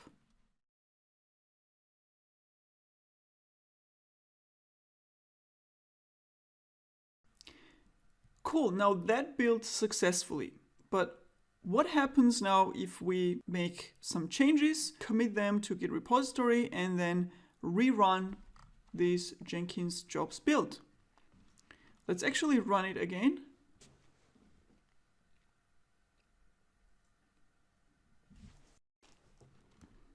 And let's go to the console output again. And let's check what happened to the version this time. So this is version increment command again. And you see that the same thing happened as previously. So we still have that 1.1.0 snapshot, which got incremented to the new version. And the reason why is that even though Jenkins itself incremented or bumped the version in the pom.xml file, it never actually ended up in the Git repository, right? It just stayed locally on Jenkins. So the change that Jenkins made here, so basically changing the version to 1.1.1, this change never gets committed to Git repository. So every time Jenkins build runs, it always starts with this version, right? So it never actually ends up committing this change so that the next version increment is based on the previous version increment. And we need to change that as well. So basically what we're gonna do is we're gonna make Jenkins commit this version increment. So whatever change Jenkins makes here with this command, commit it back to the Git repository. Every time a pipeline runs in Jenkins, it will create a new image version and then we'll commit that pom.xml change back into the repository. So now when other developers want to commit something to that branch, they first need to fetch that change that Jenkins committed and then continue working from there. So let's see how we can commit from Jenkins to Git repository. Let's go to our Jenkins file again. And after all the stages got executed, increment version, build app, build image, and let's say deploy, we're gonna add a stage here. And we can say commit version update.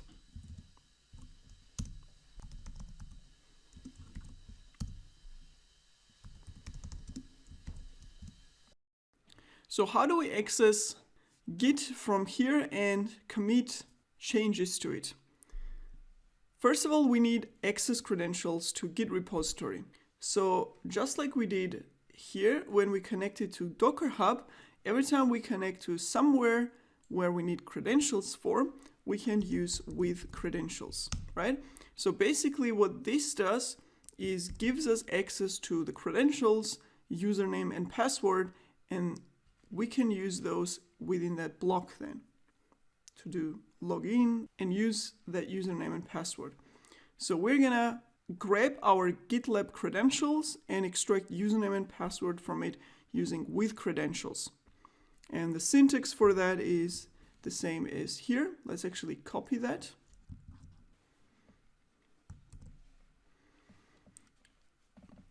And the first thing is we need credentials ID, which we can get from our list of credentials. It's called GitLab credentials. Let's copy that.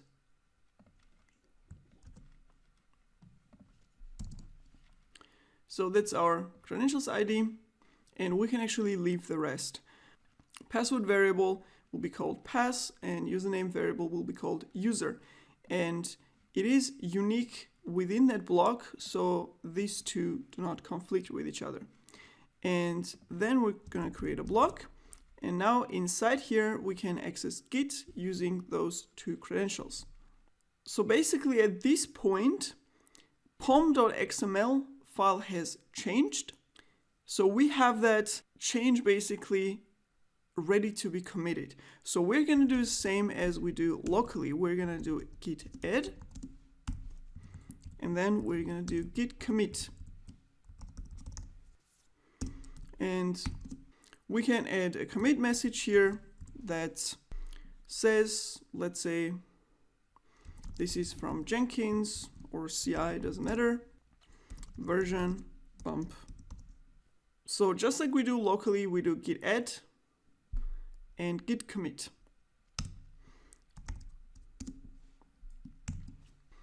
And finally, we're going to do git push.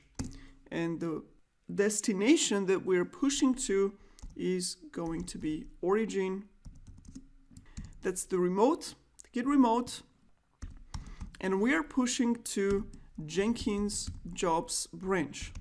And I'm going to show you in a second why we need this kind of syntax instead of just saying git push. Even though we're building a pipeline for Jenkins jobs branch, we still have to specify the branch. And I'm going to show you the reason for that in a second. So these three commits are what we need to do add, commit, and push. However, we need to tell Jenkins what this origin is going to be. So we are going to do that right here. This is git configuration, where we set the origin address. So git remote set URL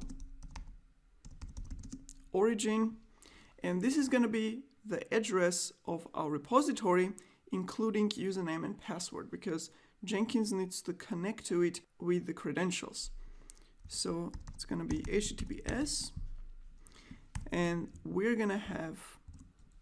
actually going to need double quotes because we're using a variable. So user from here, then we have password, and then we have the Git repository URL, which is this one right here. So I'm gonna copy that, of course without the HTTPS, and that's it. So this will basically set the remote URL for this context right here, for the current context, so that when we do git push origin, it knows where this origin is. And also it connects to that origin using username and password so that it can authenticate itself. So these 4 lines will actually be enough to commit the change and to push to the remote repository on Jenkins jobs branch. Now, I just want to show you a couple of other information. So we're gonna just print out some info about the Git repository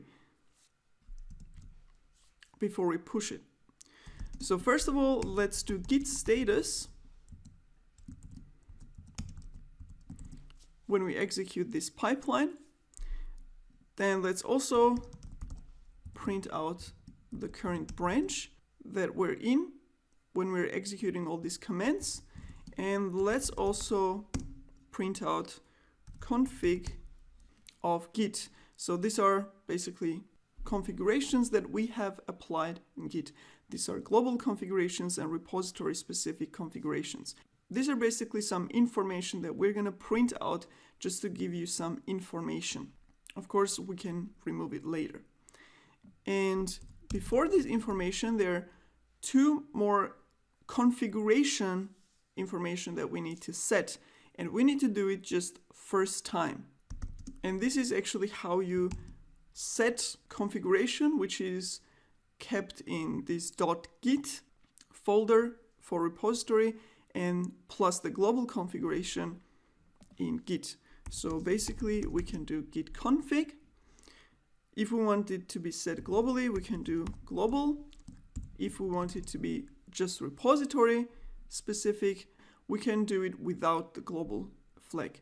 So first we're gonna need to set user email. Otherwise, if there is no user email defined at all in Jenkins Git configuration, then Jenkins will complain when committing changes. It will say there is no email that was detected to attach as a metadata to that commit. So we need to set the email first, but we also need to set this only once, right? Once we set this git config, then it's already there for the repository. We don't need to worry about that. So let's set it first, Jenkins. Let's just do example.com so that it's in the email format. And the second one is username. This is more of an optional configuration, but we can still set it. And let's say if we want to set it globally for all the projects, we can actually set it globally.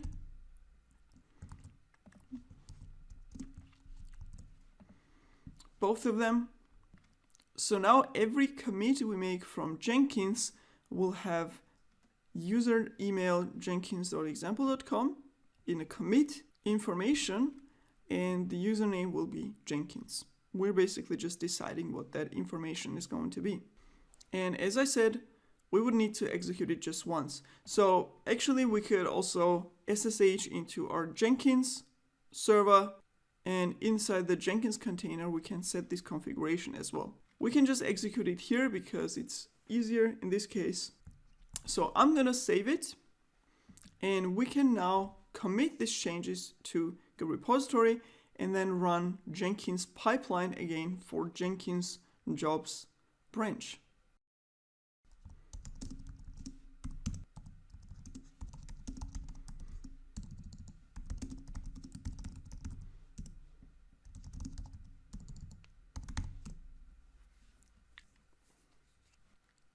So we have pushed the changes, and now we can execute Jenkins job. Let's close it. And in the Jenkins job pipeline, let's build it. So you should see a commit version stage added at the end when the pipeline executes. And there you go. Commit version update stage got added. It's a new stage, and let's now go to console output and check out our logs. So this is deploying Docker image, and this is where our part starts. So first of all, we set these global configurations, and this is the output of git status. And here you see a list of files that have changed while executing the pipeline up until this point. So basically the pom.xml file was modified, and then we also see that target folder got regenerated, so we have a bunch of new files right here. So first of all, we have the jar file with the new version, and the rest of the stuff in the target folder are also newly generated, so they are all on the list of changes. Now we can completely ignore the target folder. It doesn't have to be checked into the repository, so we can add it into git ignore. But right now it shows us what has changed within that repository. So this is actually the one we're most interested in. pom.xml file must be committed back to git repository to see the version upgrade from snapshot to 1.1.1. Let's go further. We have git branch. And here you see the git branch output is not Jenkins jobs. It's actually head detached at, and then you have a commit hash here.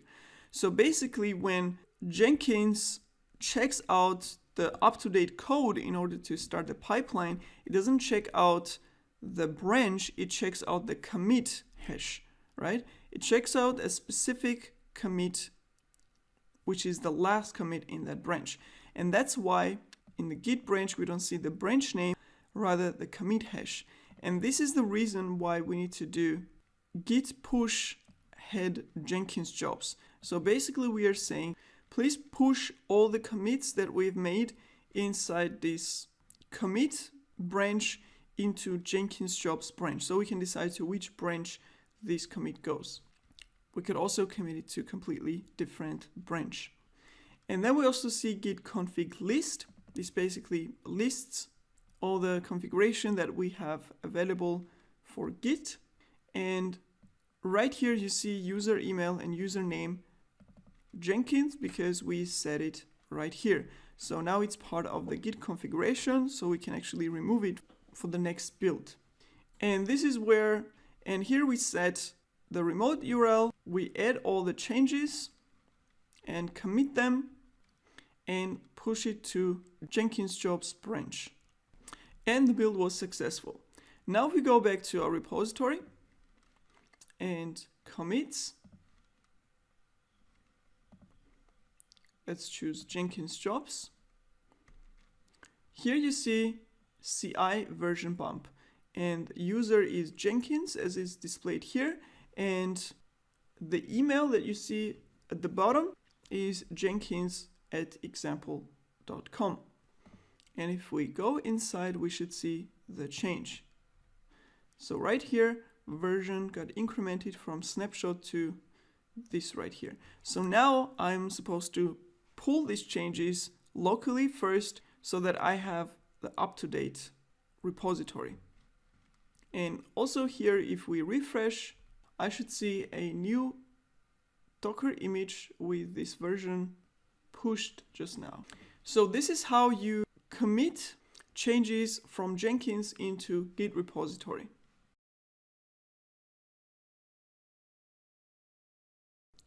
Now there is one more thing we need to consider when we are committing from Jenkins into Git repository.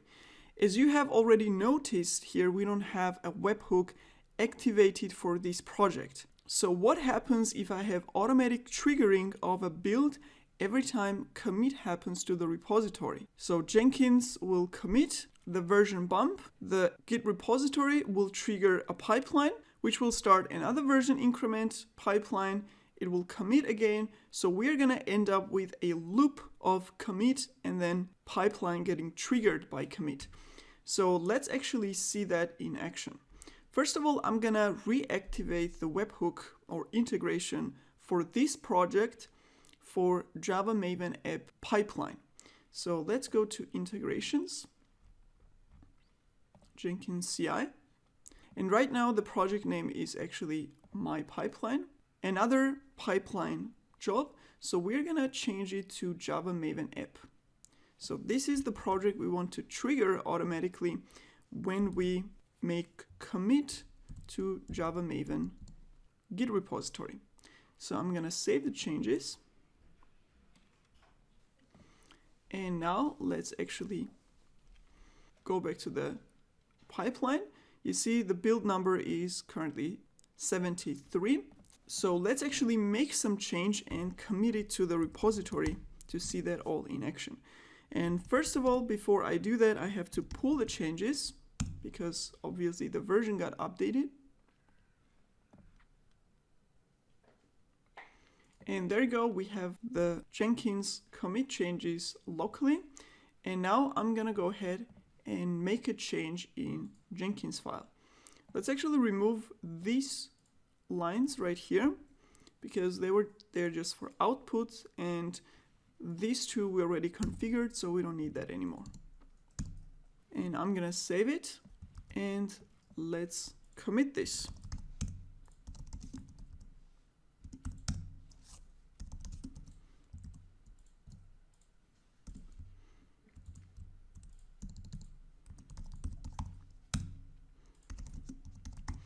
And on git push commit, the pipeline must be triggered automatically. Let's wait for it. And there you go. The next build will start.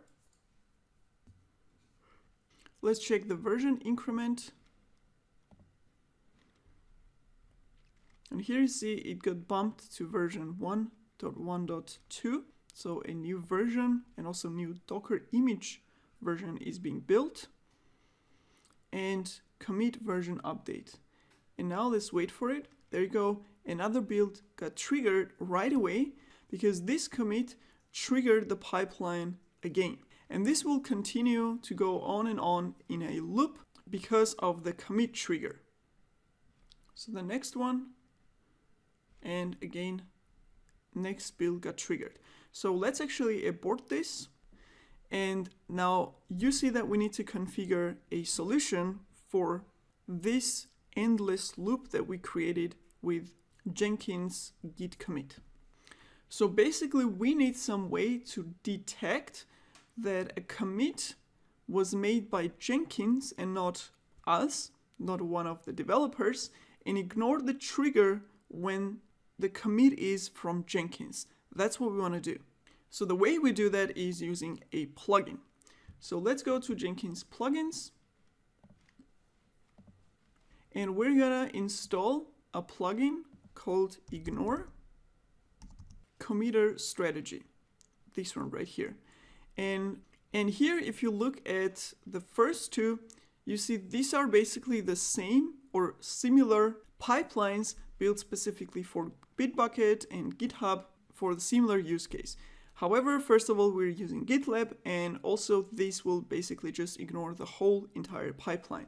So let's install this Ignore Committer Strategy plugin, and this plugin will give us additional configuration option in our multi-branch pipeline to ignore commits in our repository made from Jenkins.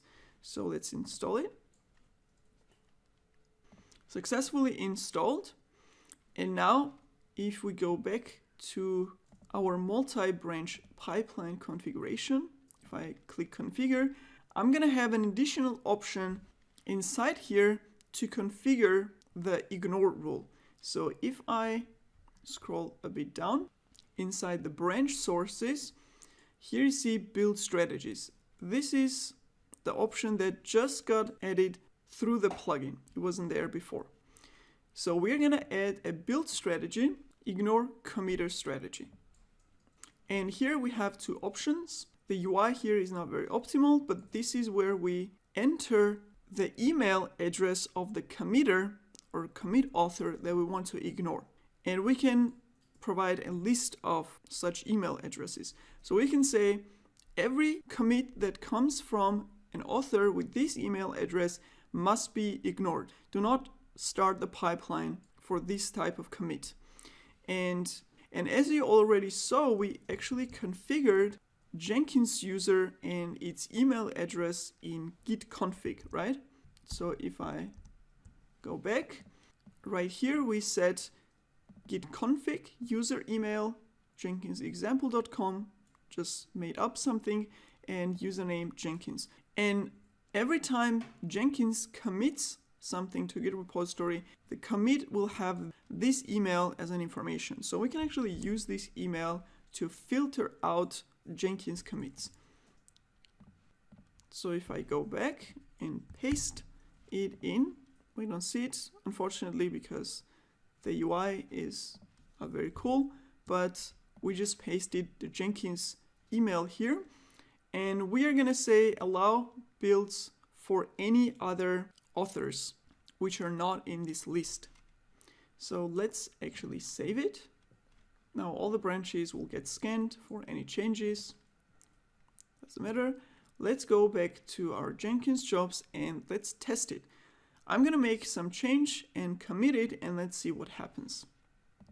Let's actually ignore this target folder because it actually shouldn't be in the repository. So everything that is a build folder, target folder, which gets generated on build should not be in the repository actually. So we have a git ignore here. So I'm gonna add target folder. And if we do git status, we have git ignore change, but we still need to remove this because it's still in the repository. So it's still tracked basically. So we need to remove this entire thing using cached flag. We're gonna say target. And now if I do git status, you see this whole folder got deleted. We're removing it from the repository and ignoring it. So let's add all our changes. Removed target folder from repo and ignored. And now on push, and there are some changes in the repository, so we need to pull that first. We're doing pull rebase so that our commit basically gets stacked on top. And we had some conflicts because of this target folder, which I just reverted. And now we can actually push our local commit. And go back to Jenkins jobs. And here you see a new pipeline just got triggered because of our commit. And now, after the commit happens here, a new pipeline should not be triggered. That's what we should see now. And there you go. So we basically built our own commit that we just pushed from local repository. Then Jenkins pipeline built a new version, committed that new version change to the repository, and the next pipeline wasn't triggered because the commit was ignored. So let's go to repository again, and there you go. This is our local commit, and this is Jenkins commit. And this way we can stop the loop of continuous pipeline triggering. Now there are lots of other plugins for different repositories, GitLab, Bitbucket, GitHub, etc. And lots of those plugins are basically just skipping the pipeline based on some rules. It could be, again, email address or the commit message containing some keyword like skip. However, ignoring the whole pipeline, so not starting the pipeline at all, is much more elegant solution than skipping it from a certain stage, like here, for example, after the checkout, because then you're going to end up with a bunch of skipped builds for every Jenkins commit. So this is actually a more elegant solution for this use case. And that's it. That's how we can configure committing to Git repository from Jenkins and then still keeping that auto trigger on commit for all the other commits in the repository. And if we check the commit, you see the version got incremented again. And we also have new image with a new version and build number in the Docker Hub repository. So that's how it works.